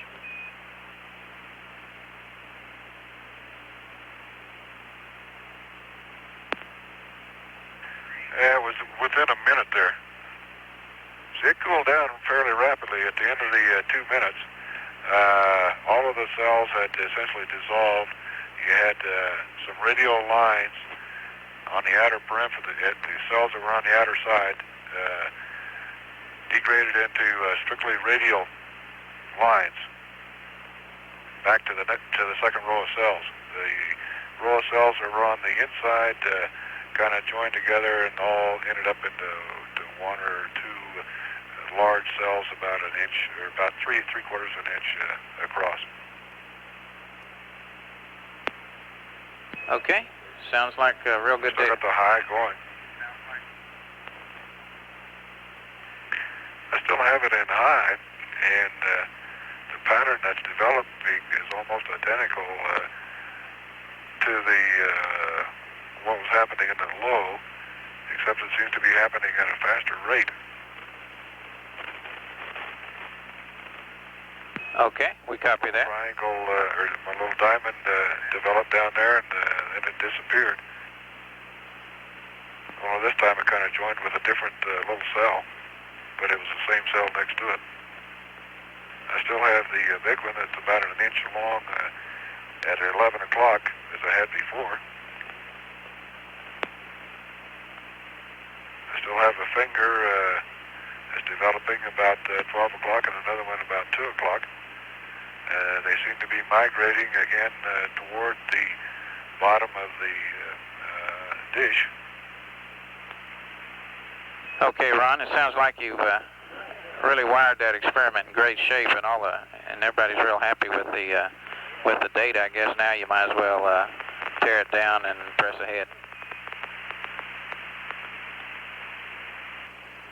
Okay, Ron, we're back with you now, and everybody's real happy about the data and the experiment. Looks like you did a super job, and you might as well tear it down and press ahead. Okay, I still got it in high, and I'm kind of sucking the fluid back down the intake, and as I get the fluid thinned out, lo and behold, there's a whole bunch of bubbles underneath there. And each bubble is a source for one of those little cells. It's the internal source. Okay, Ron, we got that. You may have made a breakthrough for science. Okay. 17 using. 17, go ahead. Ron, just a reminder that we're scratching that page 3-45, that from 46 to 47, that's scratched out, and then from then on, all the times we just subtract an hour from if you haven't done that already. Let's see. Yeah, we've already done that, Bob. Thank you. Right, just a reminder on that. And Ecom's over here trying to figure out if you changed the canister or not. Just a reminder on that one. Okay, we'll get that as soon as I get this out of the way, okay? Sure. While you're back there, panel 100 net, you might park the optics we see there, not in zero. Okay. And along that same line, Ron, we did notice several times while people were watching through the optics that they went to 0. And it's no problem if the rates are low, but just a reminder that we don't want to bump it into the stops with any kind of a rate. Yeah, I concur with that, Bob. I guess I didn't realize we were doing that. We just picked up some data points down here. People, you were all looking around, I guess, and it's easy to miss that trunnion going to 0, I guess. Houston, 17. Go ahead, Jack. Or Gene? I'm ready to update your weather in the Western Pacific if you're interested. Roger, go ahead. Still can't quite figure out what that circulation around New Zealand means. It looks like it's merging with some more weather to the southeast. I suspect it's stormy there, but I still, it's not a terribly well-developed storm, although it seems to be broadening in its extent. Australia is completely free of any significant weather and almost completely free of clouds. There appears to be a front, although right now it does not look too intense, approaching from the southwest, and it looks like it's about 5 degrees of longitude south of the southwestern tip of Australia. The Typhoon Cirrus, or Cerise, I guess it is, appears to be in just about the same position it was yesterday. And that is north of Borneo and between Vietnam and the Philippines. Roger, we see that on a prog here, Jack. Jack, we've been out of comm here. We've missed any of your last report here. Ron, did you ever get your P23 data from today? That's negative. Never did. Okay, I just got some updating information for you if you want to listen to it. I don't think you need to copy it down. Hey, good. Go ahead. Okay, Ron, the effective horizon was 25 plus or minus 6 nautical miles, which is real fine. The substellar pointing error was 1 arc minute plus or minus 1 arc minute, which is less than the 1 sigma error. The marking data was extremely consistent and all techniques and procedures were excellent. And the horizon update from the current onboard value of 28 is not required, so they were extremely good P23s. Outstanding. Hey, it's good to hear. Great, thank you. And I do have one input from your other half. There's a concern that if you spill grape juice on your flight suit, it's hard to get out. So be sure, and when you're drinking grape juice, you want to make sure you learn how to drink it right. Okay, we'll try that for sure. This is Apollo Control at 46 hours, 46 minutes. The display, which shows distance and velocity, is referenced to the moon at this time, so these numbers I'm about to give you will be moon referenced and not Earth referenced. Apollo 17 is 80,322 nautical miles from the moon. Velocity 3,349 feet per second. Crew is in a meal period at this time, and we don't expect much conversation for some time. Earlier today, while the lunar module was being checked out and during a test of simultaneous dual communications capability from Challenger in America, a portion of the conversation was lost due to a communication line configuration in the public affairs distribution system. We have now obtained tape of this lost conversation from the air-ground recorders here in the control center, and we'll play that for you now. number even get... I want to see if there's any scratches on here. That's decent stuff. I really missed if I had a crew out there. Ron, this is Houston. No scratches at all. Was that, we'd like to confirm the tunnel index angle. That's a positive, a plus 1.2, is that right? Stand by. No, I don't believe it yet. I want to check it myself. Well, Gordo, that's what I read, but I figure it's his privilege.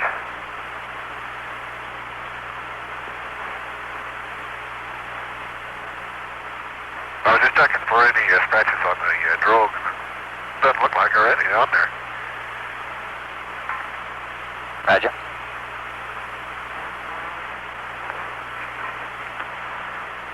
See no cut in your leg again.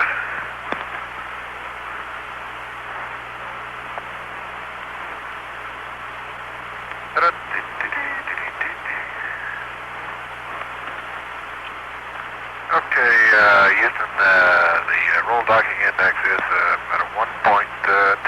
Good. Plus 1.2. Roger, plus 1.2. And I take a look up there in docking latch number 4. The bungee is parallel. Our bungee is parallel, but it's not fully extended. You look down at the end of it, you know, and it's not fully extended.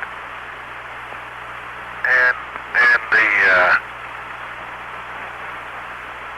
capture the docking latch itself, or the docking lever, is loose on the docking ring. So it looks like, to me, that's when I ought to recock and fire it again. Okay, we copy that, Ron. Stand by. Ron, can you estimate in inches how far down the bungee piston is?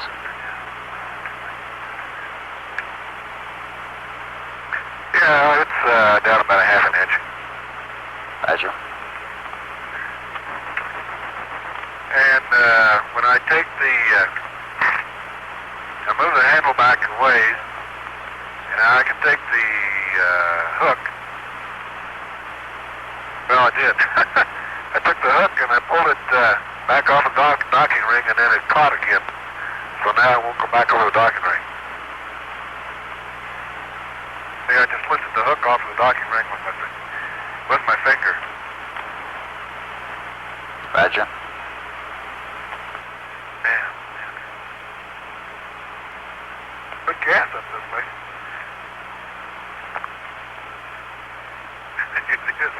Say, Ron, I'd like to caution you against sticking your finger around or under that hook. There may still be some spring energy stored up there that could release. Oh, you betcha. Yeah, I know that. No, I was just touching the top of the hook, and I pulled it back off the docking ring. I pulled it back off of the docking ring, and it looks like it's just back in a cocked position now. Okay, I think we got the picture. You want me to open the hatch here, Jack, or do you want to... Yeah, while they're thinking about that, I'll get out of the way. You come on up and open the hatch.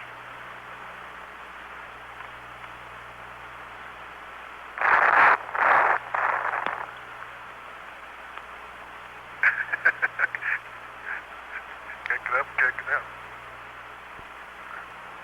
Okay?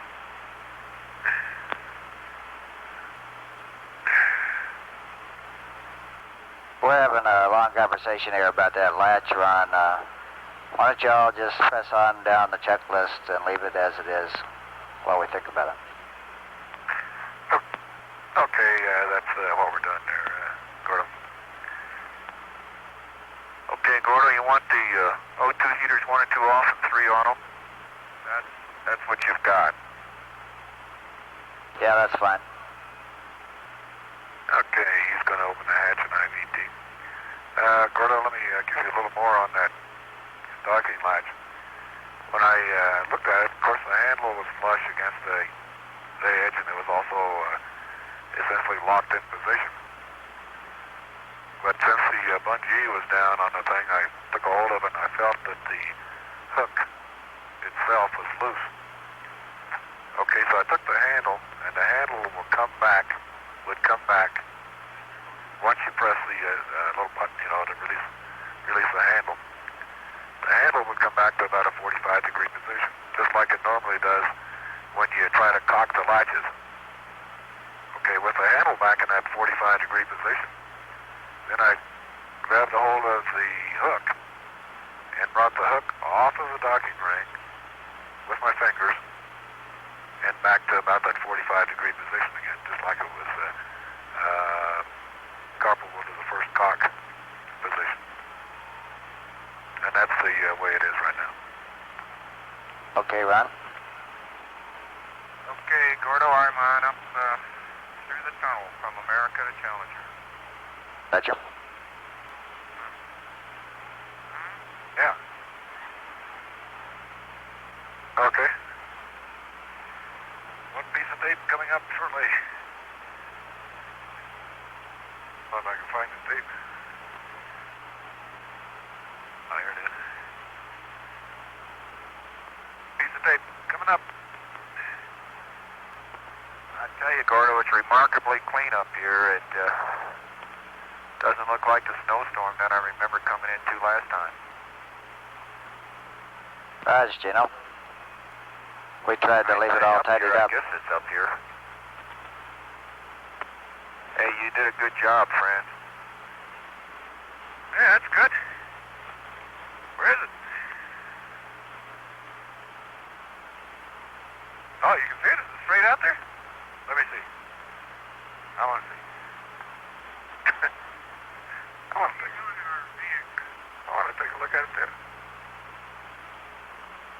Hey, there it is. It's sticking straight out. Okay. Okay, Houston, America has a VHF antenna. Looks deployed perfectly. Roger. Hey, you guys are upside down in here.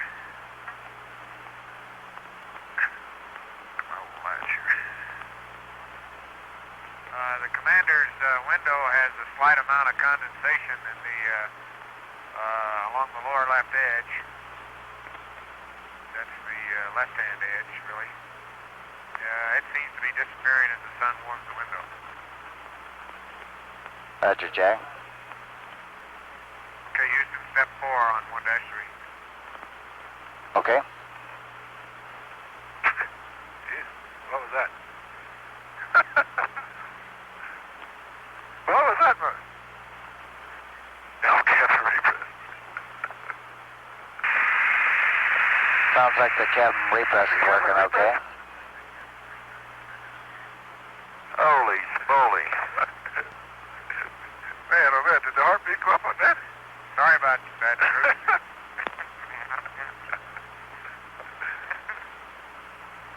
Turns out that there's sun out the AOT.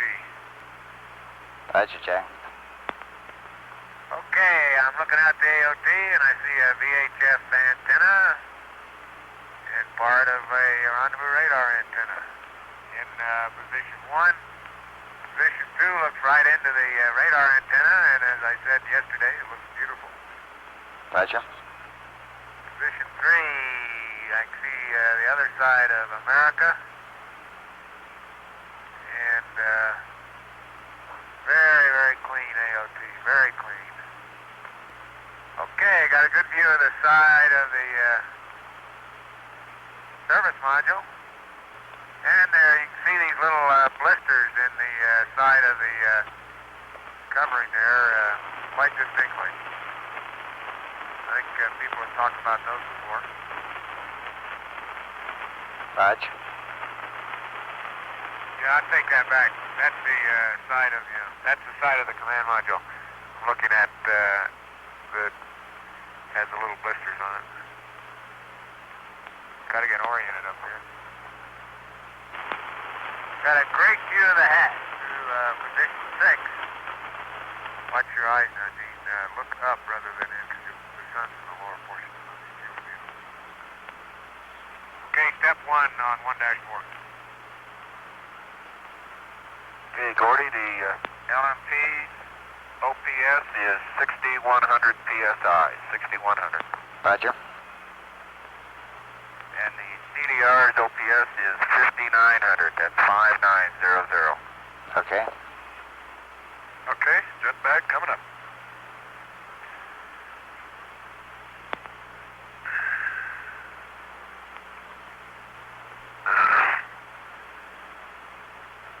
You won't scare me anymore if I come on up here with you, will I?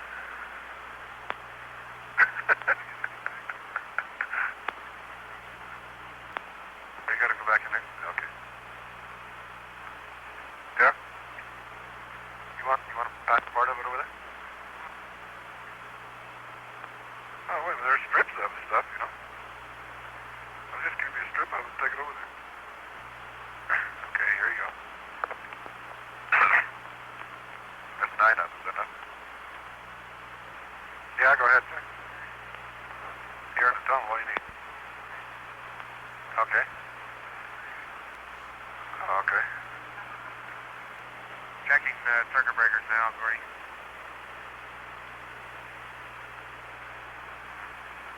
Roger.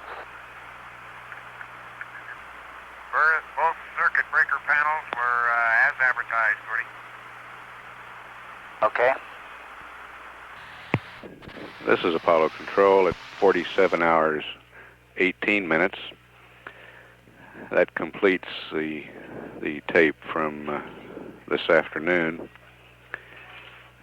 At this time, Apollo 17 is 79,293 nautical miles from the moon, with a lunar reference velocity of 3,343 feet per second. The flight director has just gotten another update on the S4B impact prediction based on tracking to date. The newest prediction is that the impact will occur at an elapsed time of 86 hours, 59 minutes, 55 seconds at 3 degrees, 58 minutes south latitude, 12 degrees, 35 minutes west longitude. While that tape was playing, there were several conversations with the crew, including one between Brigadier General Tom Stafford and Gene Cernan. Stafford was Cernan's spacecraft commander in both Gemini and Apollo. We'll play those conversations for you now and then come back up live. Houston 17. Go ahead. 17 Houston, go ahead. I need to make a correction. Roger, I need to make a correction. It looks as if that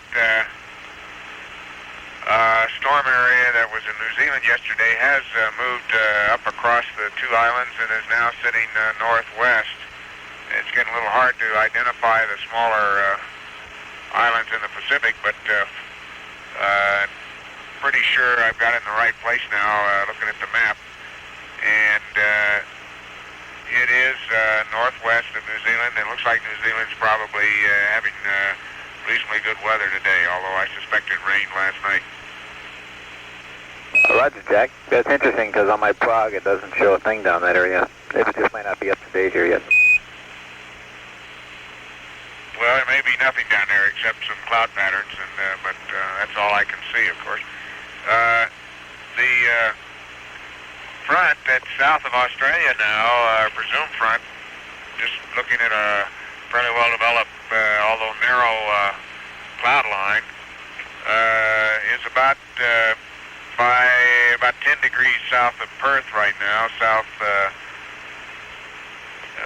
west of Perth, and runs on a north-west-south-east line over to a point about 10 or 15 degrees southwest of Tasmania. And then it intersects a curved front that runs from there up to Tasmania and then back around down south of New Zealand about 10 degrees. Roger, Jack. Jane, I got some new sensors on. You might want to take a look at them. Roger. Good show, Gene. We were just wondering about that, and I'll nudge the guys on my left here and make sure they're looking at them. We're not getting any data yet, Gene. We're starting to get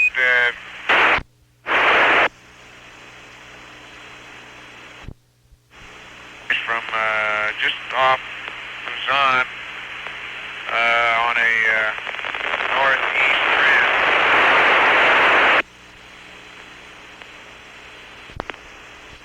And that's an example we've seen so far of a shadow line of fairly thick high clouds overlying some thick lower clouds behind the front. Roger. You might have some be of interest on board there, the phytos.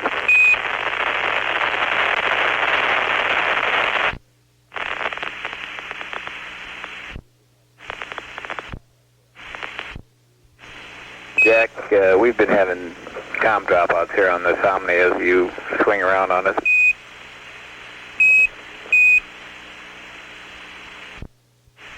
Okay, where did I leave you, Bob? Well, I'm not sure because he picked up a number of different bits and then we dropped it all. Did you get the overcast over Korea and Manchuria bit? Negative, I didn't get that. Okay, that generally, South China looks clear. I haven't had a real good look at it yet. It's out on the limb. It's clearly, however, overcast over Korea and Manchuria. It does not appear to be frontal weather there, though. The dominant front in the northwestern Pacific stretches on a northwest line from just off Luzon on up as far as I can see to the terminator. And it seems to be an extremely strong front with what I would guess is heavy air mass weather all along it. And up to the east-northeast of Japan, there's an excellent example of a shadow line from some fairly thick high clouds on solid overcast of lower clouds. I don't see any major cyclone development along it or wave development. It just looks like a very strong air mass front.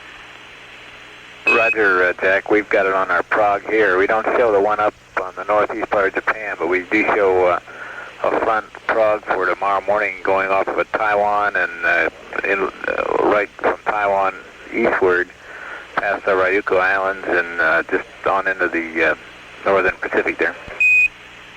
Looks like a pretty heavy cloud mass over. Roger, that's the one I'm looking at. Extremely heavy, and right now it in fact starts about at Luzon. It looks like Taiwan is almost on the backside of it. Yeah, that's where our prog. It shows it right on Luzon, and then Taiwan's clear. Very good. We'll keep up as you get there, Jack. So you may be interested. We've got 9 hours of good tracking on the after the midcourse, and we show a paraloon of about 52 miles, which confirms a good midcourse. Sounds outstanding. That's great. You can cross off the canister, by the way. It's changed. Okay, Ecom's happy about that now, finally. And Gene, the CDR, your data looks good. Okay. I never had a chance to tell you, Bob, but you, as you see, I presume the LMP no longer has sensors on. Roger, we confirm that. By the way, those were the, I guess you know, the sensors that we put on at the Cape, and they still seem to be in good shape when I took them off. I figured I'd let things rest a while, and then I'll put them on again tomorrow. Roger. Looks like you've got an eat period scheduled here for an hour and then into the pre-sleep checklist. Whoopee, the old pre-slip checklist.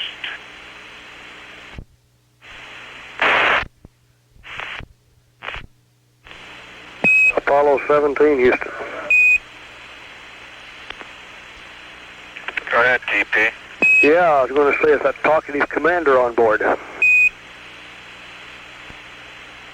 How you doing down there? Well, feeling lots better. Like I told you, Gino, I think that you were the jinx on Gemini 9 for all the delays. Over. No way, you got a longer history than I do. Everything's looking great. Yeah, it's looking good on board. I think we're pretty well squared away. We got our stowage in shape, and we're in the house cleaning routine, and that's about 50% of the battle. Right. The weather down there didn't look too good today. How's it been? I started out, it was below minimums this morning, and finally this afternoon it cleared up, but it was strictly zilch this morning and starting last night. And there's another front due in here later tonight. Yeah, we've been watching that one. Well, Jack, you're turning a very trained weather observer besides being a geologist. Oh, I'm enjoying it immensely, Tom, as you may have gathered. Right. It's a very interesting place to watch, I'll tell you. Absolutely superb. How are things on the home front, TP? Gino, things couldn't be better. Well, you might pass on all the good words from us. Oh, will do. I'll plan to drop by and bum a cup of coffee tomorrow. I'd love to invite you up here for supper. I wish I could join you. I could make another couple remarks, but they'd be X-rated, so I shouldn't. Okay, I'll accept that. You notice I haven't yet.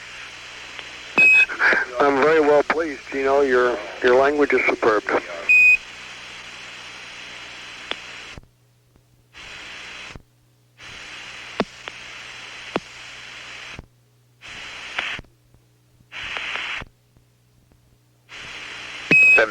Houston, just a couple words. I'd like you to know we were real satisfied with all the LEM data that we saw during the LEM activation work today, and looking at it, the data looked real good.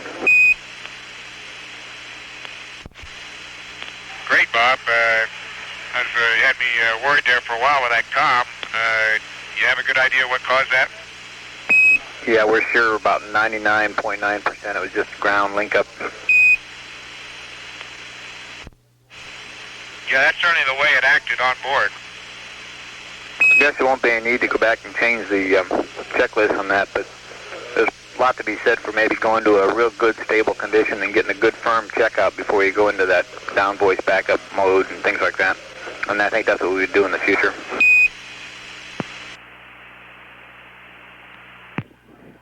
This is Apollo Control. We're back live now with air ground. Houston, 17. Go ahead, Jack. Yeah, I'm just a little curious about the difficulty on holding the Omnis. Is that about the same as past missions, or are we losing them a little bit more than usual? We're going to have Ed here give us a description for a minute, so let me stand by. Okay.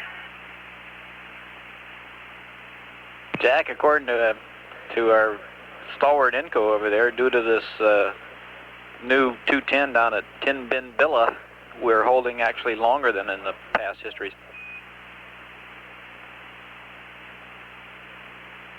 Okay, I just guess I've never been on this end before. Roger. Do you hear it on board when we break lock there? Yeah, as a matter of fact, with a squelch enabled, we lose especially background noise. And we know when we're picking you up because we start to get background noise again. Roger. In other words, you are able to stop talking or something when you know we're breaking locked in.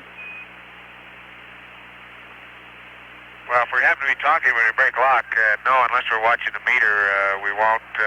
We lose you when we get about 55, say 60% signal strength.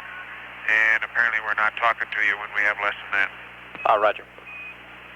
Yeah, Info gave me a briefing tonight and showed me what chart to watch so I can look at numbers and when to talk. I've been talking myself too much lately.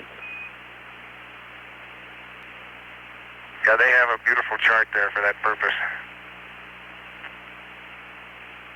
I never really wanted to be an Inco, but I guess I was forced to tonight.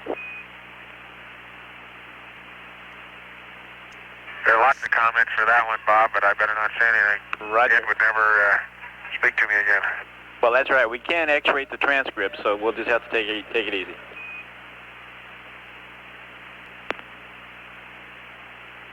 Say, Bob, I got another question about the Challenger. Go ahead, sir.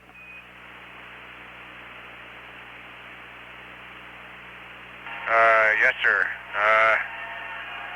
The battery voltage on low taps, strangely enough, was just like the simulator, but I had expected that the simulator might have been wrong and we would have seen higher voltage there. Is that about what you guys expected?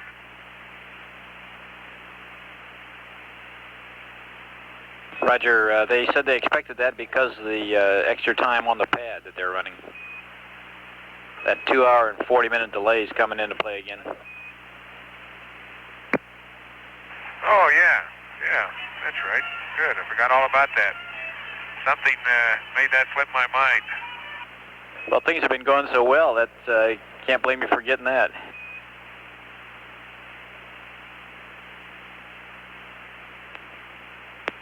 Well, it's Tommy Holloway's crazy flight plan updates that we've just forgotten that we were ever late. Roger. Say, by the way, we like the music in the background. Sounds pretty good.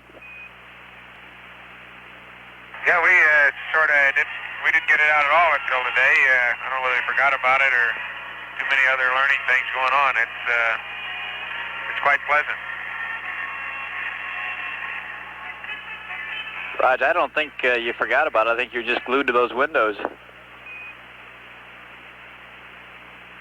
Well, I still am, as a matter of fact. The old Earth's coming by.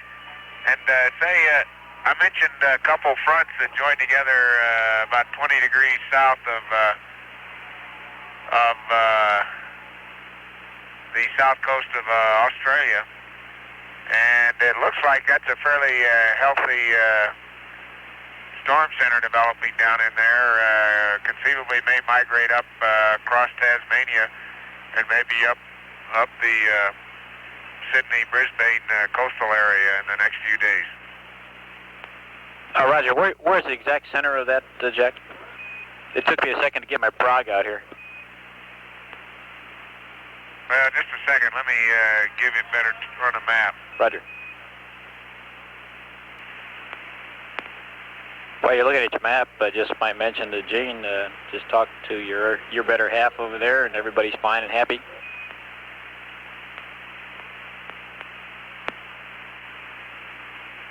Great. I always like to hear news like that, Bob. Roger.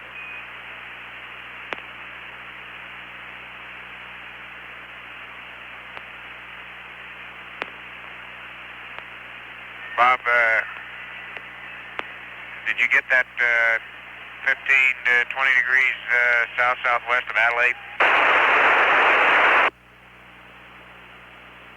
Roger. 17 Houston, are you into your pre...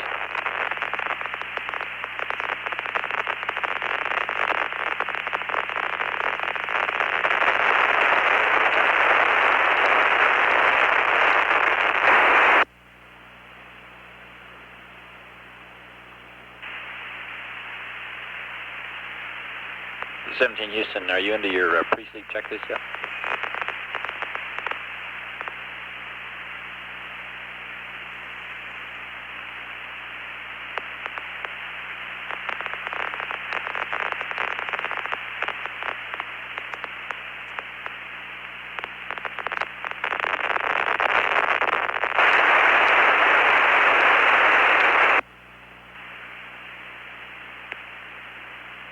17 Houston, are you into your pre-sleep checklist now?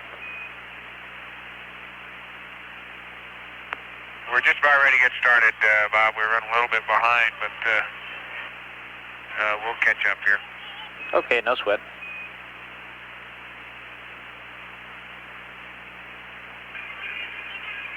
Trying to get some more of this good food down. Roger. Keep saying those words. The people on my left appreciate that.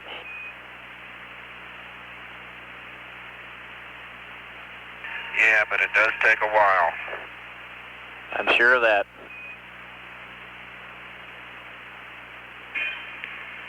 You know what we really need is Rita to fix it for us. That's firm. I'll go along with that. Okay, Bob, gonna cycle H2 fans 1 and 2. Okay, we're watching.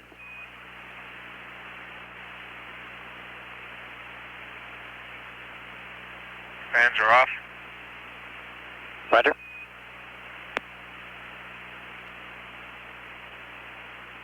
Bob, we're still on November, frame 140, and I'm going to take 2 more pictures before I go to sleep.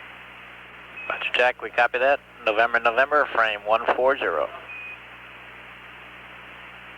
And you ought to be on 142 when you go to sleep, I guess, huh? That's firm.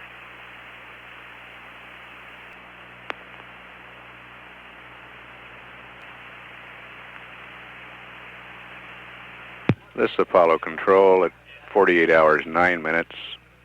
Apollo 17 now 77,623 nautical miles away from the moon.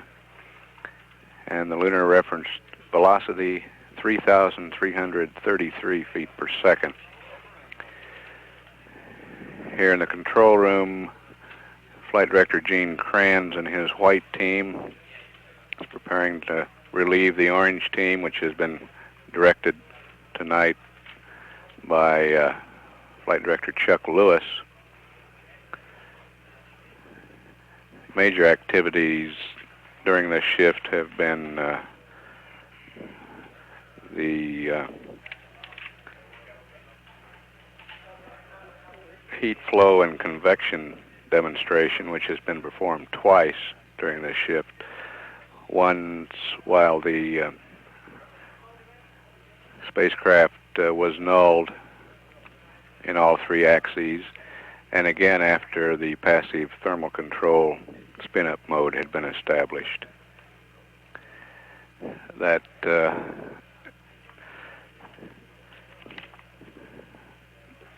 demonstration is to provide data on the behavior of fluids in a low-gravity field.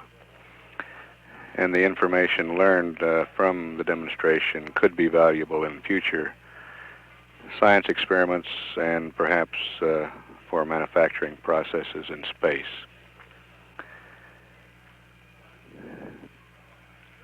The crew is in its pre-sleep checklist at the present time. And we have again a new update on the S4B impact, just provided by the Flight Dynamics Officer. Updates impact time to 86 hours, 59 minutes, 38 seconds at 3 degrees, 37 minutes south latitude, 12 degrees, 7 minutes west longitude.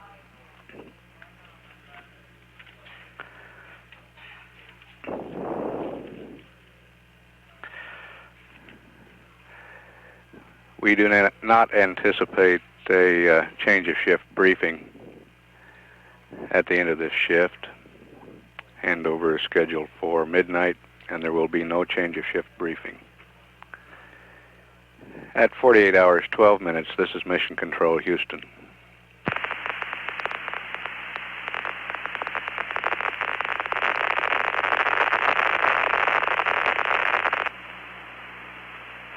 Houston's empty.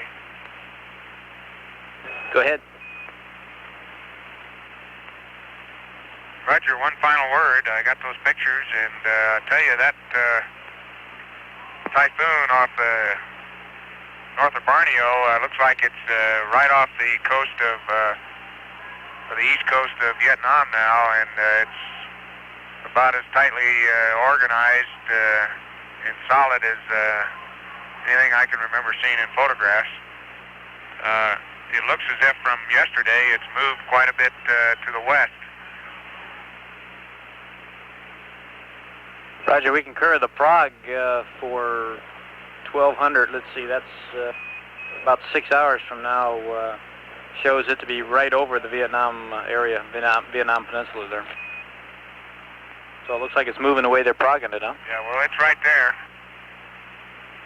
Yeah, it certainly is. It's moved from just a little bit west of Luzon over to the coast there, so it's a pretty healthy storm. Oh, Roger. It looks on the Prague chart here, it looks real tight. It's a very, very centralized thing and real tight circular.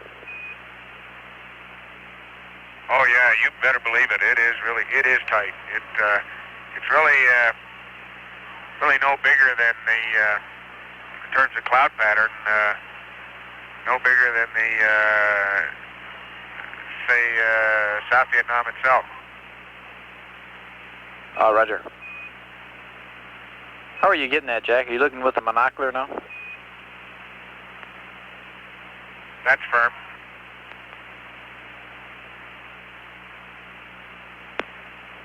Monocular still gives real good resolution on the cloud patterns. Naked eye, you just see the masses, but with the 10 power monocular, it's perfectly adequate for seeing the kind of patterns we're talking about. Roger, I understand. Well, guys, I guess I won't get a chance to say goodnight to you because Parker's going to come in to put you to bed. Heavens. And we'd like you to clear the disk, if you will. Bob. Say goodnight, Bob. Say goodnight, Dick, huh? One last word, always hounding you guys, really don't mean to, but we'd like to see a clear disky so something doesn't burn out. Don't know the exact words on that. But. Okay, we'll give you a clear disky. Roger.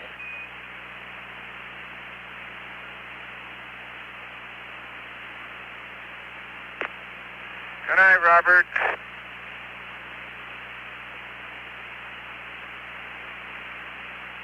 We'll see you tomorrow, troops, and had a good show today, and we'll have more tomorrow.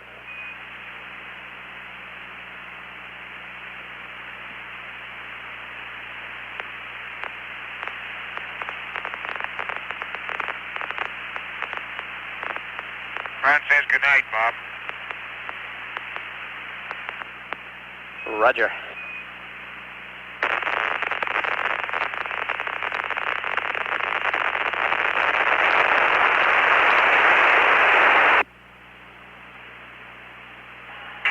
Robert Parker, are you there?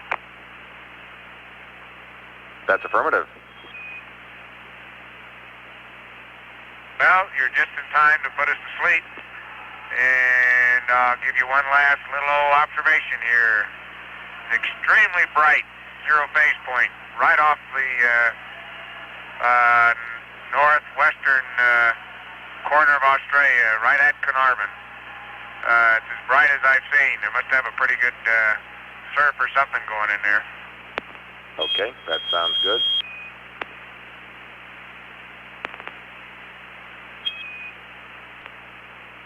Okay, 17, we copy all that, and I gather you're going to sleep at this point. Well, we're going to try, Bob. I don't think any of us are real sleepy right now, but we're going to give her the old space try here, and I'm sure we'll be asleep for long. Ron is on watch, and if you don't wake him up with your voice, give him a crew alert. He says he'll wake up with a master alarm. That's a healthy sign. All right, guys, if I stick around long enough in the morning, I'll wake you up. Okay, Robert, you happy with your height, your antenna configuration? That's affirm. Inco is happy. Hey, you have anything else for us? I'll take care of our sleep configuration if you don't. Okay, stand by. I'll go around the mocher here with flight.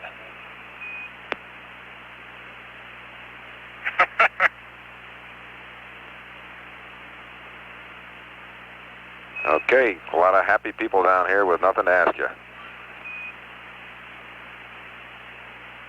Okay, nice to have everybody happy, and that includes the biomed on the commander, huh? Okay, I guess they're happy. Okay, you gonna sync to Ron in the morning to wake us up? Depends on how soon you guys decide to wake up in the morning. I'll be around for 8 hours anyway.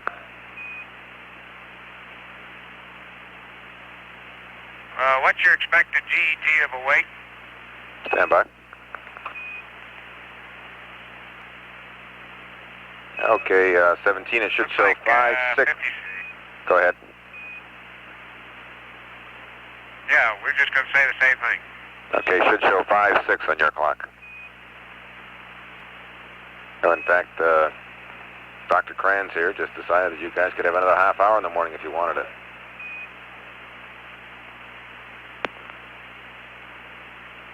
But you better tell us now, because we'll wake you up at 56 and ask you if you want the other half hour then, unless you tell us. Yeah, why don't you give us another half hour, and if we happen to wake up and want to move around, we'll do it. Okay, we'll wake you up at 56:30.